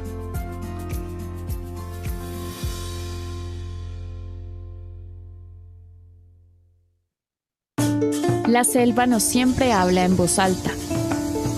A veces sus mensajes llegan en susurros, el crujir de una rama o el silencio repentino de los pájaros. Es un territorio vivo, lleno de belleza y de advertencias. Quien sabe mirar y escuchar, descubre que entre el verde intenso, la humedad y el cuerpo inmóvil de un animal que ya no canta, hay historias por descubrir y muchas vidas por salvar. En lo profundo del Putumayo, 3 monos fueron hallados muertos al mismo tiempo. Para muchos, aquello habría sido solo una coincidencia trágica. Sin embargo, para Wilder Pérez de la Secretaría de Salud Departamental fue una clara señal de alarma. Gracias a un taller realizado en el Tolima, organizado por la OPS, Wilder sabía exactamente qué hacer. Aplicó lo aprendido, tomó muestras adecuadas y notificó de inmediato a las autoridades competentes. El diagnóstico no tardó en llegar: fiebre amarilla. Sin esa acción oportuna, los animales probablemente habrían sido enterrados sin análisis y con ellos se habría perdido una valiosa oportunidad de prevenir un brote. Pero esta vez fue diferente. La detección temprana permitió activar de inmediato una serie de medidas. Se vacunó al personal ambiental, se realizaron estudios entomológicos y se puso en marcha un plan para el manejo del área afectada. Lo que comenzó con la muerte de 3 monos se transformó en una historia de prevención y acción efectiva, porque la formación adecuada no solo salva vidas, en este caso también pudo haber salvado a toda una comunidad.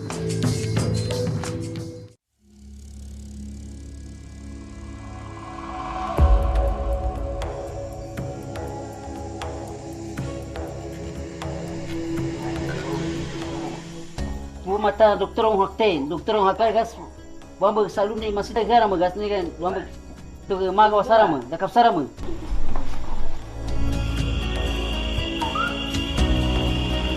Nosotros recibimos la llamada en la madrugada que nos llaman de la comunidad de Cusuchapi. ¿Desde qué hora no sale la placenta? Diciendo que la paciente da parto en su domicilio. Inmediatamente ponemos la alerta roja porque justamente era un parto, una retención de placenta, una clave roja, en el cual el personal de salud de acá del Centro de Salud IMASA acude al llamado de la emergencia.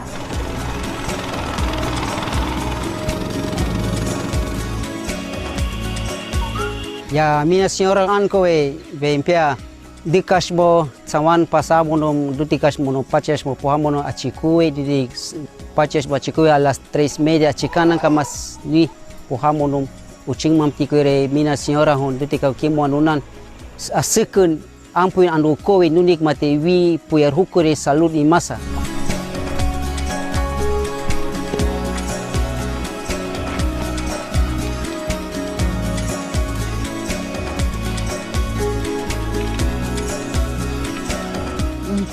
Ucing mama cuk deka facuai wika cing pungkeng kamu normal ucing maku yang tu ti kamu nuna ucing maku yang ning tu ucing mama cuk deka facuai yang cing normal kamu ucing maku yang.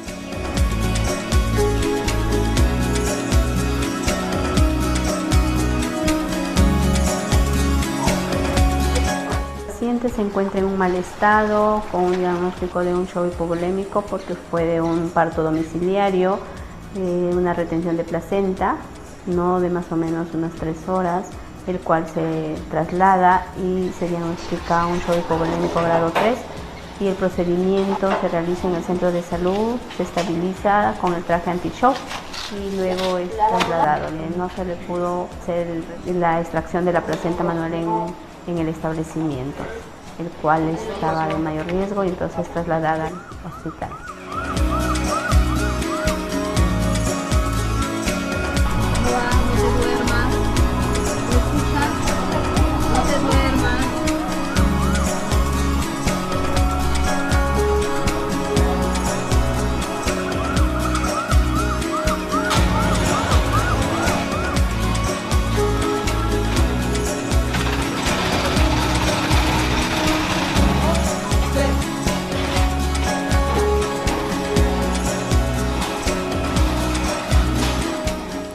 Kamu nuna aha puto yang matihin kiri pusan kana tepo dia aha cintaan digman imbo hunga umikbon wakan bawa pawaka tusan tibon kamu nui leong si bawa iwak ma mutakiri kami dikowe.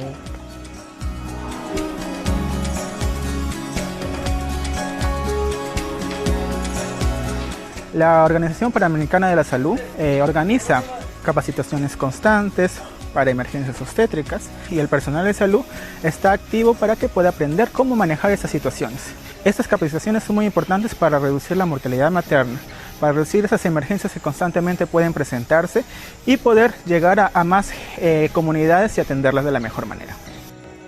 El proyecto, que es Mejorando la Salud de Adolescentes y Mujeres que viven en situaciones de vulnerabilidad, ha aportado de manera, digamos, sustancial, tanto en el personal de salud como también en el personal comunitario. Porque en el caso del esposo de Aida, logró identificar oportunamente esos factores de riesgo que podían contribuir a que esta mujer hubiera fallecido. Sin embargo, al tener la oportunidad de haber sido capacitado en el marco de este proyecto, ha permitido que pueda haber sido salvada. Porque se han incorporado todas las tecnologías sanitarias, dentro de ellos, por ejemplo, el caso de esta emergencia, que fue una hemorragia, se utilizó el traje TAN, que es una tecnología de bajo costo que ha demostrado que tiene gran impacto en la reducción de las muertes maternas por hemorragia. Kama fecha mamiktuham te control ng ay kinayang. Fecha mamiktuham te control ay kang no fecha ti tahatta metod mate control ay kan wakitu tutika puamon kamu wi uching makuwicho. Desde la Organización Panamericana de la Salud nos comprometemos en seguir colaborando de manera articulada con el gobierno local, en este particular con Ucayali y Amazonas, para poder alcanzar un acceso de calidad en servicios maternos prenatales y no dejar a nadie atrás.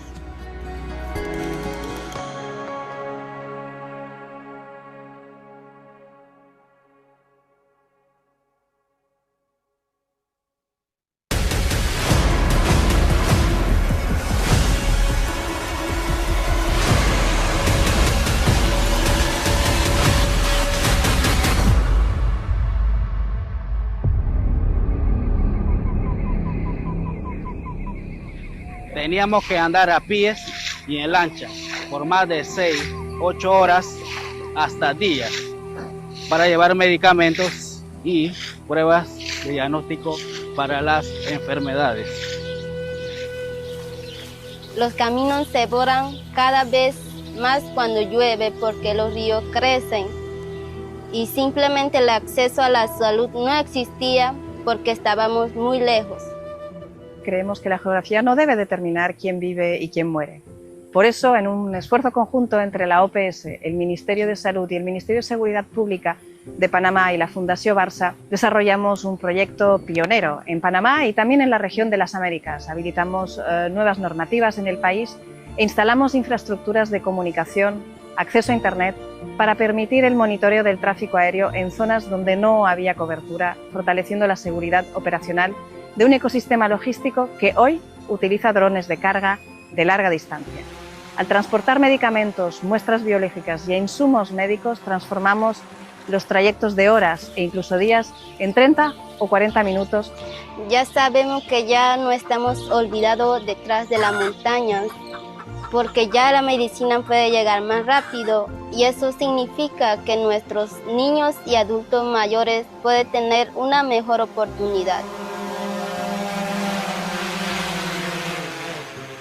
La innovación es un puente hacia la salud universal. Lo que estamos haciendo aquí en la comarca Nove Buglé es algo que es escalable y es replicable. Y es algo que justamente podemos hacer en cualquier otro lugar del mundo.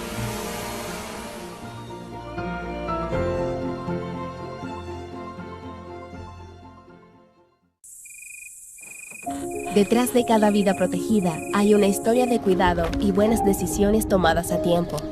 En las Américas, décadas de esfuerzo y colaboración han protegido la salud de generaciones enteras. Gracias a las vacunas, logramos lo que parecía imposible: eliminar la polio, prevenir más de 6 millones de muertes por sarampión en los últimos 20 años y salvar innumerables vidas. El sarampión es una enfermedad causada por un virus. Sin embargo, hoy enfrentamos desafíos que creíamos superados. La Organización Panamericana de la Salud emitió una nueva alerta epidemiológica. El sarampión ha regresado. Vas a sentir frío, ¿ya? Listo. Cuando las coberturas bajan, las enfermedades prevenibles por vacunación vuelven. Las vacunas son una de las intervenciones más costo-efectivas para proteger nuestra salud y la de nuestras familias. En 2026 celebremos la Semana de Vacunación en las Américas, A que se vacunen. reconocida como bien público regional que renueva nuestro compromiso, fortalecer la inmunización y evitar retrocesos que afectan el desarrollo de nuestros países. A los profesionales de la salud, gracias por dejar todo para cuidar de nuestras vidas. La historia ya nos mostró que juntos podemos. Tu decisión marca la diferencia. Inmunización para todos.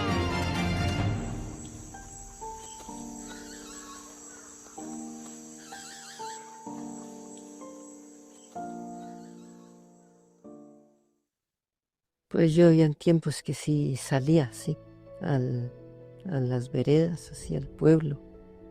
Pero ya cuando caí con la crisis bastante grave, ya me daba era por encerrarme así en la casa, no salía. Today, more than 160 million people in the Americas are living with a mental health condition. Yet too many of these conditions go unaddressed, causing serious health, social, and economic consequences for individuals, families, communities, and society as a whole. Traditionally, mental health was seen as the responsibility of the health sector alone, but this approach falls short, leaving most people without quality care. The Pan American Health Organization has been leading efforts to catapult mental health from an often neglected health issue to a central item on national and regional political agendas. When the COVID-19 pandemic struck in 2020, PAHO quickly recognized the growing mental health crisis in countries across the Americas. So in 2022, we established the High-Level Commission on Mental Health and COVID-19, which was the region's first expert group of its kind, tasked with guiding the organization and its member states on improving mental health policies and services during this period and beyond. The Commission created a concrete framework for countries to transform their mental health systems by integrating mental health into all policies. The report also inspired the development of the Strategy for Improving Mental Health and Suicide Prevention in the region of the Americas, which was approved by PAHO member states at the 60th Directing Council in 2023. However, to achieve this goal, the conversation needed to reach beyond ministries of health, to engage high-level political leaders in the region. In close collaboration with PAHO, the Organization of American States began incorporating mental health into its mandate, starting with the adoption of the resolution named Promotion and Protection of Human Rights at the 54th OAS General Assembly, which notably included a section dedicated to human rights and mental health. The following year, the 55th OAS General Assembly marked a historic moment for mental health, featuring a high-level side event and the adoption of the resolution addressing the critical mental health crisis in the Americas. This resolution urges member states to increase public and private investment in community-based mental health care, prevention, and recovery. It also established Inter-American Mental Health Week, first celebrated the week of October 6th, 2025. What we achieved in 2025 was not accidental.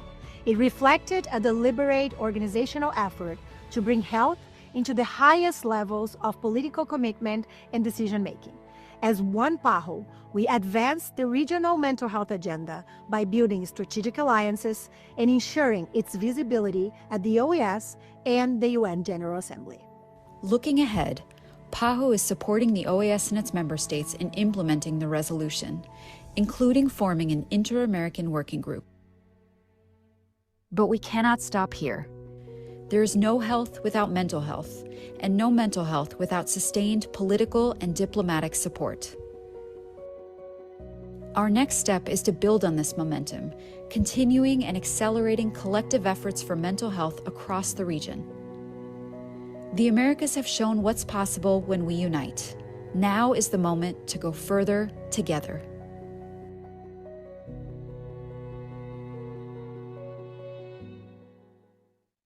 Ser enlace es ser una alianza entre el Estado y la comunidad. Entonces eso implica de que nosotros como enlace seamos un puente, ¿no? Un canal para que los servicios lleguen con efectividad a nuestra comunidad.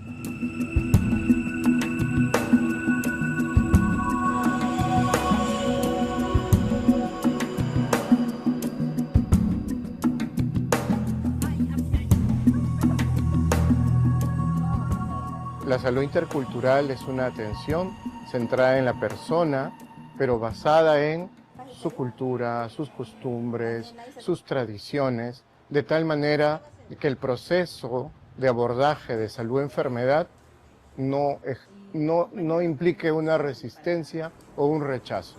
Mi nombre es Elías Noico Sánchez, soy enlace del pueblo Cacataibo, soy de la comunidad nativa Puerto Azul de la etnia Cacataibo. Mi nombre es Lidia Reina Avanari, yo soy de la comunidad Buen Perú, Río Galvez, yo soy etnia Matzés.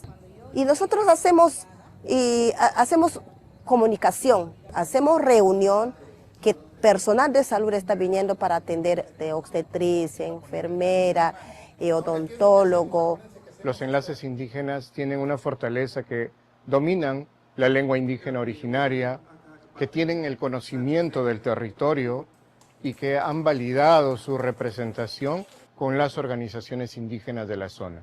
Esto nos permite llegar con un equipo de salud acompañado del enlace indígena, con un mensaje asertivo, que se habla en la lengua originaria, que nos permite explicarle detalladamente a la población qué intervenciones vamos a desarrollar.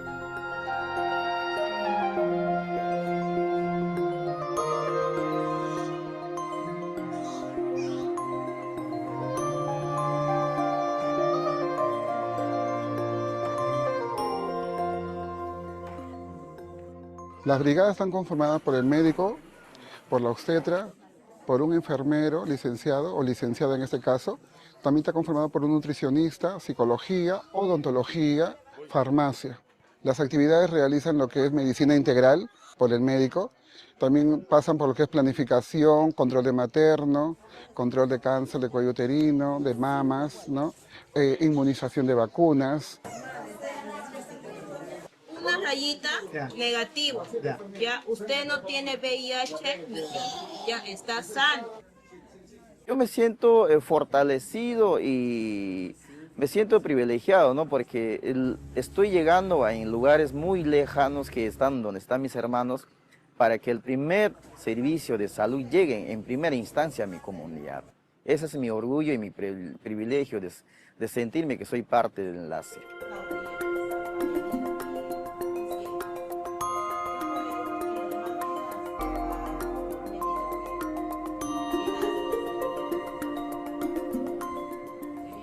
La aplicación de los diálogos interculturales ha ido demandándose cada vez más. Países como Perú presentan avances muy significativos, donde vemos de forma muy visible cómo cuando se implementan esos diálogos interculturales se mejora el acceso de la población a los servicios de salud, y tienen iniciativas muy interesantes. Por ejemplo, el tema de los enlaces indígenas es una figura que viene trabajando, es un conector entre la medicina ancestral, entre la comunidad y la medicina occidental, que a su vez se capacita de técnicas que vienen de la medicina occidental, donde OPS está dando un fuerte acompañamiento, pero a la vez son personas de confianza para las comunidades porque pertenecen a ellas, y ahí se refleja de manera significativa su propia identidad, ¿no? Lo cual tiene implicaciones muy palpables para abordar el tema de salud y bienestar. Es una herramienta muy valiosa para todas las intervenciones que nosotros desarrollamos en el Ministerio de Salud. Desde las intervenciones que hacemos con brigadas itinerantes, visitando comunidades alejadas, desde las intervenciones que hacemos con las estrategias para el tratamiento o el abordaje de la tuberculosis, para el abordaje del VIH, para el abordaje de enfermedades metaxénicas como el dengue, la malaria. El panorama de lo que era antes ahora se ha cambiado bastante porque hay mayor confianza, mayor atención, mayor respaldo a los servicios de salud. Mi presencia como enlace en mi comunidad genera un cambio positivo en ver la salud como primordial para poder subsistir como ser humano, ¿no?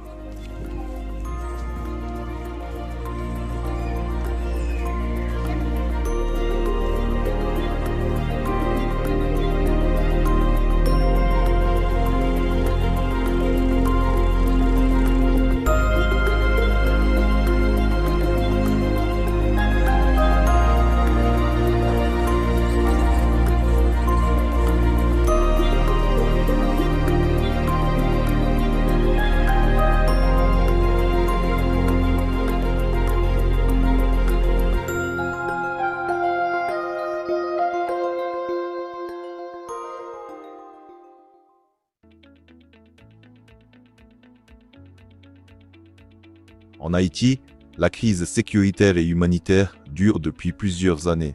Face à une situation sans précédent, des dizaines de milliers de familles ont été contraintes de fuir leur quartier. Fortement touchées par l'insécurité, elles trouvent refuge dans des sites de déplacement improvisés ou au sein de communautés qui les accueillent dans des zones plus sûres.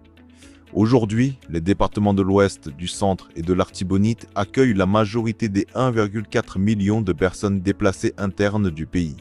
Parmi elles, de nombreux enfants et femmes enceintes, dont l'accès aux services sociaux et de santé de base, y compris la vaccination, est fortement limité. Pour protéger ces populations contre les maladies évitables par la vaccination, la direction du programme élargi de vaccination du ministère de la Santé publique et de la Population a mené une campagne de vaccination ciblée, avec l'appui de l'OPS, OMS et de Gavi. Celui nous tout à fait voulu venir dans ce point-là, c'est pas bien ma de vivre avec ce moment. Pour santé là, on a un centre pour toilette cap. Bah mon grille fièvre et puis on a dormi plus souple, il y a des parfois de l'eau sale sans toi. Santé a pas tellement ok.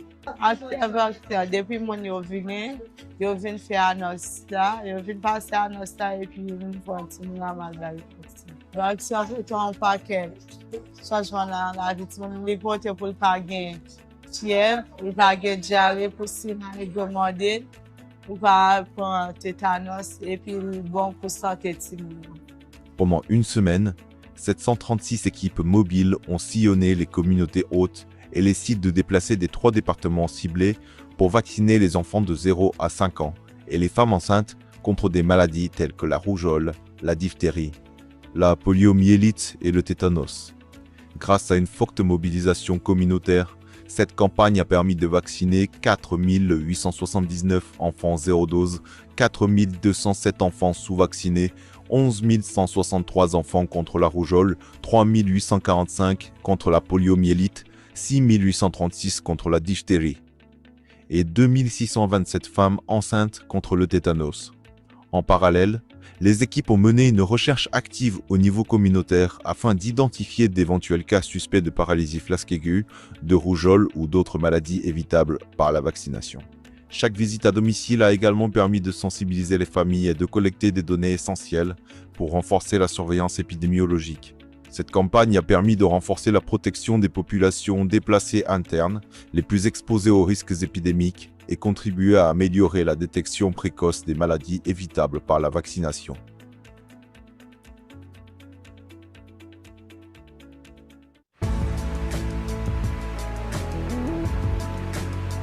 Durante más de un siglo, la esquistosomiasis, también conocida como bilarcia, afectó a comunidades rurales de Puerto Rico.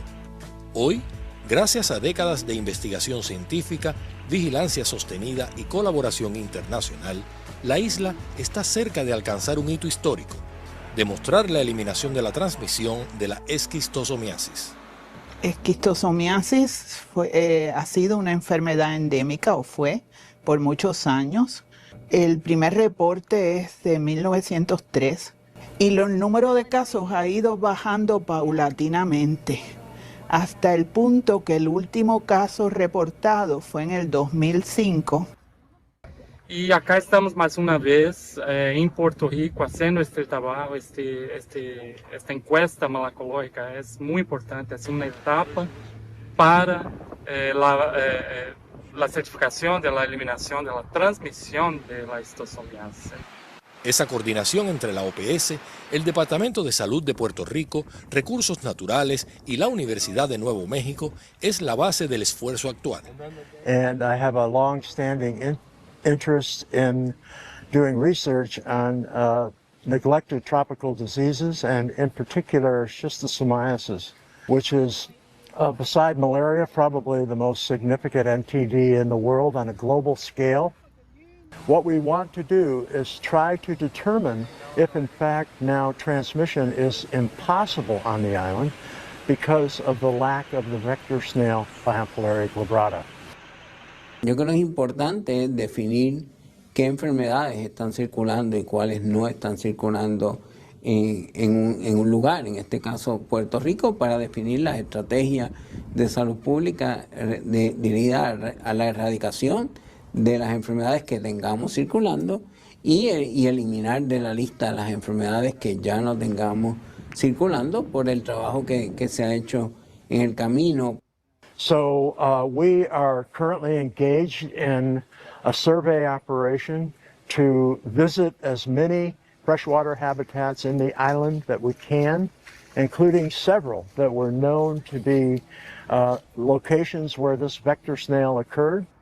We go into the field, we sample different habitat, But we would take the snails and we would look at them to determine if they are infected with those parasites. Esta experiencia ha sido fabulosa, nunca había hecho trabajo de campo, así que con la ayuda de los investigadores hemos recibido una capacitación de cómo hacer el trabajo, de cómo podemos identificar caracoles. El proyecto no solo investiga, forma nuevos expertos puertorriqueños capaces de continuar el monitoreo.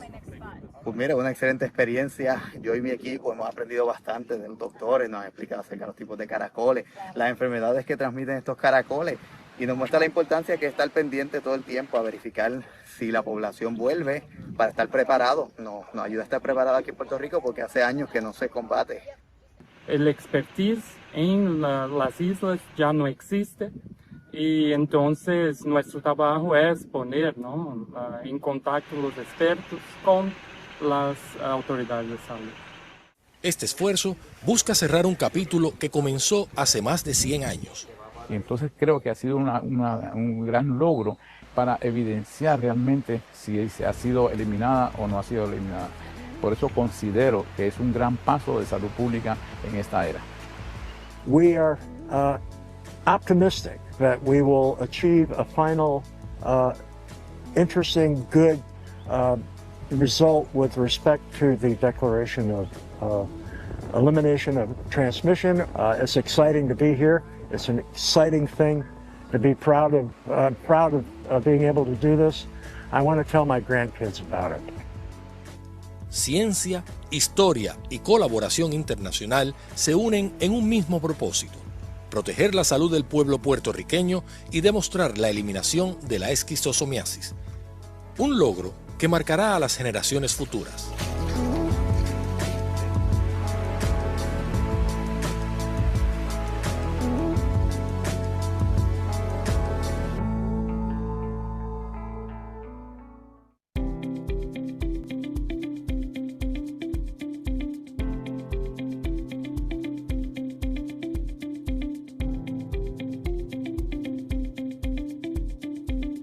Estar en un entorno penitenciario aumenta hasta 100 veces el riesgo de contraer tuberculosis. Por eso, el control de la tuberculosis en las prisiones tiene un impacto directo en la salud de toda la comunidad. Diagnosticar, tratar, curar la tuberculosis en estos espacios contribuye a reducir la enfermedad a nivel nacional. Para ello, se realiza una radiografía de tórax, cuya imagen es analizada con programas de inteligencia artificial que permiten identificar si hay lesiones compatibles o no con la enfermedad. A las personas que presentan lesiones se le toma una muestra de catarro que se procesa mediante biología molecular para confirmar el diagnóstico. A esta búsqueda activa se suma el tamizaje VIH, sífilis, hepatitis B, hepatitis C, y además se aplican los esquemas de vacunación para adultos recomendados por el programa ampliado de inmunizaciones. Nuestro trabajo acá es desde la detección del paciente con tuberculosis hasta lograr el éxito. Actualmente tenemos 86 pacientes en tratamiento, de los cuales en el año se lograron realizar 1.100 pruebas aproximadamente. Entonces las muestras, generalmente el proceso nominal tarda 120 minutos. Entonces una vez que el equipo da el resultado, eso se carga en el sistema experto de tuberculosis. Una de las enfermedades más frecuentes con esta encierro es la tuberculosis. Entonces esa articulación hace que podamos llegar más oportunamente a los casos, a los enfermos que reciban el tratamiento, el seguimiento, ¿verdad? Un enfoque biopsicosocial y de derechos humanos.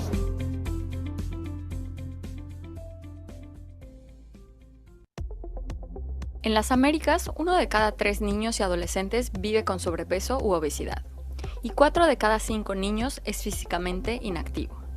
Los entornos poco saludables y la falta de actividad física afectan la salud, el bienestar y el aprendizaje de la niñez, así como el desarrollo socioeconómico de los países.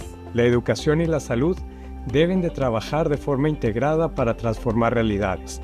Ante esta realidad, con el liderazgo de los Ministerios de Educación y de Salud de las Américas, la OEA y la OPS lanzaron el Programa Hemisférico sobre Políticas de Alimentación Saludable y Actividad Física en Entornos Escolares. Las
Welcome back, everyone.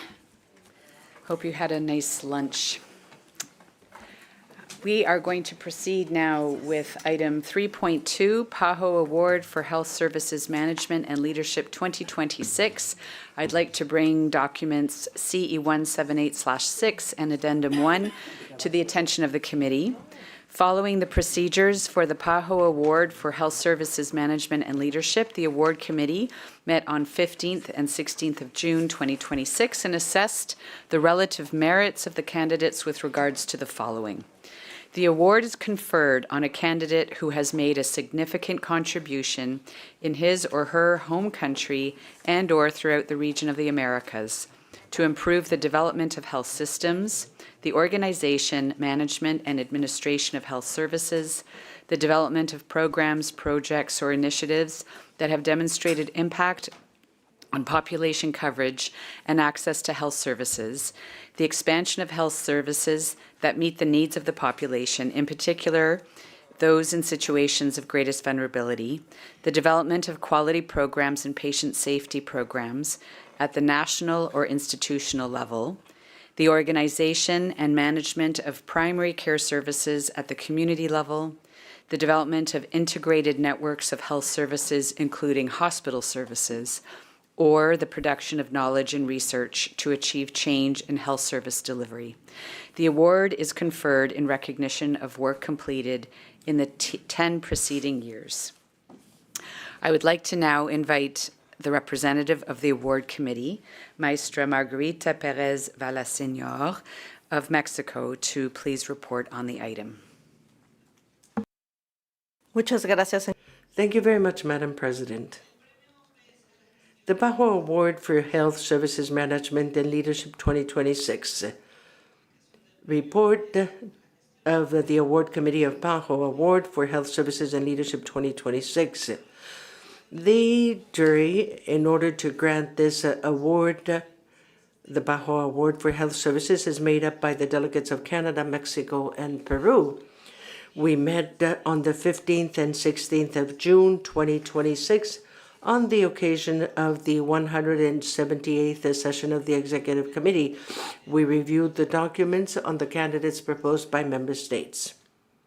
That is, the candidates to the award in 2026 are the following: Marco Antonio Herbas Justiniano from Bolivia, Elian Ignotti from Brazil, Ricardo Webe Tapeva from Brazil, Deca Castillo Camargo from Costa Rica, David Siviani Giltridge Cordero, Costa Rica, Oscar Diaz from Cuba, Raúl Herrera Valdez from Cuba, Dolores Elizabeth Lore Alcibar, Ecuador, Lourdes Vanessa Santín González from Ecuador, Ana Joana Samayoa Bran from Guatemala, Yelkis Maria Gil Mojica from Panama, Lisca Deidre Rodriguez, Venezuela, Noli Goromoto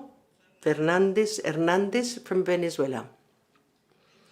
The award committee recommended that the PAHO Award for Health Services Management and Leadership 2026 be granted to Dr. Noli Goromoto Hernandez of Venezuela.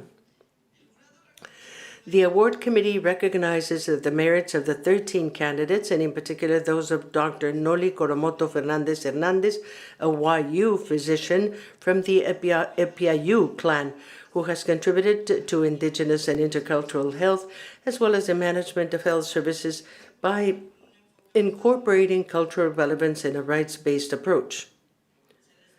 Among her achievements, we have the design of the Indigenous Care and Guidance System that stands out, integrating traditional medicine, and the development of a culturally relevant model for maternal health services. Through technical cooperation, academic work, and regional leadership, she has contributed to strengthening the integration of traditional knowledge, intercultural facilitators, and health services for indigenous peoples in the Andean and Latin American fields. The committee recommends that the Executive Committee adopt a resolution along the following lines. And now I will read out the proposed resolution. PAHO Award for Health Services Management and Leadership 2026. The 178th session of the Executive Committee, having examined the report of the Award Committee of the PAHO Award for Health Services and Leadership 2026, and bearing in mind the provisions of the procedures for conferring the PAHO Award for Health Services and Leadership, previously known as the PAHO Award for Administration, as approved by the 56th Directing Council in 2018, resolves 1. To congratulate the candidates for the PAHO Award for Health Services Management and Leadership 2026 for their professionalism and outstanding work on behalf of their countries and the region of the Americas.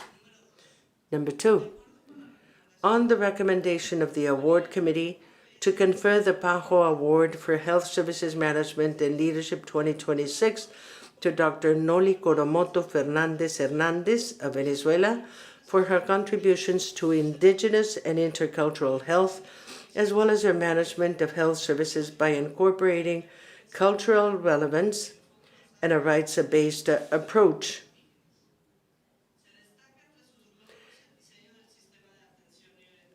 Among her achievements, the design of the Indigenous Care and Guidance System stands out, integrating traditional medicine and the development of a culturally relevant model for maternal health services. Through technical cooperation, academic work, and regional leadership, she has contributed to strengthening the integration of traditional knowledge, intercultural facilitators, and health services for indigenous peoples in the Andean and Latin American fields. 3. To transmit the report of the Award Committee of the PAHO Award for Health Services Management and Leadership 2026 to the 63rd Directing Council. That is all, Madam President. Thank you very much. Since the proposed resolution has already been presented with thanks by the representative of the Award Committee, I would like to now open the floor to plenary for discussion, which includes the resolution.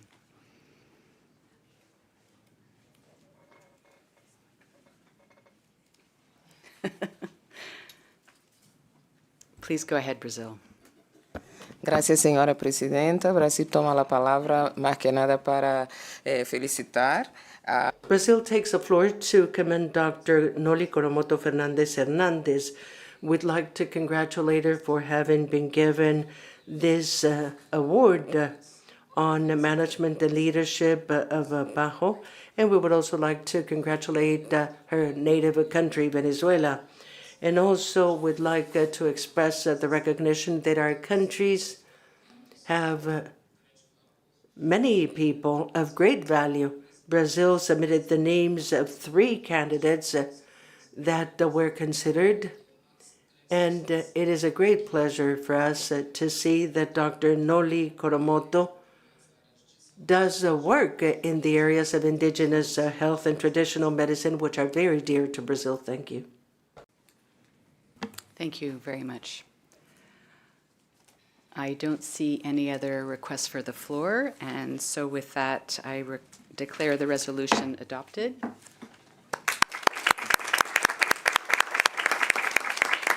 And wish to thank the committee as well for the work earlier this week to come to a decision. Thank you. That concludes item 3.2. We will now move to item 7.3, Strategy and Plan of Action to Improve Quality of Care in Health Service Delivery 2020 to 2025 Final Report. I'd like to bring document CE178/INF/3 to the attention of the committee and invite Dr. Ernesto Bascolo, Chief of the Primary Healthcare and Integrated Service Delivery Unit of the Pan American Sanitary Bureau, to please present this item. Thank you. Thank you very much, Señora Presidenta. Madam President, of this 178th session of the Executive Committee of PAHO, and Distinguished Director Pajo, delegates, colleagues. It is a great pleasure for me to bring to your attention the final report on the strategy and plan of action to improve the quality of care in health service delivery 2020-2025, adopted by the 57th Directing Council of Pajo in 2019, and having been reviewed at the end of its implementation period of 5 years. The strategy was developed as a response to a challenge, a crucial challenge faced in the entire region of the Americas, the deficient quality of the care contributing to avoidable fatalities, economic losses, and less confidence by the population in health systems. Years later, the COVID-19 pandemic bear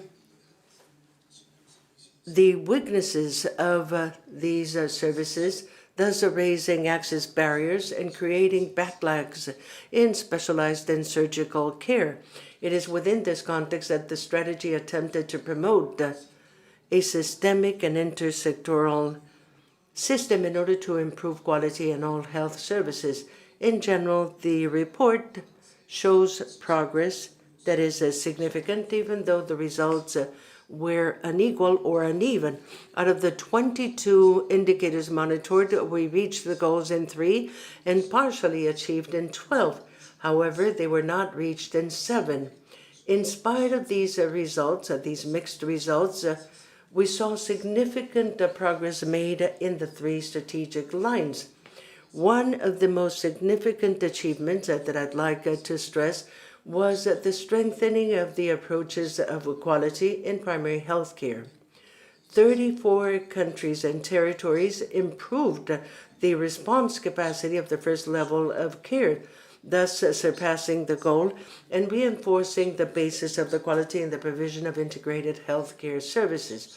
Also, we witnessed progress in access to mental health services of quality, with 20 countries implementing programs that link primary health care with specialized services.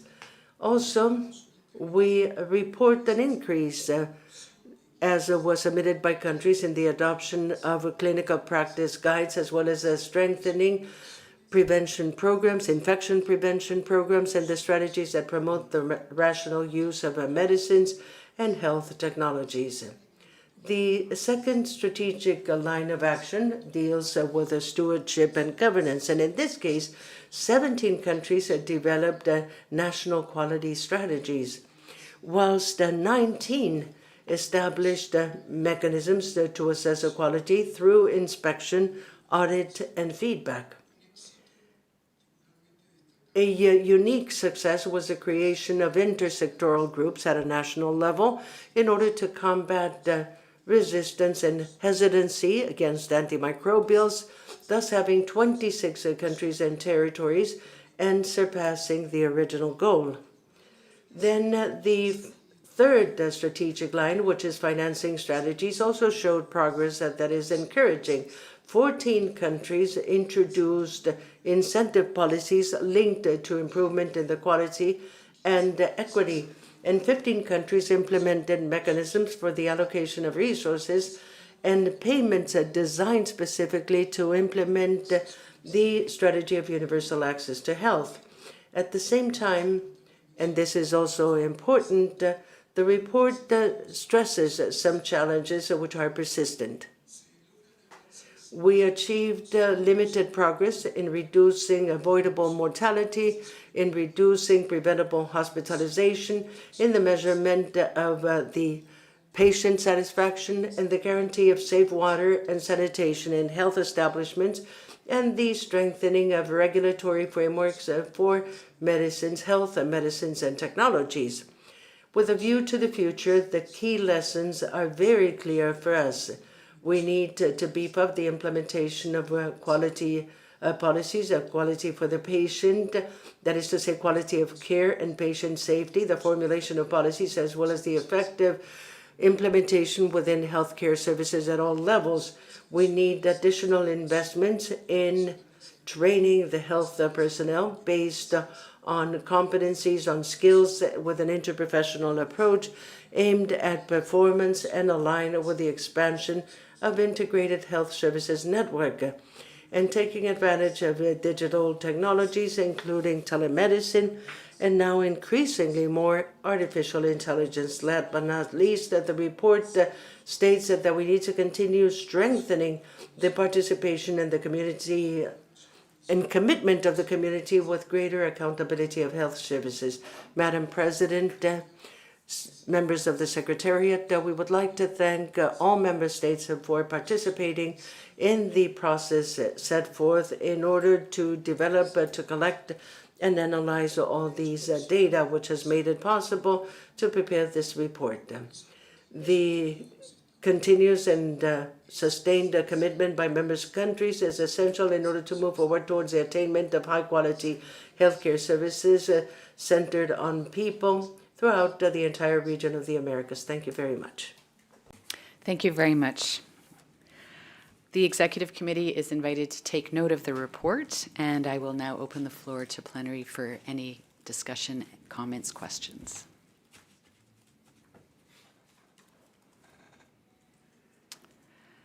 Peru, please go ahead. Thank you, Madam President. My delegation welcomes the presentation of this report. We stress the appeal to strengthen the quality of the care and the security of the patient through national policies and plans that will improve access to services and will contribute to better health results for the population. However, the results also show persistent challenges on matters of security of the patient, the measurement of results, financing, and reducing barriers of access to quality services. For Peru, the quality of care constitutes an essential component to move forward towards a more resilient, equitable, and people-centered systems. Within this context, we have strengthened our normative and institutional framework through the implementation of the mental health law. The law that strengthens prevention and control of infections related to healthcare services, the strengthening of telehealth, and the approval of the National Plan of Quality of Care and the Safety of the Patient 2030. We're also having a proposal of the creation of a General Department for Health Services that will enable to consolidate stewardship at a national level on this score. My delegation believes that this should be maintained in the national agenda and to continue strengthening with the support of PAHO, the implementation of quality policies, continuous training of human resources, the capacity to solve at the first level of care, mechanisms to assess and be accountable, as well as funding strategies and incentives that will contribute to improve the quality and equality of health services. Thank you. Thank you very much. I will give the floor now to Brazil, followed by Colombia.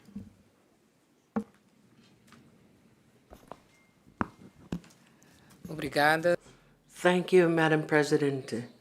Brazil welcomes this presentation made by the Secretariat, acknowledging the achievements made in the 5 years, improving the health in the region, specifically the strengthening of primary health care in mental health programs that have been introduced in various services and plans, as well as the strengthening of human resources and health and the responsible use of digital innovations in order to expand access and the quality of care.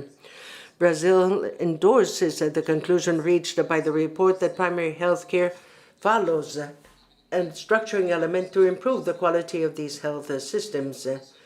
The interprofessional nature ought to be stressed out as a strategy in order to expand the resolution and the coordination of the care in the different networks, contributing to reduce the fragmentation of the services. At the same time, policies, people-centered policies that protect and promote human rights.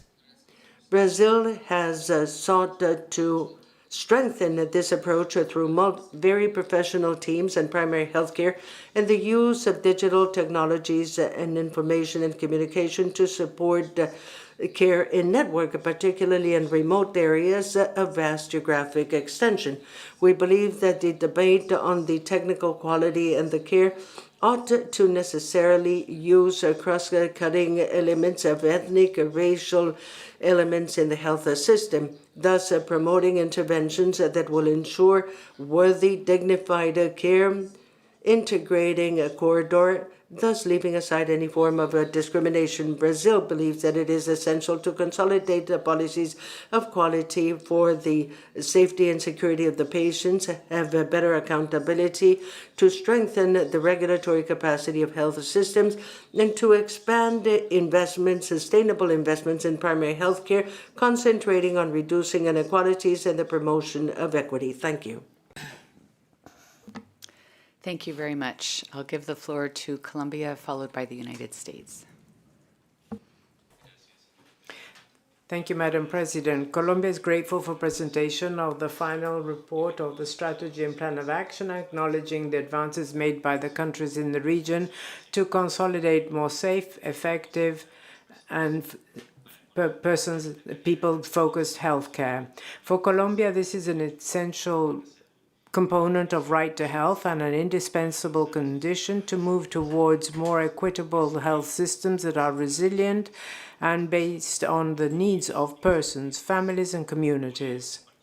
We therefore share PAHO's call to ensure the safety of patients, quality governance, and continual improvement of services.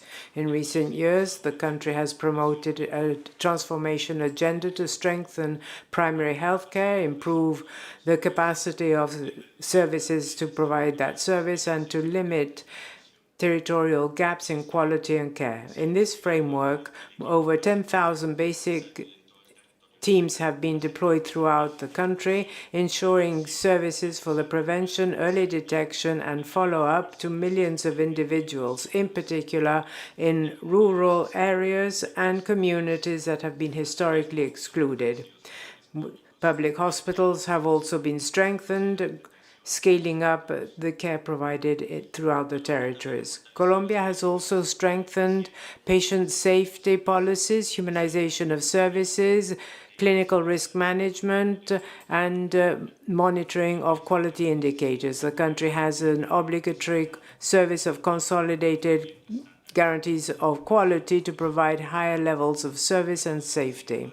Nonetheless, we do recognize that there are challenges ahead of us having to do with the opportunity of care, coordination between different agencies, digital transformation, strengthening human talent, and reduction of territorial inequities. We therefore consider it is basic to encourage coordination between quality, health, primary health care, and strengthening of public health services. Colombia reiterates its commitment to have person-based services with a regional agenda, placing care quality as a major pillar to achieve universal health. Thank you very much. Thank you very much. I'll give the floor now to the United States, please. Thank you, Madam President. The United States acknowledges the final and progress reports on activities under PAHO's previous strategic plan and wishes to take this opportunity to raise a few key points for all these agenda items. As we transition forward, it is critical that PAHO's ongoing and future initiatives align robustly with core principles that prioritize national sovereignty, objective medical science, and efficient health delivery. The United States maintains that it is essential for PAHO to recognize the biological truth and use clear and definitive definitions for men and women, recognizing their distinction and the need to accurately prescribe health outcomes to each biological sex. The United States continues to caution against incorporating ideological frameworks such as diversity, equity, and inclusion into public health policy. Public health systems are most effective when they prioritize objective, measurable medical outcomes and support individual health responsibility. We urge PAHO to focus its resources on clinical and public health excellence rather than non-clinical social categorization. Additionally, we must express our concern regarding the foundational framing around the Sustainable Development Goals. The United States has made clear that the 2030 Agenda for Sustainable Development and the Sustainable Development Goals impinge upon state sovereignty as a soft form of global governance, and we will no longer reaffirm them as a matter of course. We expect PAHO to respect the primacy of national decision-making. With respect to universal health coverage, the United States emphasizes that there is no single government-centric model that fits all nations. For healthcare to be sustainable and effective, health strategies must be tailored to specific national contexts, respect domestic priorities, and leverage diverse public and private delivery systems, rather than relying solely on state-run solutions. Looking ahead, the United States expects PAHO's future planning and reports under the current strategic plan to reflect those foundational principles. By focusing on rigorous biological science, respect for sovereignty, and flexible, outcome-oriented health strategies, we can successfully advance the health and prosperity of all peoples in the Americas.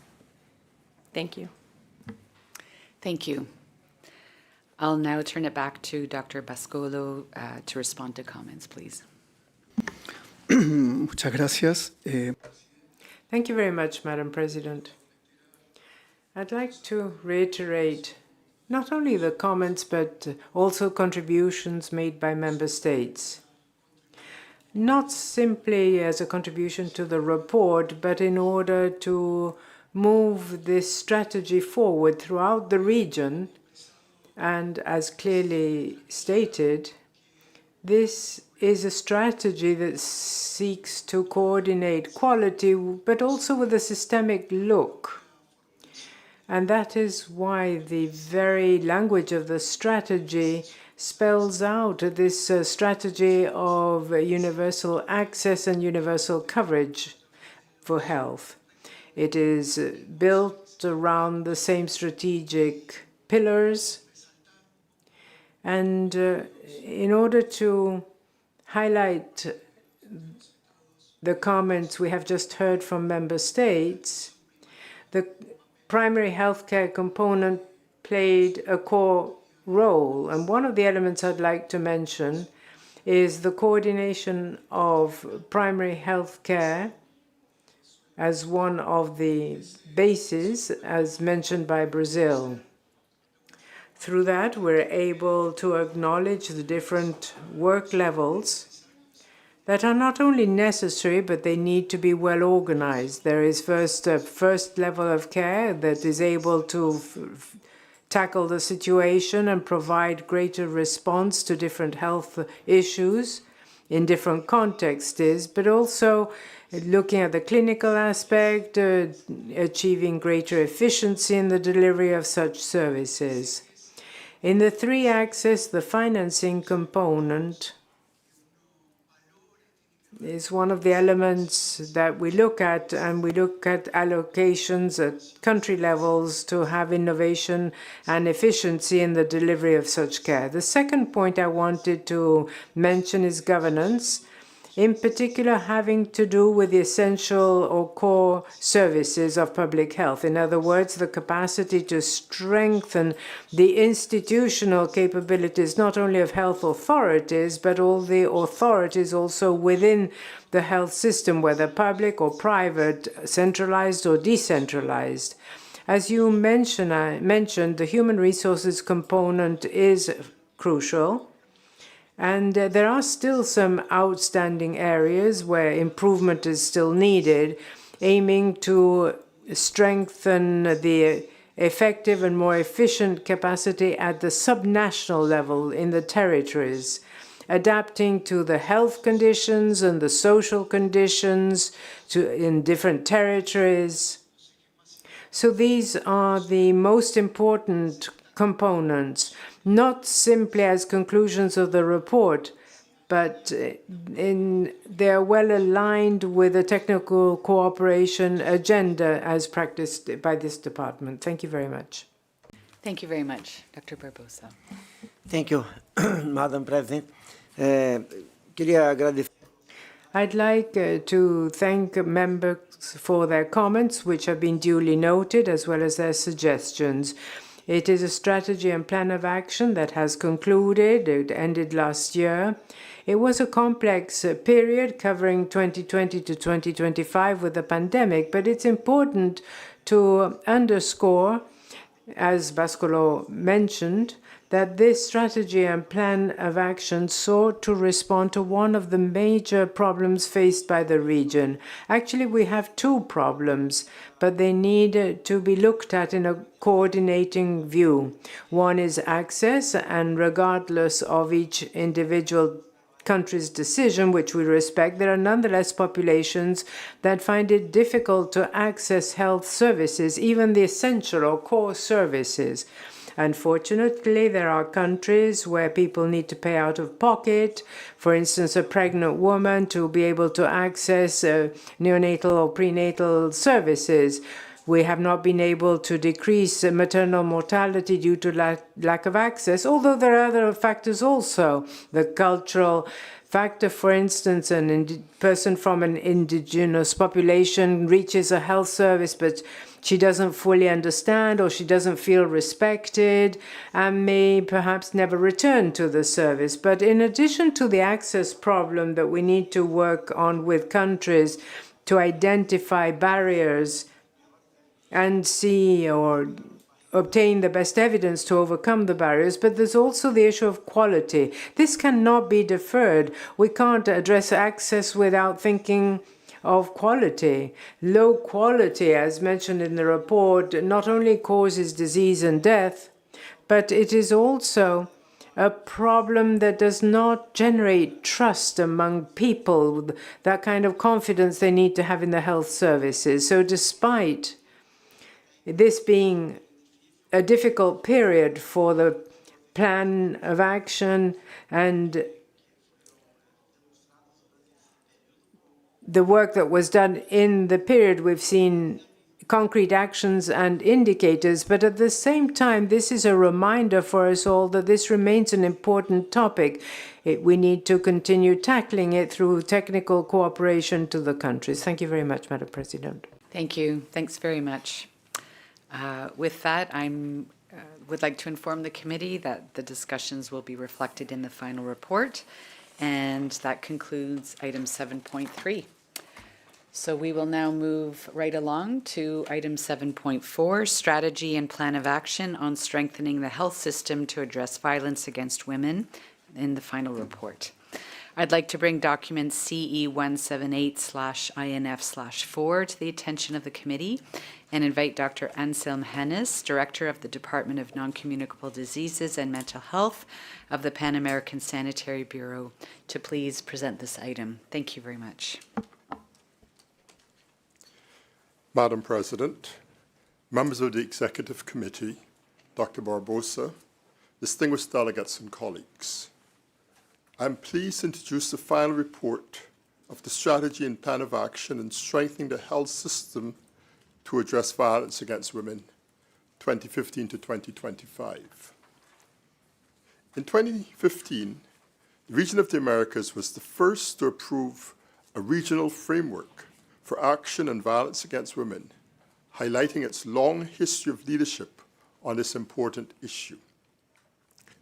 This strategy has been critical in mobilizing countries around the common goals of increasing public awareness of the public health approach to violence prevention and its evidence-based solutions, and strengthening accountability for action.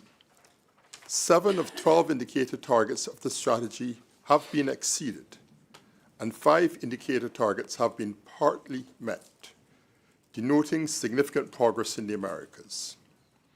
The region has continued to lead efforts to give visibility to this public health challenge and its solutions, including through the 16 days of activism celebrated between the 25th of November and 10th of December each year.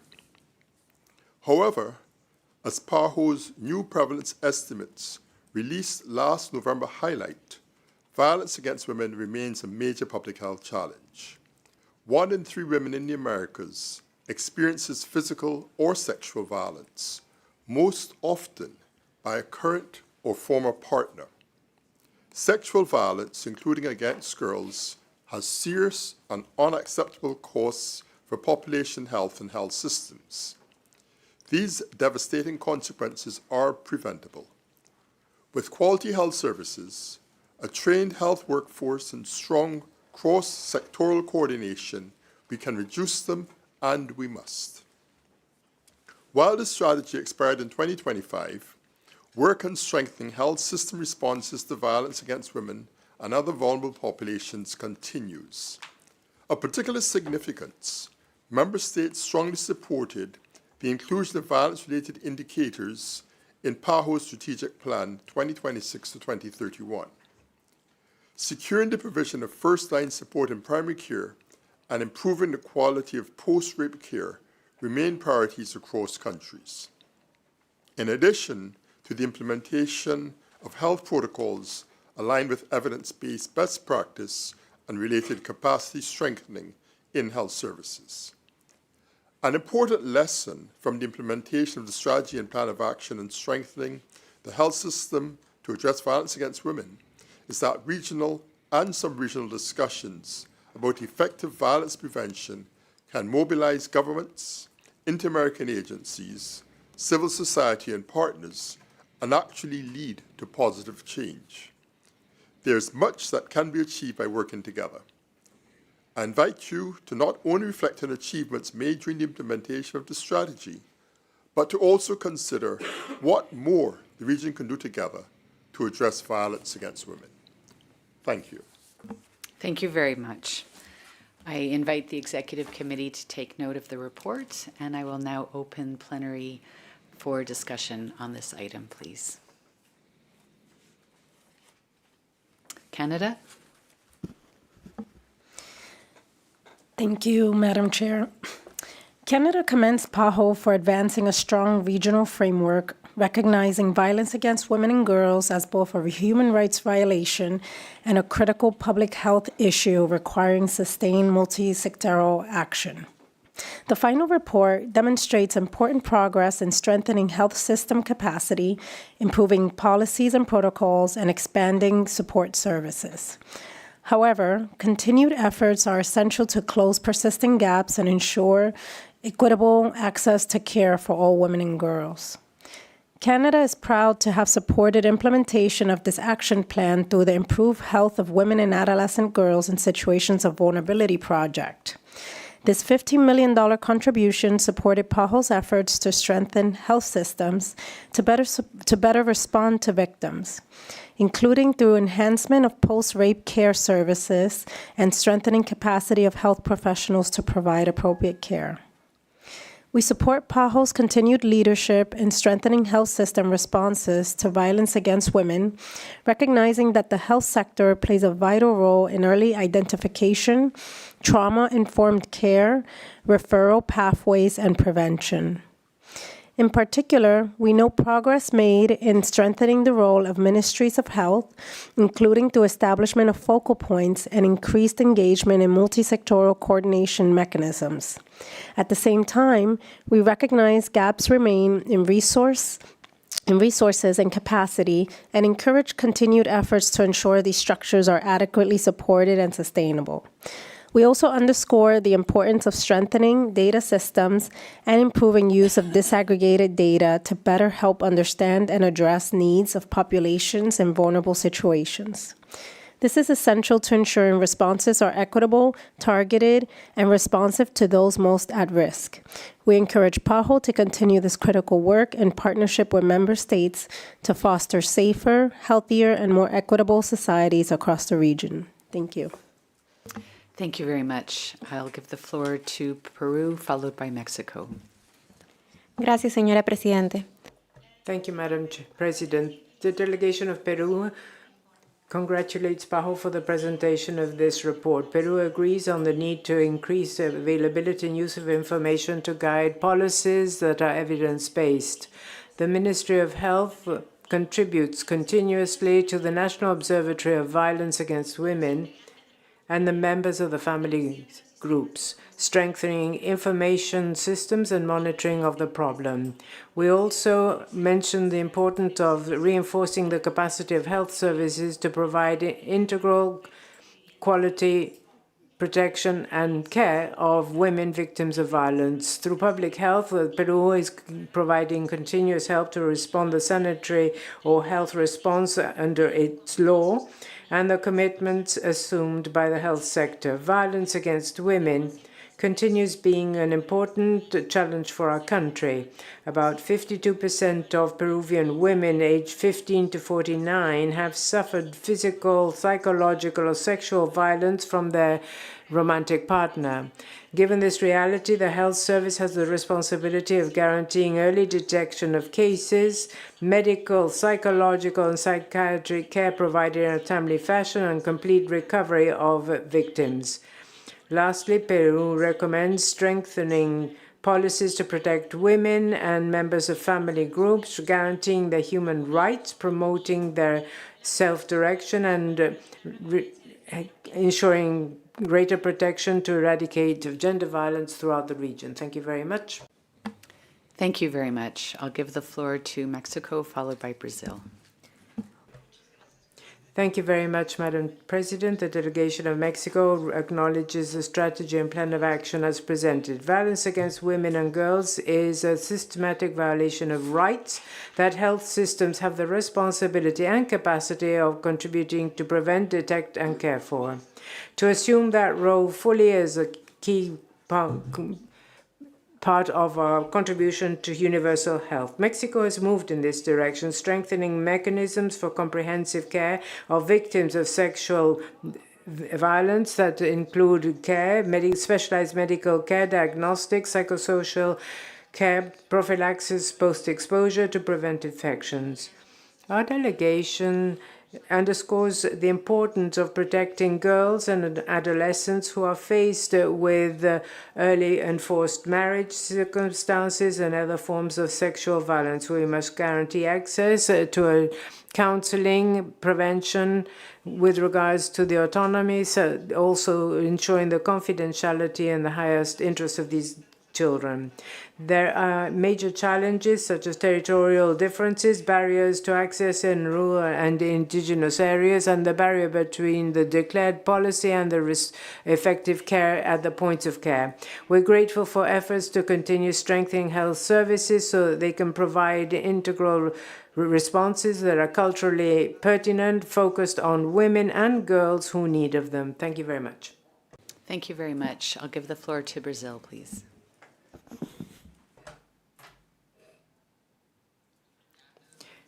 Thank you, Madam President. Brazil is grateful for presentation of the final report and acknowledges the advances made throughout the region, parts of the strategy. The violence against women and girls is a serious public health problem, showing the structural disequality aggravated by intersectorality between gender, race, ethnic basis, socioeconomic condition that is still prevalent in our countries. That is why we believe it is fundamental to reinforce the production and analysis of data of the population that are historically most exposed to violence, in order to better understand barriers to access health services and to qualify the answers and responses of health services to these specific needs. Given the alarming situation of violence against women in Brazil, Brazil is trying to develop policies to address this condition. This objective and these Brazilian initiatives, such as the information and notification system called OSINA, a strategic tool to record and to support cases of violence and to help develop public policy. The health network was fundamental to provide the basic health care and strategies for the families. The teams help in the early detection and also to control situations of violence to avoid re-victimizing people. The financing of the teams is being increased, even in those poorer communities, and indigenous agents are being developed in their territories. In 2025, furthermore, we established a program of reinsertion of women victims of domestic violence, and this contributes to the recovery of self-esteem, social inclusion of survivor women. In parallel, Brazil has reinforced policies focusing on integral health of women, including investure in areas of research, qualification of care for historically underdiagnosed cases such as endometriosis and pelvic disorders. Recently, additional investments were made available for scientific and technological solutions that are needed, incorporating the results of studies. This is being done to guarantee higher quality and better life for millions of women. The national plan to confront violence against women, as well as has the important participation of the Ministry of Health, immediate care, as well as notification of cases as having a serious impact on health. The policies that I've just mentioned are in accordance with the lines presented in this report to strengthen the health system and multi-sectorial approach for public care to women in a situation of violence. Reiterating our gratitude to the Secretariat for this report, we reinforce the commitment of Brazil to confront violence against women and with a focus on health in the region. Thank you very much. Thank you very much. I'd like to give the floor back to Dr. Hennis, please, for any comments. Yes, thank you so much, Madam President. And let me acknowledge the contributions of all member states, but particularly this afternoon here, the inputs then from Canada, Peru, Mexico, and Brazil. And we will acknowledge the fact that Canada has been a very strong partner supporting programmatically and financially. And we'll also acknowledge the fact that, as stated, violence against women is actually a human rights violation, and there are groups that are particularly in situations of vulnerability. What has made a really significant difference has been access to data and information that allowed us to estimate more objectively what is happening in the region, and has actually also helped PAHO and the Sanitary Bureau and the member states to actually include an indicator for violence as one of the impact indicators in the strategic plan. That's been a significant difference. The role of health systems and health systems response was acknowledged by all the member states. And this is where PAHO has a particularly unique role in terms of strengthening the health system response, in terms of detection, in terms of post-rape care, in terms of referral for other services, and also trying to prevent the whole issue of re-victimization. And this requires that one has to strengthen capacity building and training and resources in the healthcare system. This is, of course, in terms of background of policies to protect women from being exposed to violence. We have seen really the whole impact of working multi-sectorally, working to increase finances, capacity building, et cetera, but then recognizing that there are several gaps that still need to be addressed. So while the actual final report is being submitted, the work continues, and it continues in earnest. And PAHO stands available, willing, and ready to accompany you in this journey to eliminate violence against women. Thank you. Thank you very much, Dr. Hennis. Dr. Barbosa? Thank you, Madam President. I want to acknowledge and to thank all the comments from the countries that have shared with us the efforts that they are doing to address this very important topic. We take notes of the comments, suggestions. As was reported by Ansel Hennis, this strategy is already was finished, but the topic is so important that all member states last year recognized and included this in this topic in the strategic plan 26-2031. So I think that is important because, as we know, this is a very important issue that needs to be addressed by a multi-sectoral approach, but the health sector has a very specific role that it cannot be minimized. The health sector is, in general, the first point of contact with victims of this kind of violence. So the health system, the health care professionals, the health care facilities need to be ready, prepared, not only to provide all the care in all the aspects that the victim needs, but at the same time to be part of the response and the prevention of this very important problem. So I really appreciate the progress that have been made in the region, the challenge that we still have that will be addressed in the next period until the year 2031, because this is part of the strategic plan. So thank you very much, Madam President. Thank you, Dr. Barbosa. And with that, this concludes this item, and the discussions will be reflected in the final report. Thank you very much. We have time to continue on to item 7.5, Plan of Action for the Elimination of Industrially Produced Trans Fatty Acids. I was thinking Dr. Hennis might want to stay at the table. 2020-2025, the final report.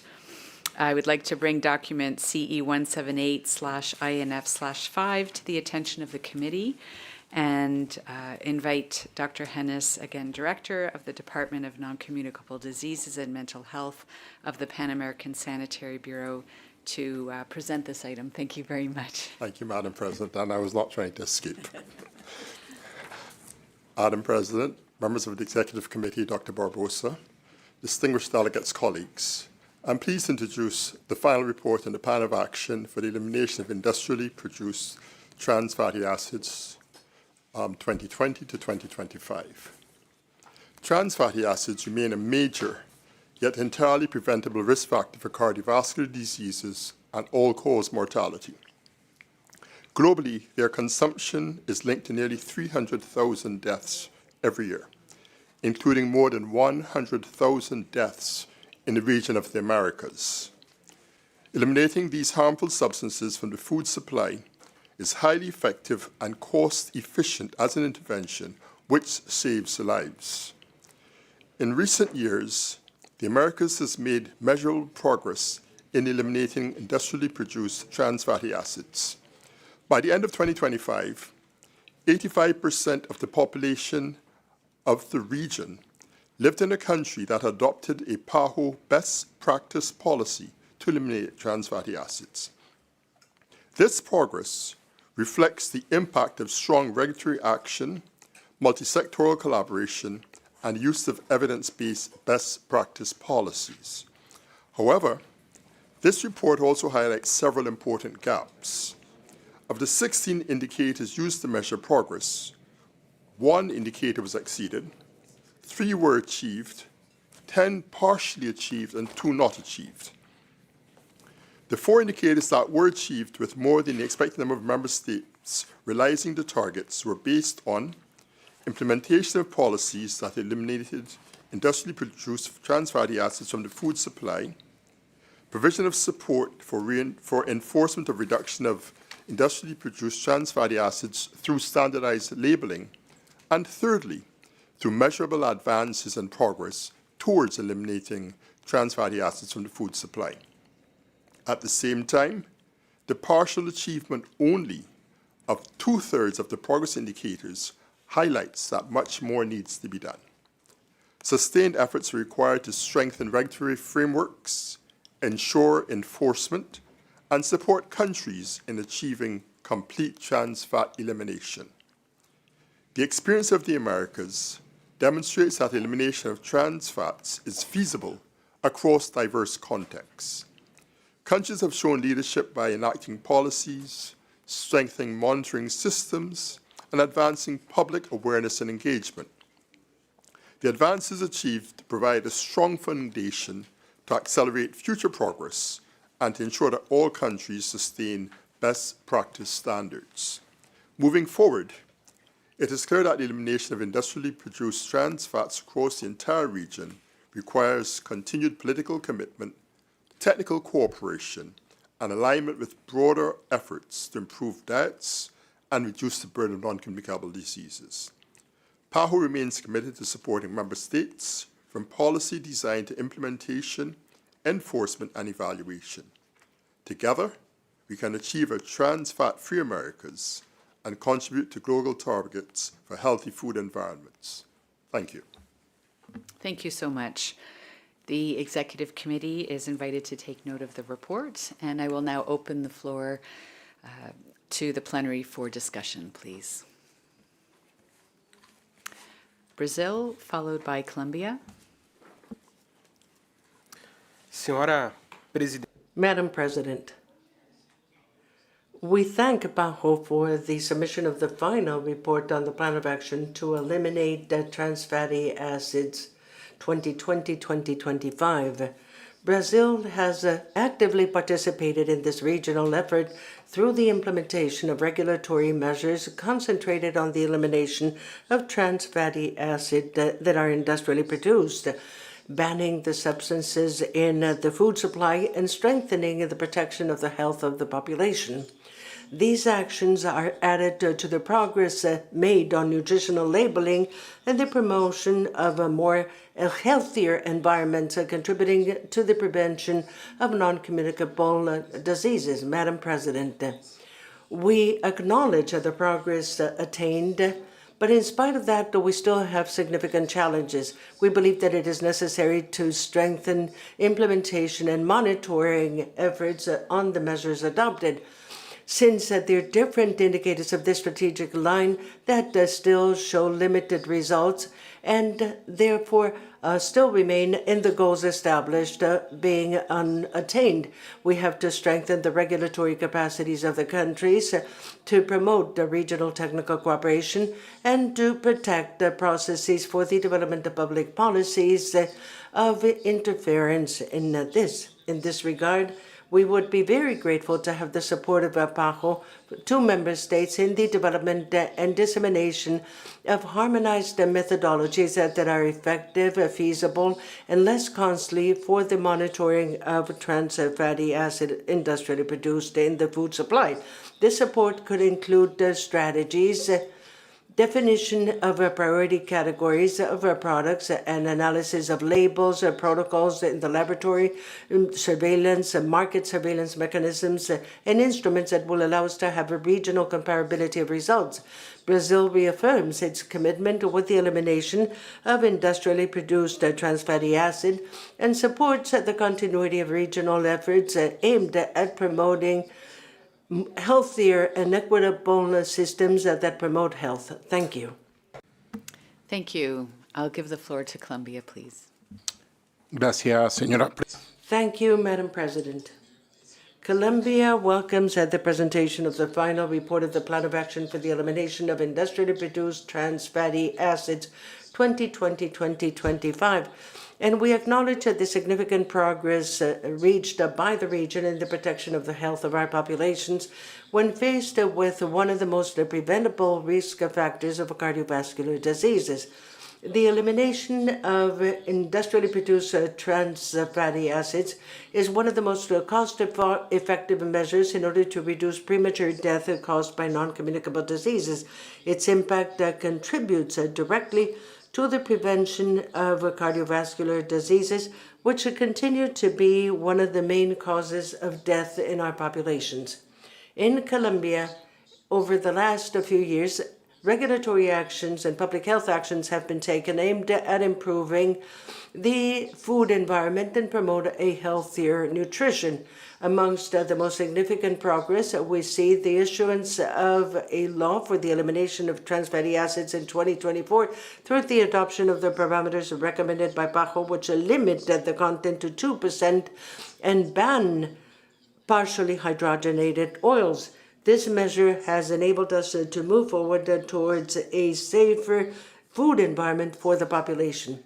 Also, the country has moved forward with the implementation of front labeling in processed and ultra-processed food through visible labels that inform on the excess of citric nutrients, including trans fatty acids. This strengthens the right of people to receive clear information, and it favors more informed food decisions. These are part of an integrated plan to prevent cardiovascular diseases, obesity, diabetes, and other non-communicable diseases, which show a growing burden on health systems. Colombia believes that it is essential to consolidate the progress achieved through policies that will articulate the regulation, food education, promotion of healthy habits, the promotion of our children, and strengthening of surveillance systems. We reiterate our commitment with the building of healthier food environments and the promotion of policies based on evidence, which will contribute to the well-being of current and future generations. Thank you. Thank you very much. I'd like to give the floor back to Dr. Hennis for any comments, please. Thanks so much, Madam President, and acknowledge the inputs by Brazil and by Colombia. And basically, both countries have pointed out the importance of regulatory measures. And again, in contrast, that the counterpoint is the challenge of interference. The importance of monitoring is also critical, and some countries don't have the capacity to do such. And we'll take on board the whole issue of the relevance of labeling, front of package labeling, the importance of laboratory monitoring and measurement, as well as food and market surveillance. And the point raised about having regional standards is also quite important. I think as we continue the work, because work will not end with the submission of the final report, these are other areas of practice that we will have to build our technical responses to help the countries in terms of the elimination of trans fat in the region. Thank you, Madam President. Thank you. Dr. Barbosa. Thank you, Madam President. Eu queria, primeiro... First of all, I wanted to thank the countries to acknowledge their significant contributions so that this plan of action that was approved for 2025 that deals with the elimination of industrially produced trans fatty acids will have made significant progress in the last 5 years. According to what the countries have stated, there's still a few challenges ahead of us in order to continue working together so that we can act accordingly and have a better impact on the elimination of the main risk factors for cardiovascular diseases and obesity, which are problems of public health of great importance in our region. So at the same time that I commend you, we should have 100% of the population living in these countries, and this is significant progress that positions well the organization, even in global terms, with the achievement made. But we have to continue not only to achieve the 100%, but to make further progress so that all people will have a right and will be entitled to have access to healthy nutrition that will in fact be a promoter of their health and well-being. Thank you very much, Madam President. Thank you, Dr. Barbosa. With that, I would like to inform the committee that the discussions will be reflected in the final report, and this concludes this item. Thank you, Dr. Hennis. We'll move to one more item before we take our break. This will be item 7.6, Strategy and Plan of Action on Ethnicity and Health, 2019 to 2025, the final report. I'd like to bring document CE 178/INF/6 to the attention of the committee and invite Dr. Jerry Eichmans, Director of the Department of Social and Environmental Determinants for Health Equity of the Pan American Sanitary Bureau, to please present this item. Thank you.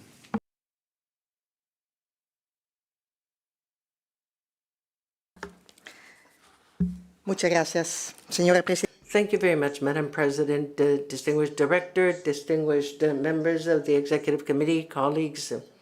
It is an honor for me to bring to your attention the final report on the Strategy and Plan of Action on Ethnicity and Health 2019-2025.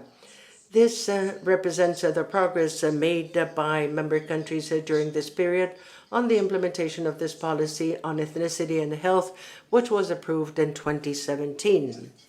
The strategy has 19 indicators, process indicators, and 3 impact indicators. Regarding the 19 process indicators, 4 surpassed the goals proposed, 5 reached the goals, and the remaining 10 only partially achieved the goals. On the other hand, none of the 3 impact indicators was able to achieve the goal proposed. This goal demanded an ambitious reduction of at least 30% in maternal mortality gaps and in mortality for under 5 children, and a 50% reduction in the incidence of TB in indigenous Afro-descendants and Romanian populations, and Roma populations. These were very difficult indicators to achieve in only 6 years. In spite of this last point or this last piece of information, and the complex challenges faced over this period, and even during the pandemic, that, as we know, simply brought to the fore and worsened these pre-existing inequities, the strategy set a pioneer level at a world level by recognizing the need for dealing health inequities through an intercultural approach based on human rights, social participation, and the respect for old knowledge and customs of Afro-descendants, indigenous, and other ethnic groups. The general balance shows encouraging progress. We see the strengthening of evidence development on obesity and health, a greater incorporation of the self-identification variable, ethnic self-identification in health information systems, the development of policies and actions in order to combat ethnic racial discrimination in health services. We've already talked about this today. And the strengthening of capacities of the health personnel on interculturality. At the same time, we still see significant gaps that persist in the availability and the quality of disaggregated data. Many countries also lack institutional mechanisms that will ensure effective participation of the peoples and in public policies, as well as the recognition, the protection, and the articulation of ancestral culture habits, and how this is linked with Western health principles, which is still a challenge. The report shows relevant lessons that stress some key priorities. To strengthen the collection and the use of disaggregated data by ethnicity, as well as intercultural policies that cover health inequities, social determinants, and access barriers. And to ensure the significant participation of indigenous people and Afro-descendant populations in decision-making provisions on health, integration of traditional medicine, intercultural dialogue, and age-old knowledge, and the diversity of the health personnel itself, besides the expansion of telehealth services that are equitable and culturally appropriate. PAHO reaffirms its commitment to continue working together with the member states in order to improve the health and the well-being of all the peoples of the Americas, in particular those that have historically been confronted with situations of exclusion and structural discrimination. Also, PAHO will continue supporting the countries so that cultural diversity will be recognized and valued as a strength. And in order to move forward to fairer, juster, more equitable societies, more inclusive and healthy societies where no one is left behind, we invite the Executive Committee to take note of this report. Thank you very much. Thank you very much. Indeed, you're invited to take note of the report, and I'll open plenary now for discussion, comments, questions.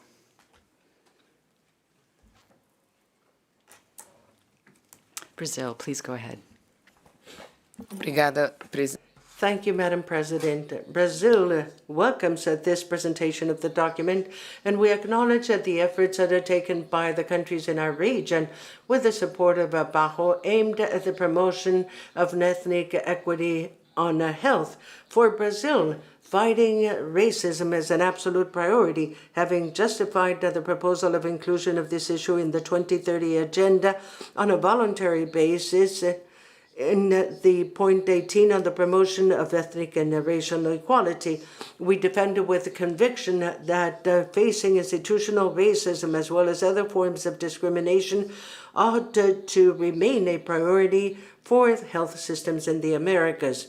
The report adequately reminds us that our region still has structural challenges that attack in a disproportionate manner in Afro-descendant population, quilombolas, indigenous populations, as well as other groups that historically have been targets.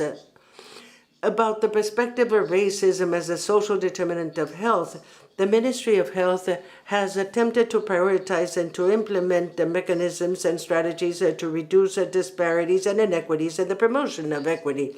It is within this context that we are strengthening the implementation of the national policy of integrated health of the Black population, including the expansion of funding of health teams of the family that act in quilombolas communities. Other initiatives are, for example, concentrated on the promotion of racial equality during early childhood and the strengthening of the dialogue between the single health system, the SUS, and traditional African matrix population as a project of age-old knowledge on the ground and the care that we provide in primary health care. We know that in Brazil, traditional medicine is translated into the influence of indigenous populations as well as Afro-descendants populations mainly. The persistence of levels of maternal mortality among Black women, which corresponds to the double level of that of white women in Brazil, led us to strengthen the new network as an intersectoral line launched by the federal government in order to ensure timely responses to avoidable targets and to promote racial equity in maternal health, fetal health, and child care. We continue moving forward with the implementation of the national policy of providing healthcare to indigenous people through special indigenous health standards that have the social participation and strategies adapted to the social cultural specificities as well as territorial specificities of our original native peoples, even those isolated of very little contact.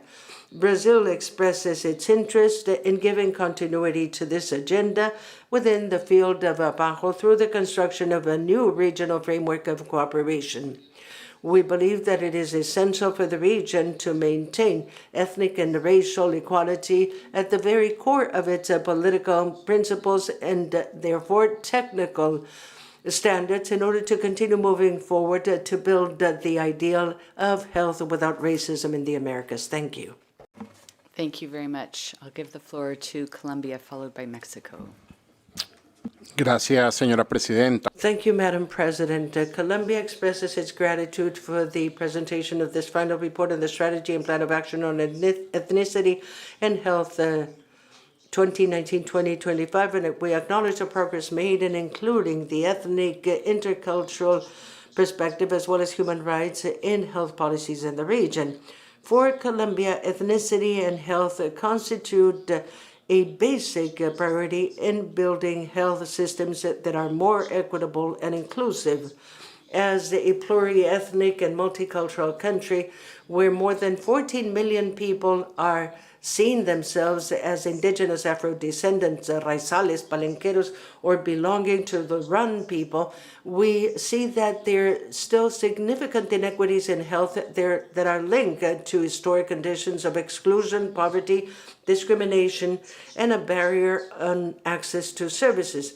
During the last few years, the country has progressively strengthened the inclusion of the intercultural approach in the public health policies and has promoted the effective participation of peoples and ethnic communities in the formulation of decisions that affect their well-being. Also, we have seen how spaces have been consolidated for dialogue and concerted action aimed at ensuring a culturally pertinent knowledge that respects knowledge, practices, and health systems. Colombia has also strengthened territorial actions for the promotion of health and prevention of diseases and primary health care in rural areas, those that are of difficult and distant access, through strategies aimed at bringing the services to the communities that historically have been excluded.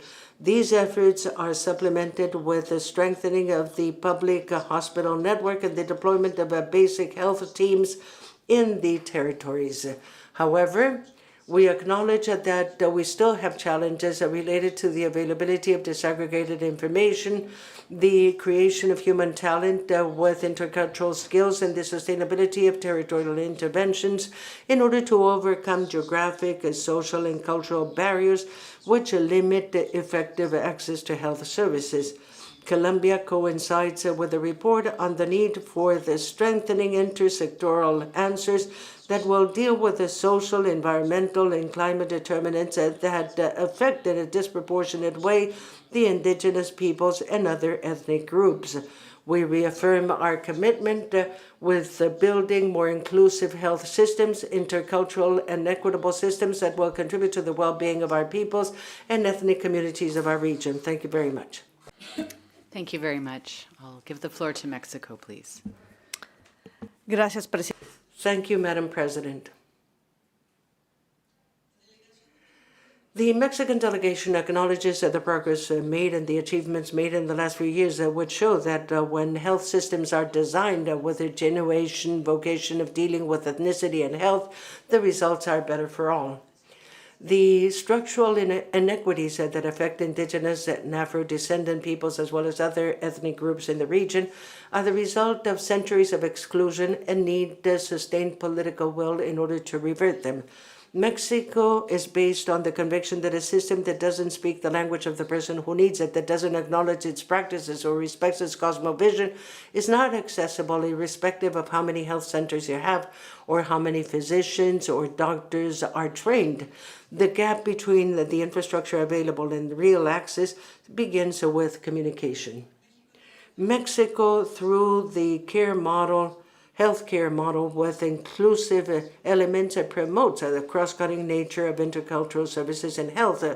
This model has enabled us to identify and to dismantle concrete barriers, such as adapting signaling, the translation of information material to indigenous languages, and the inclusion of mechanisms that will facilitate effective communication between the health personnel and the users.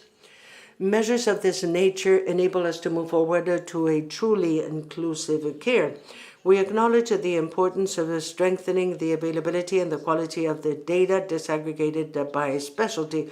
While information systems on health are not capable of capturing the ethnic diversity of our population with consistency and rigor, we will continue making public health decisions that are blind, leaving behind the most vulnerable groups in the region. Likewise, we underscore the importance of expanding the knowledge of practices of traditional medicine, and that knowledge, an intercultural approach, bringing together different perspectives to our mind, are the horizon towards which we should advance. Thank you. Thank you very much. I'd like to give the floor back to Dr. Eichmanns to respond, please.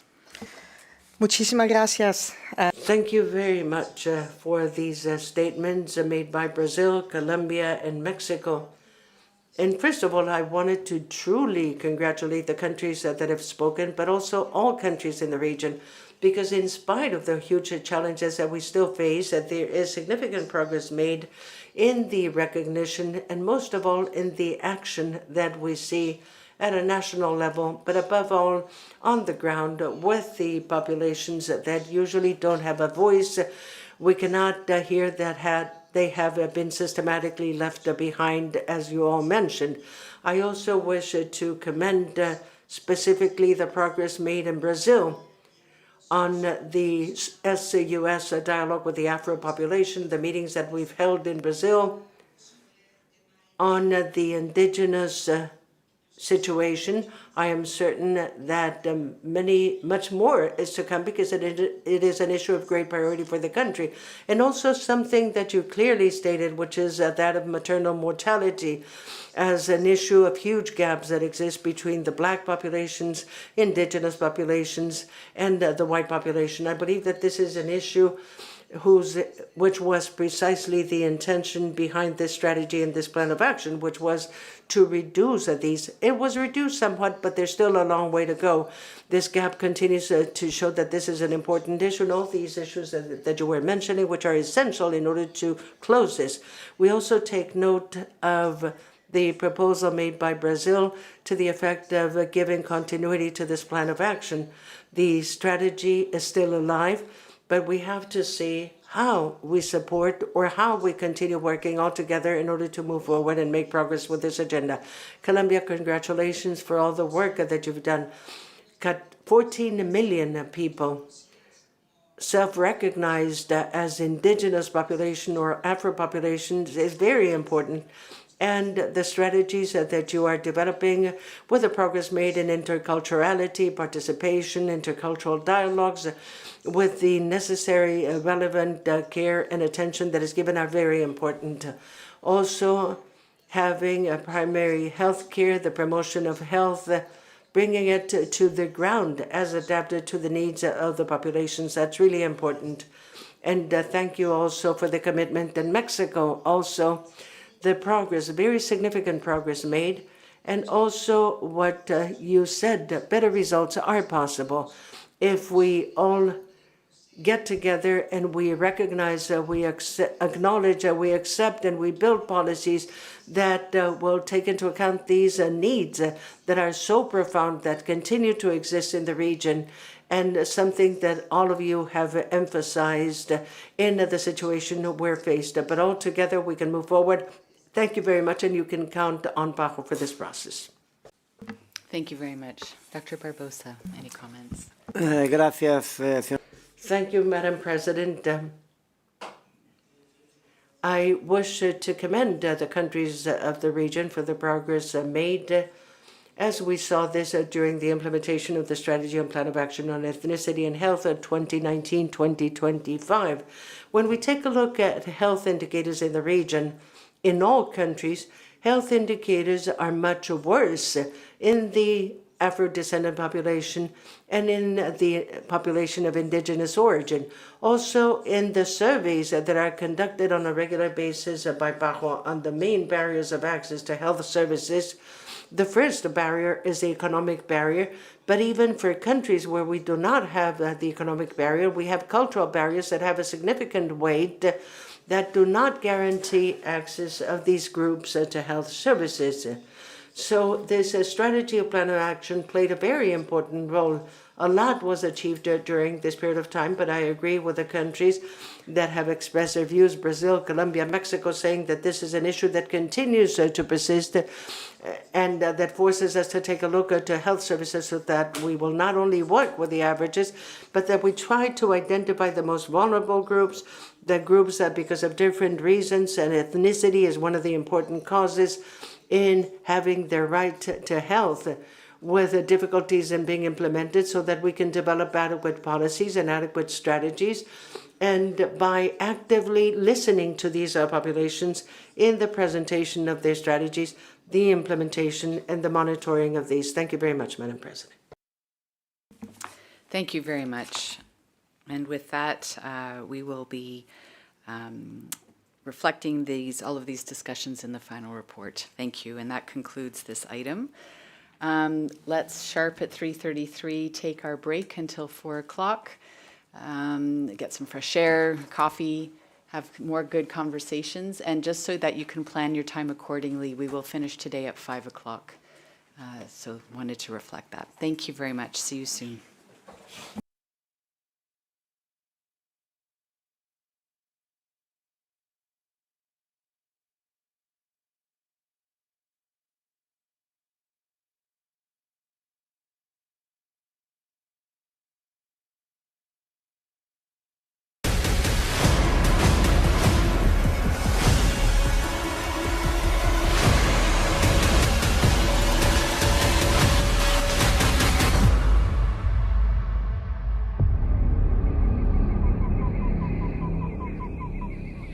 Teníamos que andar a pies y en lancha por más de 6, 8 horas hasta días para llevar medicamentos y pruebas de diagnóstico para las enfermedades.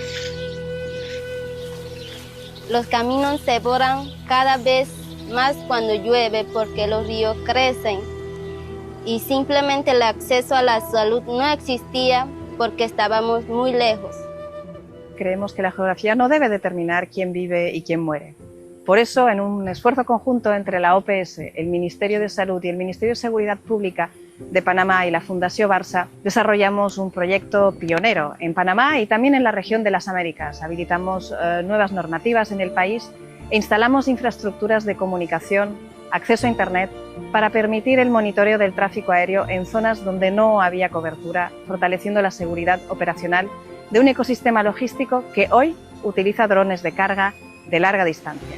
Al transportar medicamentos, muestras biológicas y insumos médicos, transformamos los trayectos de horas e incluso días en 30 o 40 minutos. Ya sabemos que ya no estamos olvidados detrás de las montañas, porque ya la medicina puede llegar más rápido y eso significa que nuestros niños y adultos mayores pueden tener una mejor oportunidad. La innovación es un puente hacia la salud universal. Lo que estamos haciendo aquí en la comarca Nove Buglé es algo que es escalable y es replicable. Y es algo que justamente podemos hacer en cualquier otro lugar del mundo.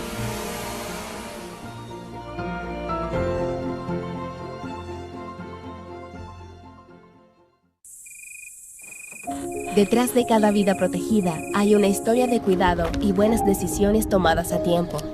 En las Américas, décadas de esfuerzo y colaboración han protegido la salud de generaciones enteras.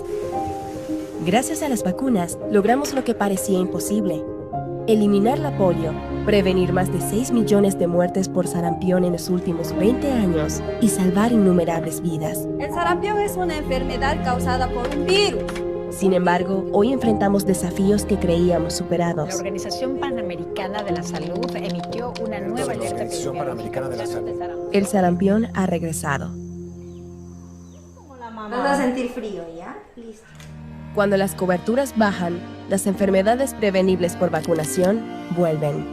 Las vacunas son una de las intervenciones más costoefectivas para proteger nuestra salud y la de nuestras familias. En 2026 celebremos la Semana de Vacunación en las Américas, A que se vacunen. reconocida como bien público regional que renueva nuestro compromiso, fortalecer la inmunización y evitar retrocesos que afectan el desarrollo de nuestros países. A los profesionales de la salud, gracias por dejar todo para cuidar de nuestras vidas. La historia ya nos mostró que juntos podemos. Tu decisión marca la diferencia. Inmunización para todos.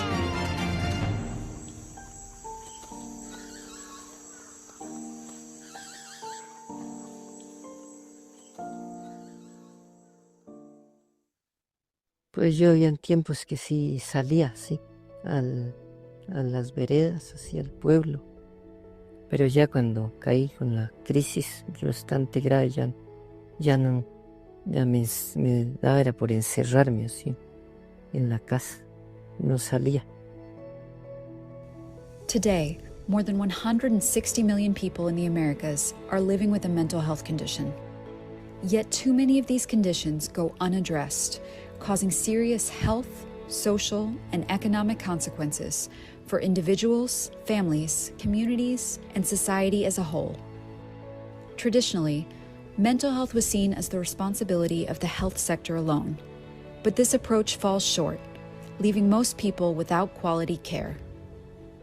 The Pan American Health Organization has been leading efforts to catapult mental health from an often neglected health issue to a central item on national and regional political agendas. When the COVID-19 pandemic struck in 2020, PAHO quickly recognized the growing mental health crisis in countries across the Americas. So in 2022, we established the High-Level Commission on Mental Health and COVID-19, which was the region's first expert group of its kind, tasked with guiding the organization and its member states on improving mental health policies and services during this period and beyond. The Commission created a concrete framework for countries to transform their mental health systems by integrating mental health into all policies. The report also inspired the development of the Strategy for Improving Mental Health and Suicide Prevention in the Region of the Americas, which was approved by PAHO member states at the 60th Directing Council in 2023. However, to achieve this goal, the conversation needed to reach beyond ministries of health, to engage high-level political leaders in the region. In close collaboration with PAHO, the Organization of American States began incorporating mental health into its mandate, starting with the adoption of the resolution named Promotion and Protection of Human Rights at the 54th OAS General Assembly, which notably included a section dedicated to human rights and mental health. The following year, the 55th OAS General Assembly marked a historic moment for mental health, featuring a high-level side event and the adoption of the resolution addressing the critical mental health crisis in the Americas. This resolution urges member states to increase public and private investment in community-based mental health care, prevention, and recovery. It also established Inter-American Mental Health Week, first celebrated the week of October 6th, 2025. What we achieved in 2025 was not accidental. It reflected a deliberate organizational effort to bring health into the highest levels of political commitment and decision-making. As one PAHO, we advanced the regional mental health agenda by building strategic alliances and ensuring its visibility at the OAS and the UN General Assembly. Looking ahead, PAHO is supporting the OAS and its member states in implementing the resolution, including forming an Inter-American Working Group. But we cannot stop here. There is no health without mental health, and no mental health without sustained political and diplomatic support. Our next step is to build on this momentum, continuing and accelerating collective efforts for mental health across the region. The Americas have shown what's possible when we unite. Now is the moment to go further together.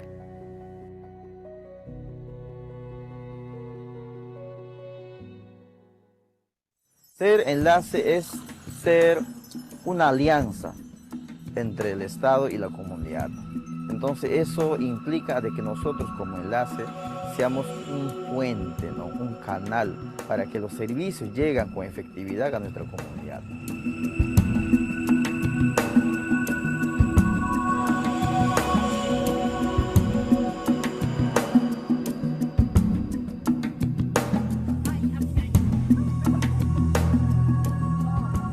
La salud intercultural es una atención centrada en la persona, pero basada en su cultura, sus costumbres, sus tradiciones, de tal manera que el proceso de abordaje de salud-enfermedad no implique una resistencia o un rechazo.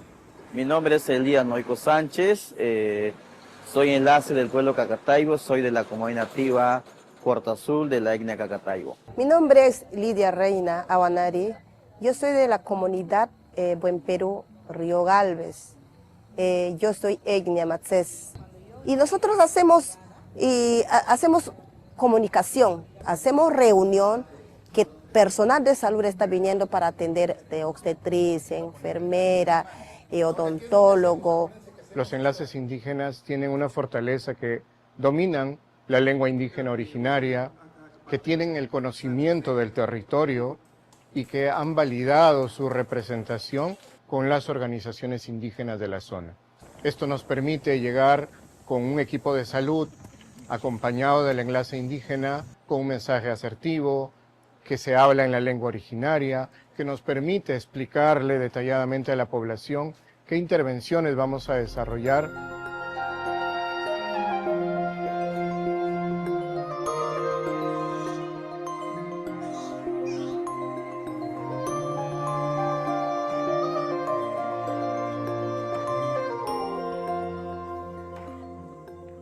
Las brigadas están conformadas por el médico, por la obstetra, por un enfermero licenciado o licenciada en este caso.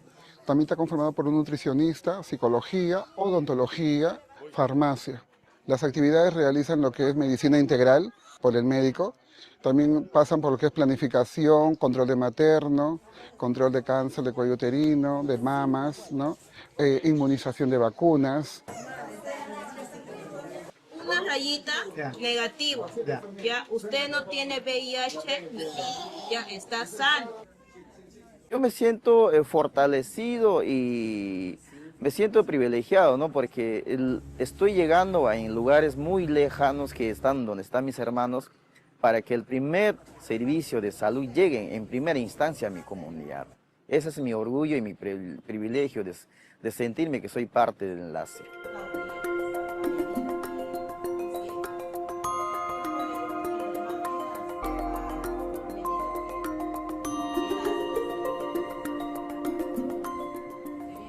La aplicación de los diálogos interculturales ha ido demandándose cada vez más.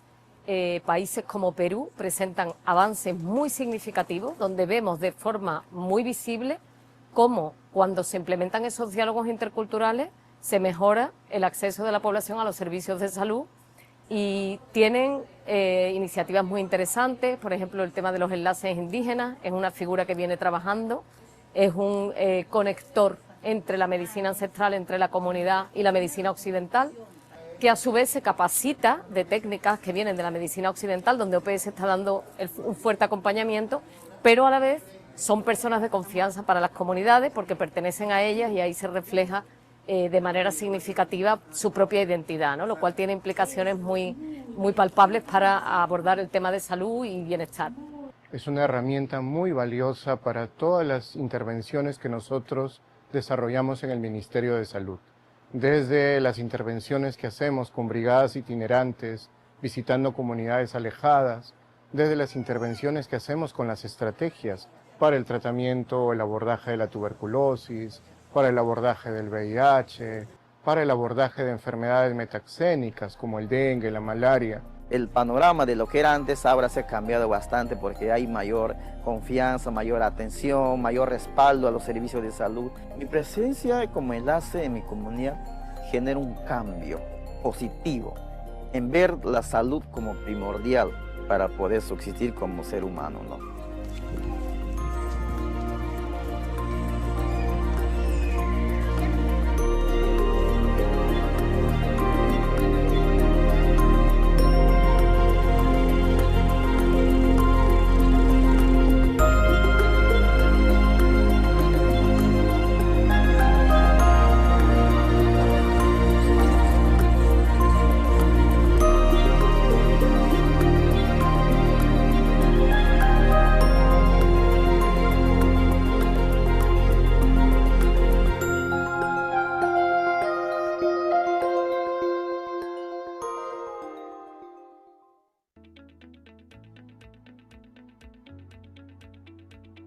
En Haïti, la crise sécuritaire et humanitaire dure depuis plusieurs années. Face à une situation sans précédent, des dizaines de milliers de familles ont été contraintes de fuir leur quartier. Fortement touchées par l'insécurité, elles trouvent refuge dans des sites de déplacement improvisés ou au sein de communautés qui les accueillent dans des zones plus sûres. Aujourd'hui, les départements de l'Ouest, du Centre et de l'Artibonite accueillent la majorité des 1,4 million de personnes déplacées internes du pays. Parmi elles, de nombreux enfants et femmes enceintes, dont l'accès aux services sociaux et de santé de base, y compris la vaccination, est fortement limité. Pour protéger ces populations contre les maladies évitables par la vaccination, la direction du programme élargi de vaccination du ministère de la Santé publique et de la Population a mené une campagne de vaccination ciblée, avec l'appui de l'OPS, OMS et de Gavi. Celui nous tout à fait voulu venir dans ce point-là, c'est pas bien ma bien vivre avec ce moment. Pour santé là, on a un centre pour toilette cap. Bah mon Dieu fièvre et puis on a dormi plus souple, il y a des parfois de l'eau sale sans toi. Santé a pas tellement OK. Depuis mon yo venu faire annonce là, yo venu passer annonce là et puis on continue à malgré. Donc, ça fait un paquet. Changement dans la vie, on est porté pour le paquet. Fièvre, le paquet de diarrhée pour si on est demandé, pour pas prendre tétanos et puis bon pour santé. Pendant une semaine, 736 équipes mobiles ont sillonné les communautés hôtes et les sites de déplacés des 3 départements ciblés pour vacciner les enfants de 0 à 5 ans et les femmes enceintes contre des maladies telles que la rougeole, la diphtérie, la poliomyélite et le tétanos. Grâce à une forte mobilisation communautaire, cette campagne a permis de vacciner 4 879 enfants 0 dose, 4 207 enfants sous-vaccinés, 11 163 enfants contre la rougeole, 3 845 contre la poliomyélite, 6 836 contre la diphtérie et 2 627 femmes enceintes contre le tétanos. En parallèle, les équipes ont mené une recherche active au niveau communautaire afin d'identifier d'éventuels cas suspects de paralysie flasque aiguë, de rougeole ou d'autres maladies évitables par la vaccination. Chaque visite à domicile a également permis de sensibiliser les familles et de collecter des données essentielles pour renforcer la surveillance épidémiologique.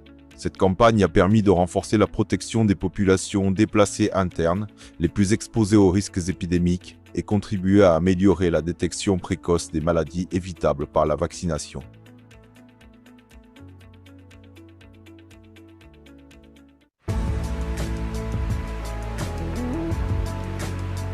Durante más de un siglo, la esquistosomiasis, también conocida como bilarcia, afectó a comunidades rurales de Puerto Rico. Hoy, gracias a décadas de investigación científica, vigilancia sostenida y colaboración internacional, la isla está cerca de alcanzar un hito histórico, demostrar la eliminación de la transmisión de la esquistosomiasis. Esquistosomiasis ha sido una enfermedad endémica, o fue, por muchos años. El primer reporte es de 1903 y los números de casos ha ido bajando paulatinamente, hasta el punto que el último caso reportado fue en el 2005. Y acá estamos más una vez en Puerto Rico haciendo este trabajo, esta encuesta malacológica es muy importante, es una etapa para la certificación de la eliminación de la transmisión de la esquistosomiasis. Esa coordinación entre la OPS, el Departamento de Salud de Puerto Rico, Recursos Naturales y la Universidad de Nuevo México es la base del esfuerzo actual. And I have a long-standing interest in doing research on neglected tropical diseases, and in particular schistosomiasis, which is beside malaria probably the most significant NTD in the world on a global scale. What we want to do is try to determine if in fact now transmission is impossible on the island because of the lack of the vector snail Phaeophilaria glabrata. Yo creo que es importante definir qué enfermedades están circulando y cuáles no están circulando en un lugar, en este caso Puerto Rico, para definir las estrategias de salud pública dirigidas a la erradicación de las enfermedades que tengamos circulando y eliminar de la lista las enfermedades que ya no tengamos circulando por el trabajo que se ha hecho en el camino. So we are currently engaged in a survey operation to visit as many freshwater habitats in the island that we can, including several that were known to be locations where this vector snail occurred. We go into the field, we sample different habitat, but we would take the snails and we would look at them to determine if they are infected with those parasites. Esta experiencia ha sido fabulosa, nunca había hecho trabajo de campo, así que con la ayuda de los investigadores hemos recibido una capacitación de cómo hacer el trabajo, de cómo podemos identificar caracoles. El proyecto no solo investiga, forma nuevos expertos puertorriqueños capaces de continuar el monitoreo. Pues mira, una excelente experiencia. Yo y mi equipo hemos aprendido bastante de los doctores, nos han explicado acerca de los tipos de caracoles, las enfermedades que transmiten estos caracoles, y nos muestra la importancia que estar pendiente todo el tiempo a verificar si la población vuelve para estar preparado. Nos ayuda a estar preparado aquí en Puerto Rico porque hace años que no se combate. El expertise en las islas ya no existe y entonces nuestro trabajo es poner en contacto los expertos con las autoridades de salud. Este esfuerzo busca cerrar un capítulo que comenzó hace más de 100 años. Y entonces creo que ha sido un gran logro para evidenciar realmente si ha sido eliminada o no ha sido eliminada. Por eso considero que es un gran paso de salud pública en esta era. We are optimistic that we will achieve a final interesting, good result with respect to the declaration of elimination of transmission. It's exciting to be here. It's an exciting thing to be proud of being able to do this. I want to tell my grandkids about it. Ciencia, historia y colaboración internacional se unen en un mismo propósito: proteger la salud del pueblo puertorriqueño y demostrar la eliminación de la esquistosomiasis. Un logro que marcará a las generaciones futuras.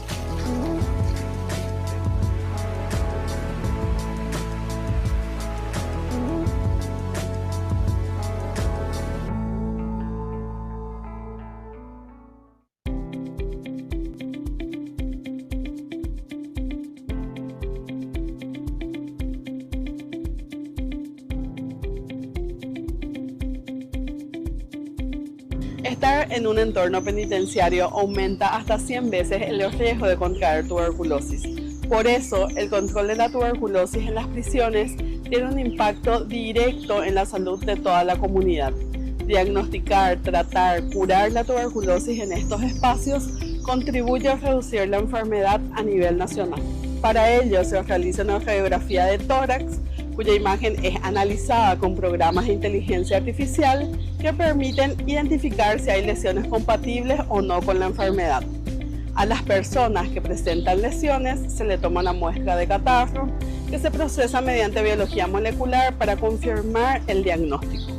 A esta búsqueda activa se suma el tamizaje VIH, sífilis, hepatitis B, hepatitis C, y además se aplican los esquemas de vacunación para adultos recomendados por el programa ampliado de inmunizaciones.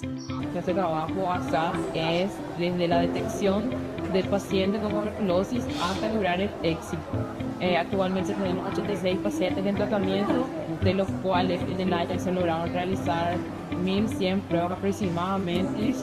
Entonces las muestras, generalmente el proceso tarda 120 minutos. Entonces una vez que el equipo da el resultado, eso se carga en el sistema experto de tuberculosis.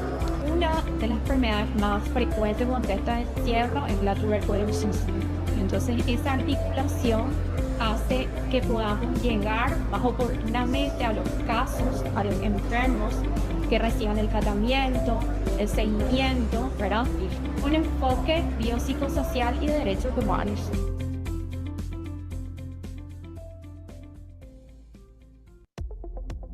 En las Américas, 1 de cada 3 niños y adolescentes vive con sobrepeso u obesidad, y 4 de cada 5 niños es físicamente inactivo.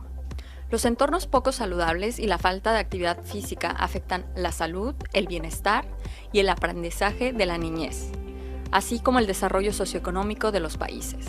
La educación y la salud deben de trabajar de forma integrada para transformar realidades.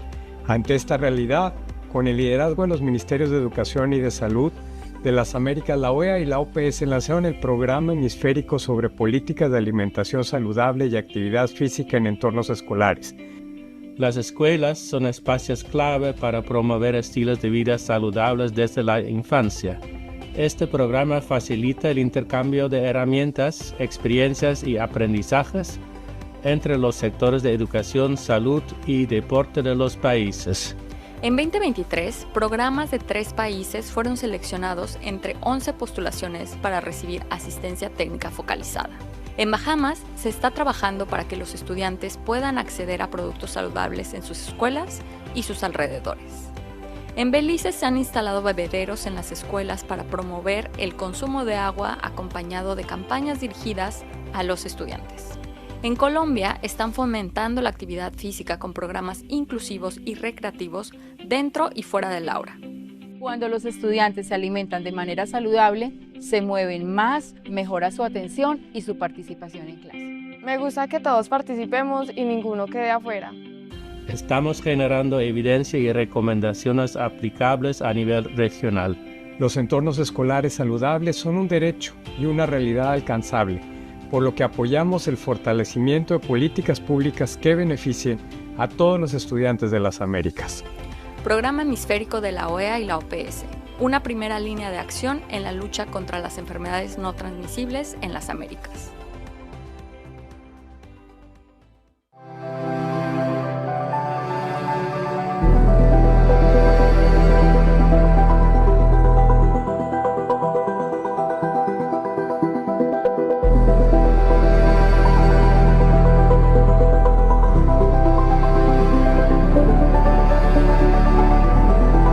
Standards are not sufficient. We have to enforce them. We have to be sure that we are actually using the standards. The Pan American Health Organization employed a system of check consultants for the confirmation that we were using adequate standards. Soon after the official launch of a major project in the Caribbean that looked at retrofitting over 50 health facilities, we felt that it was an important initiative, important enough for us to look at its adaptation in many other sectors in the British Virgin Islands. We focused on retrofitting and improving the facilities at our referral hospital, and a number of smart initiatives were applied, and that hospital became one of the first outfitted and officially designated smart hospitals in the Caribbean. Maintenance is synonymous with sustainability. We cannot have anything sustain, any structure, any hospital to operate over time without proper and effective maintenance, both preventive maintenance as well as breakdown maintenance. Effective and proper maintenance is essential for a hospital to function before any event, during and after. And I mean, this is frontier work that the Caribbean is leading. The region started with a hospital safety index, made this index more relevant to the future that we face. And now we know it's been picked up by WHO globally, it's being used in other parts of the world. And this is what I'm most excited about.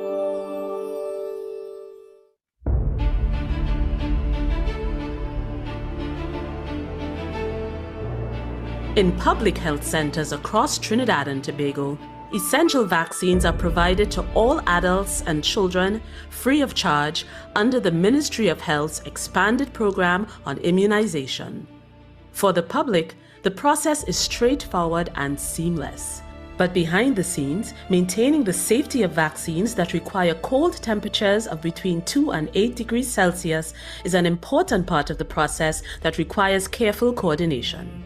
The security would have to notify their manager, and their manager would notify the area administrator, and they would get in contact with the nurse in charge of the institution so that the vaccines can be moved from the health center to the county medical office of health so that they can store it. In 2022, Trinidad and Tobago's public health system experienced a technological breakthrough in vaccine storage when the Ministry of Health received the first of 62 solar-powered vaccine refrigerators from PAHO WHO. What we do is support the countries to procure not only all the vaccines that actually are given here to the population, also procuring some supplies for the cold chain to provide the vaccination throughout the country, and also training the health personnel to be able to accomplish this. It was an exciting time because we weren't sure what to expect when this solar-powered fridge arrived. So now we were able to keep our vaccines with or without power at the institution without having to move it. For the past year, at least 3 occasions I've had power outages for 8 hours, but I didn't have to move a vaccine. I had confidence in this fridge because I knew it was reliable and it uses renewable energy. Every step along the way, vaccines remain safe and available for every child, every family, every time. PAHO WHO, powering health in Trinidad and Tobago.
All right, welcome back, everyone.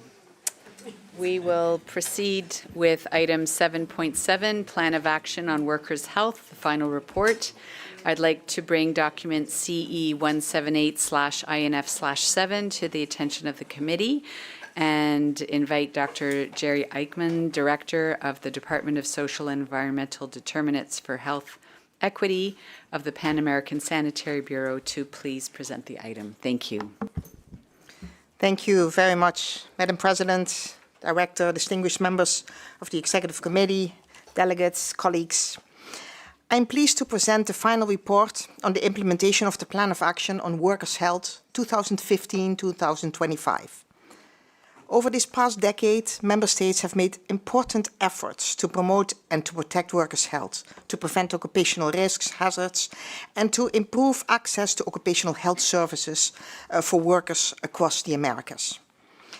This progress was achieved during a period marked by profound changes in the world of work, by persistent informality. Within the region, we have an average of about 50% of informality, with some countries reaching 70% of the economy being informal, and the unprecedented impacts of the COVID pandemic. Of the 34 indicators in this plan, over 60% met the target, and this included 44% that exceeded the 2025 goal, while 38% of the targets were partially achieved. The greatest advances were seen in areas related to legislation and to governance. Progress was also notable in the prevention of musculoskeletal disorders and psychosocial risks and the integration of occupational health into primary health care. Many countries also expanded training programs, strengthened surveillance systems, and improved access to occupational health services. At the same time, the report highlights persistent gaps, particularly in extending services to workers in the informal economy, including in the agricultural sector. Also in strengthening the prevention in high-risk sectors, such as mining, and also improving the diagnosis and the reporting of occupational diseases. We estimated that only 1 to 5% of all occupational diseases are really reported, so that's a huge underreporting. And generating data that better capture the inequalities that are associated with the working and the employment conditions. So it's very important to note that the progress that we've seen in the region was uneven, and no country achieved all of the targets.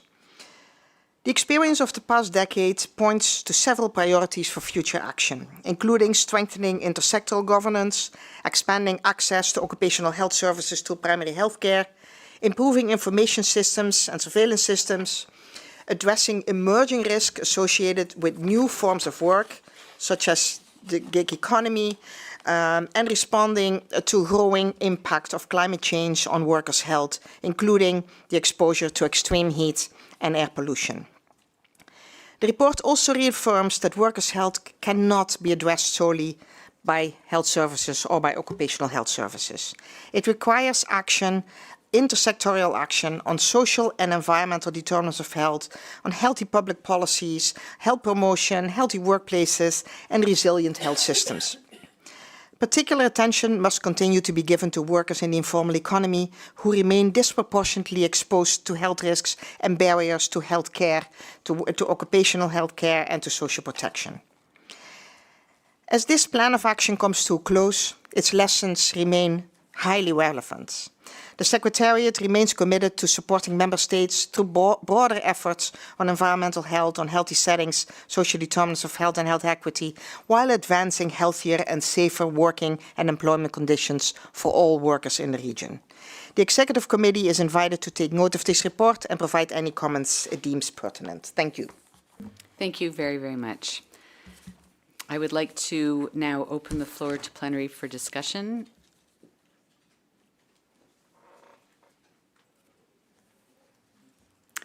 Great. Columbia, please go ahead.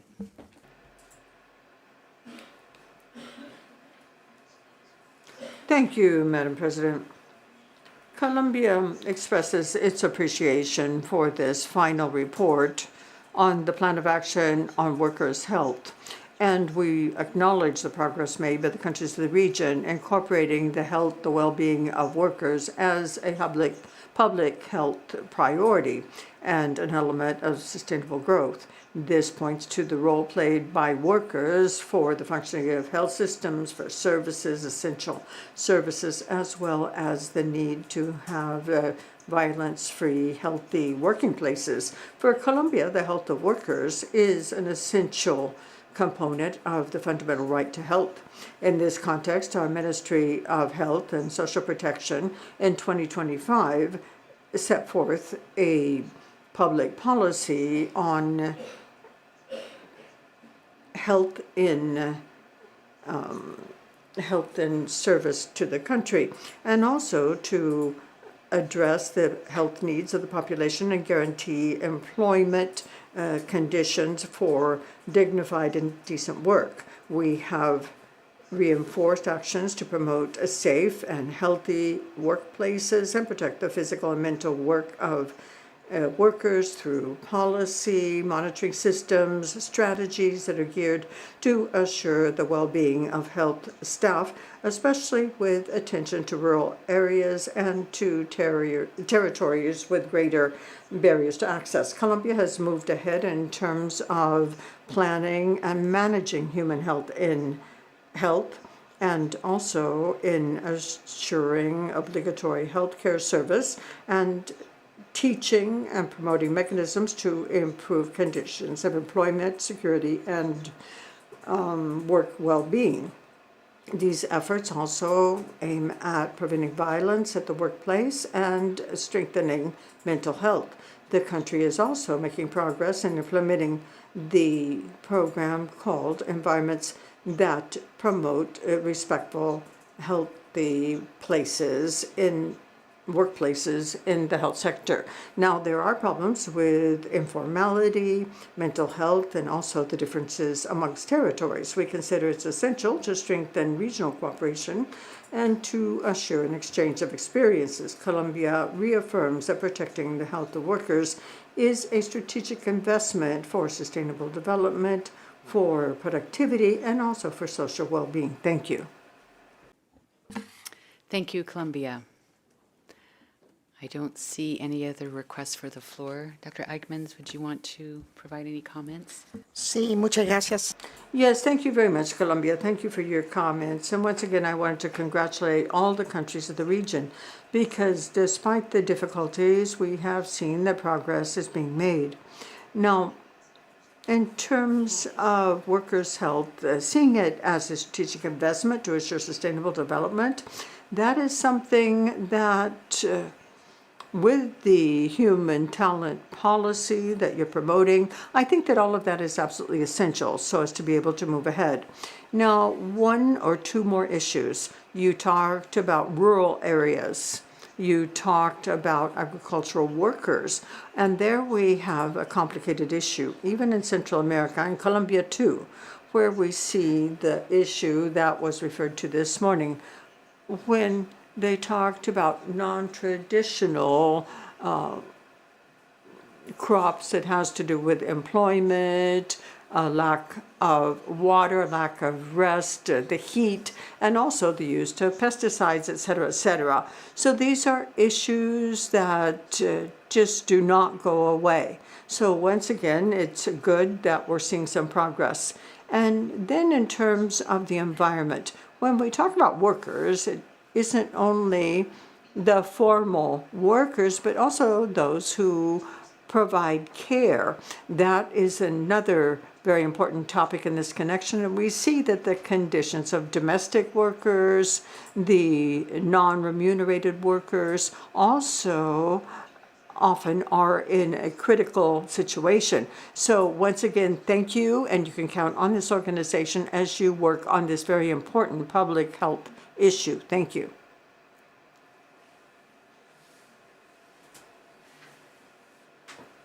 This is a final report, and this is important. First of all, I want to thank the member countries for all of their efforts to implement health policies that assure a safe and healthy workplace, because this is a basic right. in a region where, and part of the region of Latin America, at least in 50% of these countries, work is informal, and that makes things even more difficult. So how can you assure that right to health for workers? So this takes multi-sectoral efforts where the health sector works with other sectors of the government, but also we have to engage the private sector that has to come in. So significant progress has been made in the region, but still we have well identified some gaps that we have to continue to work on closing. So thank you. I want to thank the member states. Thank you for your comments. I'd like to inform the committee that the discussions will be reflected in the final report. That closes item 7.7. We will now move to some progress reports on technical matters, starting with item 7.8, sub-item A, 7.8, sub-item A, PAHO Disease Elimination Initiative, a policy for an integrated sustainable approach to communicable diseases in the Americas, and it's a progress report. I'd like to bring document CE 178/INF/8A to the attention of the committee and invite Dr. Sylvain Aldigieri, Director of the Department of Communicable Diseases Prevention, Control, and Elimination of the Pan American Sanitary Bureau to join us. And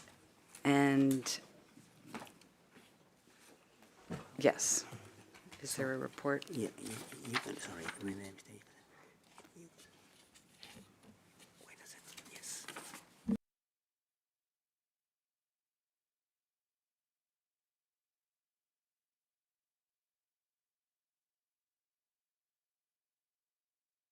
Sorry, just had a moment of clarification. If you'd like to present the report, please.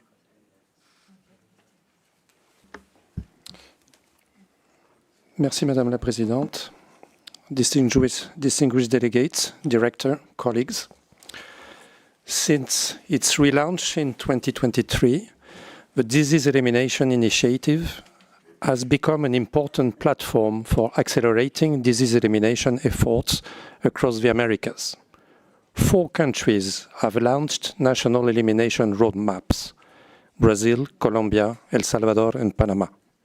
7 additional countries are developing national plans, and 15 countries and territories are accelerating the implementation of elimination strategies for priority diseases.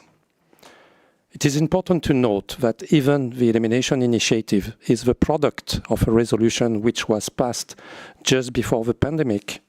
This initiative is not an isolated silo which is frozen in the 2019 context.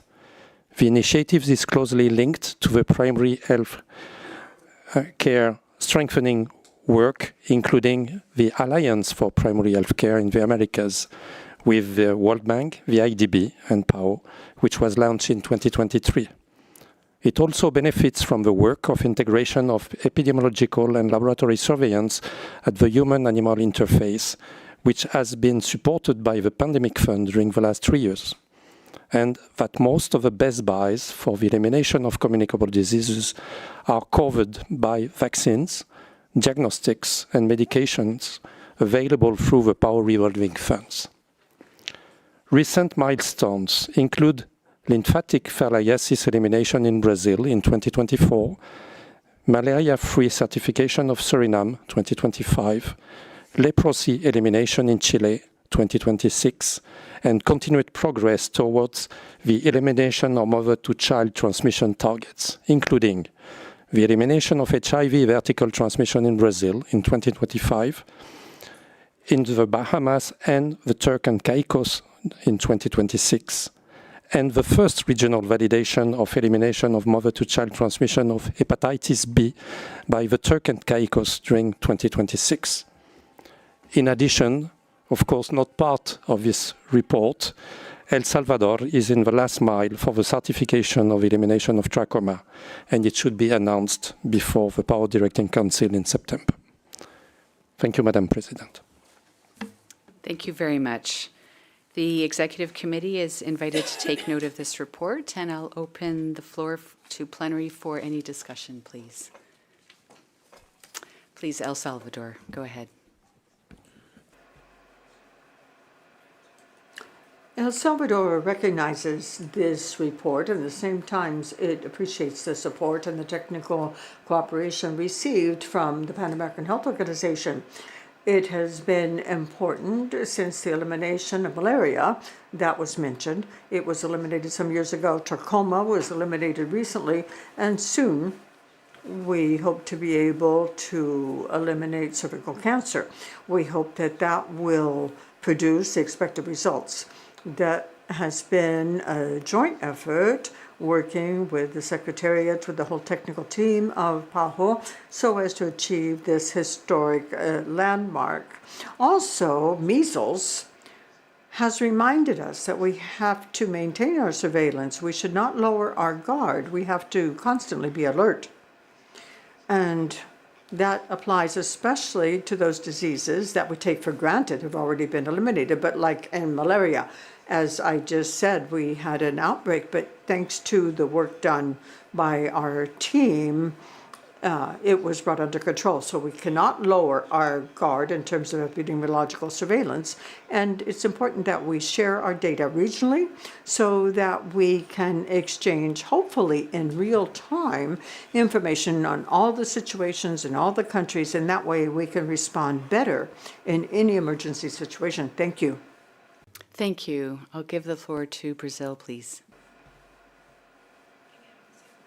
Thank you very much, Madam President. Brazil welcomes this report and recognizes the accomplishments under PAHO's initiative to eliminate diseases. And this is a sustainable, equitable approach dealing with the communicable diseases in the Americas.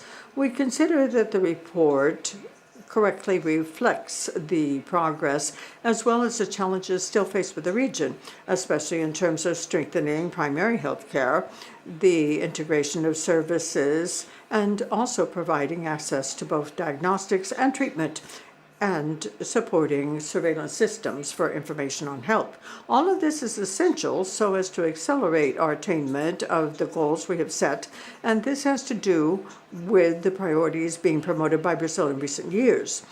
Our experience in Brazil shows that our progress in terms of eliminating tuberculosis and the different viral hepatitis is something based on prevention, diagnostics, treatment, surveillance, but also a lot has to do with intersectoral work so as to deal with the inequalities and the other health determinants. There are still challenges in terms of timely access on the part of major segments of the population living in a situation of vulnerability. Also problems of funding and strengthening the capacities of research and development. Lastly, Brazil reaffirms its support to continue this initiative to eliminate diseases being implemented by PAHO, and it shows us how we can move ahead fighting communicable diseases as problems of public health in the Americas. Thank you. I'll give the floor to Mexico, please. Thank you very much, Madam President. The delegation of Mexico appreciates the presentation of this final report, and it does recognize the progress that has been made in eliminating these diseases. Rubiola, congenital rubiola, neonatal tetanus, all of those are accomplishments to be celebrated by the region. Now, Mexico shares the concern laid out in the report regarding the persistence of outbreaks of diseases that are vaccine preventable. Also, it is important that we vaccinate to a level above 95%. This is not statistic, and this is something that's been proven. Now, in terms of hepatitis B virus and STIs, Mexico reaffirms its commitment in terms of the elimination goal set for 2030. Universal access, free process using antiretrovirals, also prophylaxis after exposure, community diagnosis, prevention. All of these are pillars of a strategy that our delegation feels should be maintained and deepened. At the same time, we realize that technical progress is not enough. If we continue to have stigmas, discrimination, and structural barriers that still keep vulnerable populations away from the services they need. The response to these diseases have to be based in equity and human rights. We conclude by reiterating Mexico's commitment to continue to cooperate with PAHO and member states so as to move towards the regional goals of disease elimination. Thank you. Thank you. Dr. Altieri, would you like to respond, please? Thank you, Madam President. Very short comments. Quisiera I would like to emphasize the comments made by the distinguished delegates of El Salvador and Mexico. They talked about the importance of not lowering our guard. It's not because the disease has been eliminated that health systems can forget basics and neglect vaccination. It's also important that we have early detection and immediate response. I would also like to emphasize what was said by the delegation of Brazil. He talked about the importance of epidemiological surveillance and laboratory capacity.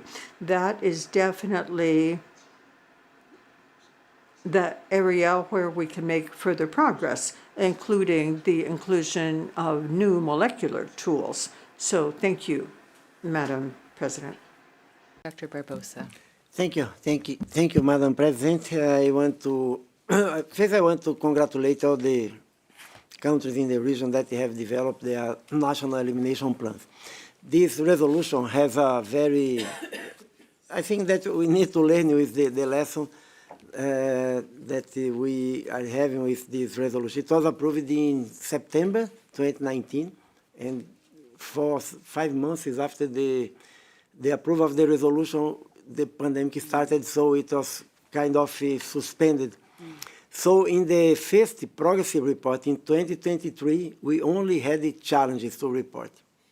Now the situation is different. In 2023, I think that it was my first direct council as director, and we had the opportunity to receive a very strong support from our member state to relaunch this initiative. So in the report that I will present for the direct council, we have several countries that have already achieved elimination of diseases. Several other countries are progressing very fast. The next country probably is El Salvador, that will receive the certificate of trachoma elimination, and I want to take this opportunity to thank Canada for this general contribution that we received from Canada to accelerate the elimination of trachoma in the 10 priority countries. Trachoma is the main cause of blindness among poor people. So now probably it's together with diabetes, but it still remains as a very important cause. So I think that we are making progress. The Americas is a global leader in elimination initiative, as I mentioned before. And I think that we are also taking the opportunity to think about elimination as a very important tool to increase the access, to facilitate the access of the countries to new strategies, new technologies that are available, and using the revolving funds of PAHO, we are facilitating the access to these new technologies and these new tools that are available. So I am very confident that even for challenging diseases like cervical cancer, we can start thinking about the countries that will achieve the elimination and the provinces or states in some countries, so going step by step, but moving forward to eliminate the first cancer in our region, probably will be the first region to eliminate cervical cancer. But at the same time, I just want to highlight how important it is to keep surveillance and response capacity, because for some preventable diseases like measles, the challenge is huge. Even countries that have a very strong health system, but if we don't achieve more than at least 95% of vaccination distributed in a homogeneous manner, we have a risk, because you have several countries in Europe, in Asia, in Africa that have outbreaks of measles. So every week, probably we are receiving more than one imported cases in our region. So if we are not ready with a very strong, very high immunization coverage and at the same time to have a very strong surveillance system, we will not be able to recover the measles-free certificate. I'm very confident that this is possible. We had the situation before. I personally witnessed the commitment of the Canadian government because I went to Canada in April to launch the vaccination week of the Americas this year, and we could see a very strong commitment of the government to recover all the policies that are implemented. Same thing for Mexico and the US, that will be reviewed the data in November during the committee, the external committee that will be reviewing the epidemiological data. But we are also having outbreaks of measles in other countries in the region. So maybe I am more realistic, but I don't think that we will recover this in 1 or 2 years. We will need to work hard together. We will need to strengthen the immunization programs in each one of the countries to strong surveillance systems. But I think that it is feasible because working together, we achieved this in the past and we can achieve it again. So thank you for the countries, our member states. Congratulations for your progress. Thank you, Madam President. Thank you very much, Dr. Barbosa. And with that, I'd like to inform the committee that the discussions will be reflected in the final report. And that concludes this item. And I'd like to propose we move to item 7.8, Progress Reports on Technical Matters, sub-item B. One Health, a comprehensive approach for addressing health threats at the human-animal environment interface. And it's a progress report, as I mentioned. I'd like to bring document CE 178/INF/8B to the attention of the committee and invite again Dr. Sylvain Aldigieri, Director of the Department of Communicable Diseases, Prevention, Control, and Elimination of the Pan American Sanitary Bureau, to please kindly present the item. Thank you. Merci, Madame la Présidente. Distinguished delegates, Director, colleagues, the progress report on the policy One Health, a comprehensive approach for addressing health threats at the human-animal environmental interface, underscores its continued relevance in a region facing increasingly complex and interconnected public health challenges at this interface. The report highlights that since its adoption in 2021, the policy has contributed to important progress in aligning national frameworks, strengthening intersectoral coordination, and enhancing capacities in key areas such as surveillance, laboratory systems, and emergency preparedness and response. It also notes that progress remains uneven across countries, with ongoing challenges in the sustained institutionalization of a One Health approach. The operational integration of sectors and the strengthening of the technical and analytical capacities needed to ensure long-term impact. However, I'd like to highlight some key advances along the 6 lines of action of the progress report. First, the implementation of specific tools for the evaluation of the country core capacities for zoonotic diseases and for food safety under the International Health Regulation Monitoring and Evaluation Framework. Second, the establishment in 2024 of the Intersectorial Commission for the Prevention and Control of Zoonotic Influenza, SIPCISA with its acronym in Spanish, which, in addition of official veterinary services and ministries of health, includes the poultry production sector, so the private sector.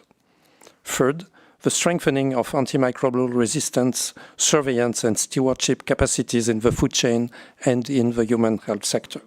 4, the development and application of new tools to address the avian influenza situation in the Americas, such as the Event Verification and Intersectorial Risk Assessment, EVIR, with its acronym in Spanish.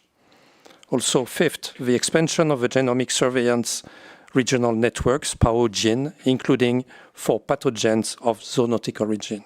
And sixth, the last one for this moment, collaboration with the academy, including the University of Minnesota and the International Regional Organization for Agricultural Health, OIRSA, for enhancing competencies on risk assessment at the human-animal interface. Merci, Madame la Présidente. Thank you very much. The Executive Committee is invited to take note of this report, and I would like to now open the plenary for discussion, please.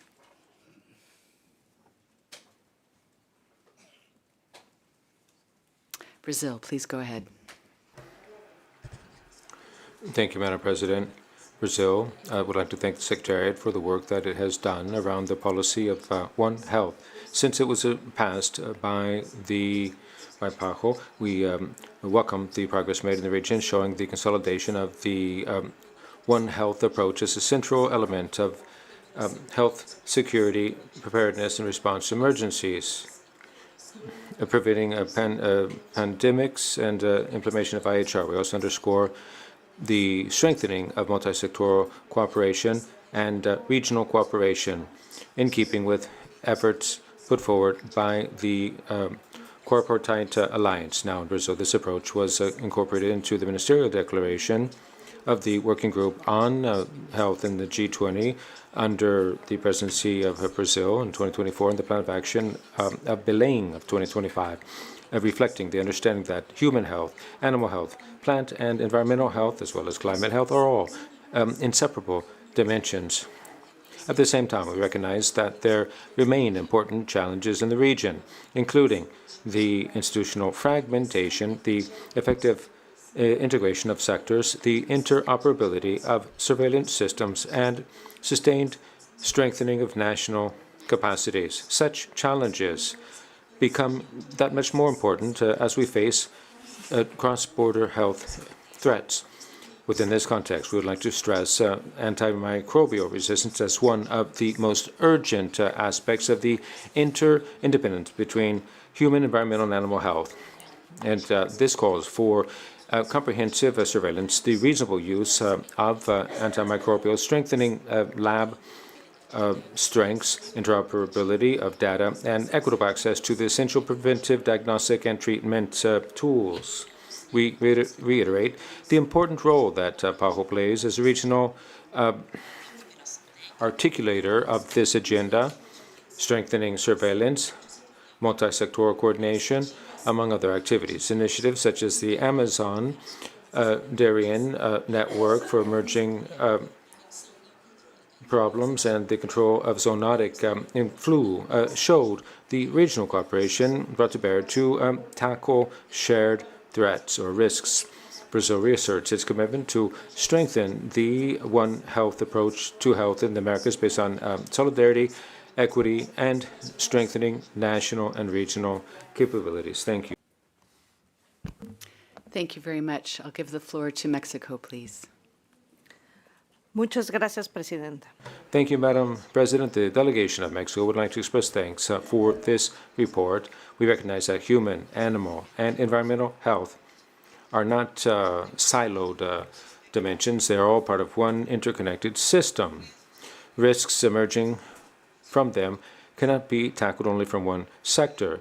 The One Health focus is not just aspirational item, but something that has to be carried out concretely. So we are very much concerned in Mexico building institutional capability that would make it possible for us to carry out this comprehensive approach, collaboration between the Secretariat of Health, academic sector, and research centers have made it possible for us to bring to bear a multi-sectoral approach, strengthening epidemiological surveillance, food safety, and addressing zoonotic diseases. Concrete progress has been made that bears mentioning. The prioritization of zoonotic diseases across sectors has enabled us to better identify diseases and to go where the evidence takes us. The role of Diagnostic and Epidemiological Reference Institute is important, and that of the National Diagnostic Center and Animal Health, all of which have strengthened the diagnostic surveillance network. Making use of genomic tools for surveillance and advanced technology have broadened and strengthened our ability to detect, monitor emerging threats. These achievements are platforms that we need to continue building on. Mexico has identified concrete opportunities for improvement in the interoperability of information systems, systematic incorporation of environmental and wildlife data, and the consolidation of formal mechanisms of governance, which is institutionalized in a more sound way nationally. To these challenges, we add the need to make progress in financing and funding schemes that would lend sustainability throughout the region in the long haul. We reassert Mexico's willingness to continue contributing actively to a regional agenda that is resilient and forward-looking, which is what we're called upon to do in this century, 21st century. Thank you very much. I don't see any other requests for the floor. Dr. Al-Dijali, would you like to offer any comments back? Thank you. Merci, Madame la Présidente. Quisiera... I thank and take note of the comments made by the delegations of Brazil and Mexico. I would like to stress those aspects focusing on regional cooperation, of course, the establishment of the intersectoral regional committee for zoonotic influenza. You've got sea lions and bear, all of which bears have died of the same pathogen over the years, land and sea animals alike. We'd also like to stress the importance of prioritizing an intersectoral approach to zoonotic diseases. We've seen over the last couple of weeks an Cepa Ondes virus outbreak, which had been prioritized in exercises in South America as a potentially emerging pathogen. We could not have foreseen such a specific means of transmission aboard a ship, but the technical wherewithal brought to bear by Argentina and Chile helped to make short work of that. Now, the systematic integration, where possible, is also very important, wherever there's information available, to do that and to build bridges between surveillance systems is also very important, because at least in these aspects of transmissible communicable diseases with climate change we're facing, we are also seeing a change in the dynamic of outbreaks. Thank you. Merci, Madame la Présidente. My thanks to you. Dr. Barbosa? Thank you, Madam President. Gostaria de... I would like to express thanks for all of the comments made by the countries who spoke and report to you that, without a doubt, this is a topic that, beyond everything that's being carried out in every one of the countries, I would like to call your attention to some important opportunities that we have before us in the region at this juncture. There are many projects which are financed by the Pandemic Fund, whose focus is that of One Health. I personally took part in Paraguay as a case in point, which is a country that has much ranching, with the engagement and participation of all of the different actors bringing to bear their information and also sharing in analysis, working together. Now, we have a uniquely privileged situation in South America. The countries of the region had requested of PAHO to lead up efforts to eliminate foot and mouth disease 50 years ago, and that gave rise to the creation of a center based in Brazil, which is a bridge between the ministers of ranching or agriculture in South America and the health ministers and the networks of the official veterinarians in the region, which places us in a very privileged situation. enabling us to implement this integrated form of surveillance between animal, human health, and bringing to bear environmental data, all of which can have a positive impact on health. We also had the opportunity to take part, invited or as guests of the government of France, at the One Health World Summit held in April in Lyon as a region organization, where we presented concrete proposals, coordinating with other partners of the region to strengthen the surveillance network in the Amazon region, which we've just heard reference to. So concrete strides have been made. What we're really seeking is to stop working in silos and to work together, to integrate our efforts, pull together. You've got yellow fever outbreaks that take place in the region over the last couple of years in non-traditional areas. You've got the outbreak of Hanta virus on that cruise ship.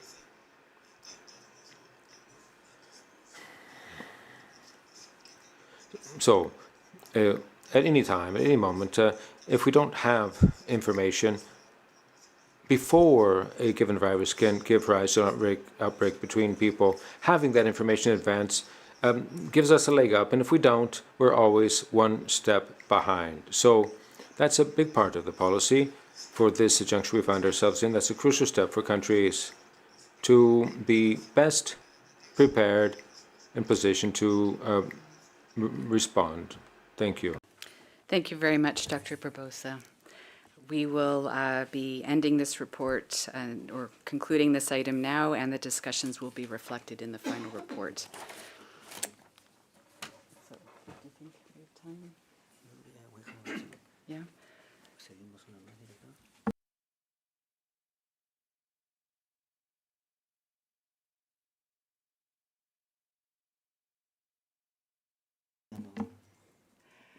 Well, Dr. Bascalos, why don't we go?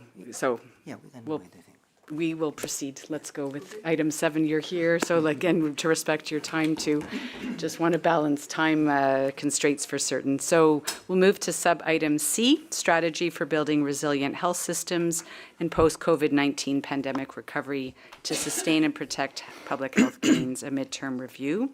Bringing document CE 178/INF/8C to the attention of the committee, and invite Dr. Ernesto Basculo, Chief of the Primary Health Care and Integrated Service Delivery Unit, to please present the item. Thank you. Thank you very much, Señora Presidenta. Thank you, Madam President.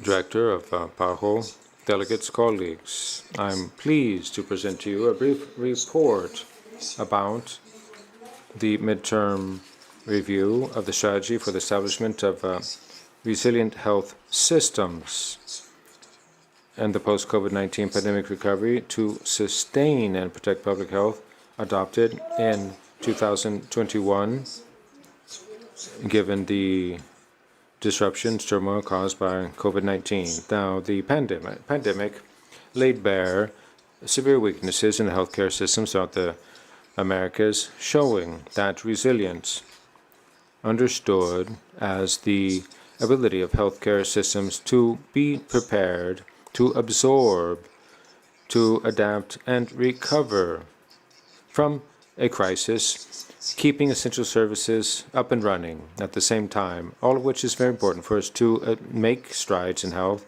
to protect achievements already made, and to move forward toward universal coverage. The strategy adopted seeks to support countries in the recovery phase of those achievements made, to make sure there's no backsliding, at the same time that we bring to bear primary health care focus to health care, strengthening the essential public health functions and those of governance, improving the health networks and preparedness for emergencies, and sustained funding for health. Throughout the implementation process, midway, we could say that considerable headway has been made. By 2025, 26 countries of the region had adopted primary health care policies. The Partnership for Primary Health Care of the Americas, launched by the Pan American Health Organization together with the World Bank and the Inter-American Development Bank, support countries in drafting their investment plans to strengthen leadership of the health ministries and to enhance resource allocation mechanisms. These efforts have bolstered the political commitment for primary health care as the basis, foundation of any resilient healthcare system. That said, there are still gaps in implementation. While many countries do have policies on the books, there are fewer that actually have specific mechanisms in place, enabling them to put these policies into practice and that they be effective. 17 countries have undertaken an assessment of the initial status and 10 have concluded their strategic plans of action. The adoption of the regional strategy on essential public health functions launched in 2024 provides a very specific long-term roadmap to strengthen institutions. Furthermore, developing our capacity building has also broadened through the public health virtual campus that PAHO offers, reaching millions of healthcare workers. All that said, assessments show us that countries still face weaknesses in oversight and monitoring and the management of performance of capacities, all of which are essential for us to achieve public health goals and functions throughout the region. Progress has been made in the creation of integrated networks for health services. The Pan American Health Organization is currently implementing its framework in 10 countries. Progress made in digital health are helping to enhance surveillance, decision-making, access to care, whereas resilient hospital initiatives also strengthens infrastructure preparedness for emergencies and ensuring that essential services remain running. All of this together helps to build resilience within healthcare systems, bringing together care, enhancing preparedness vis-a-vis future crises that may come to pass. Now, public funding of health is worrisome. Public expenditures for that sector rose during the pandemic meaningfully, but reached an average of 4% of GDP in 2023, holding steady below the recommended goal of 6% of the GDP of a country. According to PAHO, out-of-pocket expenditures continue to limit progress. With a view to the future, a number of lessons can be drawn from this. First, resilience depends on there being sound systems that are primary healthcare based, that are fully operational and not just merely adopted on paper. There has to be effective governance and the essential functions of public health. These are critical for accountability, coordination, and to ensure public trust in these institutions. Investments in digital health, integrated health service networks of resilient infrastructure are all critical components to keep services running during a crisis, and to achieve resilient healthcare systems calls for sustained public funding, greater protection for the funding, and a bit more effective, efficient execution of the budgets allocated.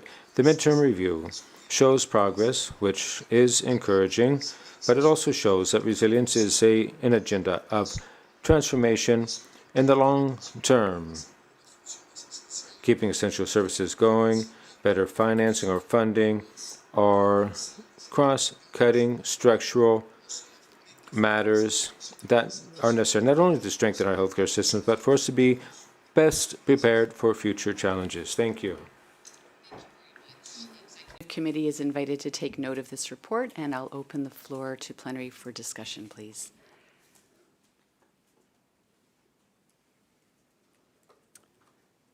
Brazil, please. Thank you, Madam President. Brazil recognizes the progress made by this initiative and stresses the importance of strengthening the region's capacities and to measure, qualify, and gear this promotion of health focus. Now, there's an indicator that addresses that part of a budget that goes for health. On that, we recognize a common challenge of identifying and breaking down all the different estimates in a standardized way. We would stress our experience with health accounts that have been structured according to systems of health accounts methodology, contributing thereby to greater transparency, comparability, and tracking of public health expenditures. This experience can contribute to the development of more robust standards of tracking and financing of health for decision-making to be based on evidence. More than ever, we also observed that only 4 countries of the region undertook impact assessment studies of these policies, plans, and programs to promote health, a number far from the goal of 7 countries. Now, this goes to show how needed it is for us to broaden institutional technical capabilities for us to assess results, the impact of interventions, and to strengthen the culture of monitoring and oversight in the region. Brazil makes its experience available in socioeconomic assessment in initiatives such as the Health Academy program, whose results show the potential of these interventions to promote health, improving well-being, and avoiding health problems. We have an observatory of public health policies from SUS, the single healthcare system that was developed together with PAHO in Brazil that seeks to avoid fragmentation of health and the enhancement of technical scientific wherewithal, and to enhance decision-making through strategic information that is comparable and measurable. This strategy could be incorporated or can include economic returns on these investments, such as the improvement of health by reducing hospitalization that could be avoided and broadening financing for the different sectors for countries in the region. Thank you. Thank you very much. I'll give the floor to Mexico, please. Thank you, Madam President. Next, I would like to express thanks for that report. We recognize the progress made in the implementation of this strategy, especially as regards strengthening primary health care, the essential functions of public health, and preparedness for future emergencies. After assessing the compliance with epidemiological criteria established by WHO, Mexico declared the end of the health emergency and kicked off a new phase focused on sustainable management of risk management, and put forth a long-term plan to consolidate those skills, capacities developed during the pandemic. On surveillance and preparedness, Mexico has strengthened its institutional infrastructure significantly. The Institute of Epidemiological Reference and Diagnostics, which is known as or recognized as by WHO as a laboratory of reference on influenza, has a network of diagnostic labs for respiratory diseases and actively takes part in regional and international genomic surveillance networks. In a complementary way, the working table of One Health for zoonotic influenza shows that our conviction, our belief that health threats as they emerge don't respect borders and therefore should be tackled with a comprehensive integrated approach.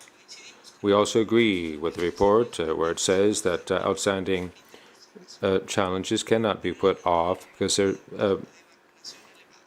we need to keep up high levels of vaccination to strengthen specialized HR and to broaden investments in infrastructure and to consolidate sustainable financing mechanisms. Resilience is built on ongoing investments, cooperation, and a present memory of what happens when healthcare systems do not rise to the level of crisis we face. We reiterate Mexico's commitment to continue collaborating with PAHO and with member states to build more sound and better prepared health institutions, especially when we are about to kick off the work of the universal healthcare services, from which we have received much support from Brazil. Thank you very much. Dr. Basculo, any brief comments on your side, please? Sí, muchísimas gracias. Quiero... Thank you very much. I wanted to thank both Brazil and Mexico for their contributions.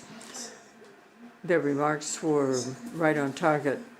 And I want to express our appreciation not only for your words, but also because of your very concrete actions in implementing this agenda. Although it focuses on resilience and thinking of not only rendering individual services in terms of primary health care, but also individual services. And extending that to surveillance is a key element.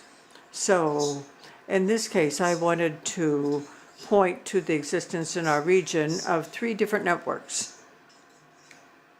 Networks that cover 15 countries in the region, and they do cover most of the elements in the strategy. The network having to do with national health funds, Brazil chairs that network. There's another network that has to do with essential public health functions, and there the experiences in Mexico have been very illustrative. And that ties in with what was said by the delegate from Mexico.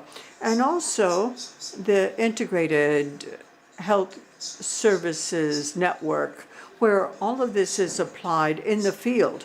Not only are we seeking the integration of different levels of care, but also there's a service component along with health surveillance, and it's a territorial approach for the whole life course. Now, all of these elements are essential to assure coordination, not only of the instruments in the comparison and sharing experiences across countries, but also this is reflected in this initiative of an alliance for primary health care, where different global and regional players are brought in to support these efforts. Thank you.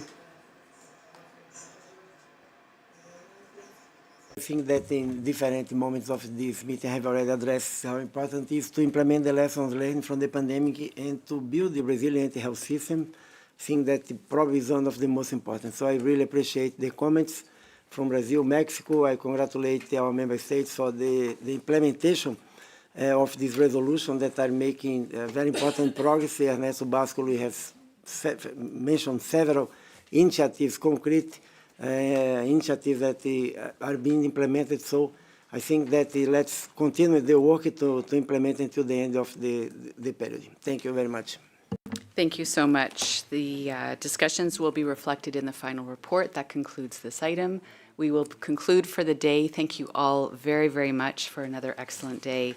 We will start at 9 o'clock with the program as we have with item 7.8D. And I feel fairly safe that we'll end early. So have a good evening. Thank you very much.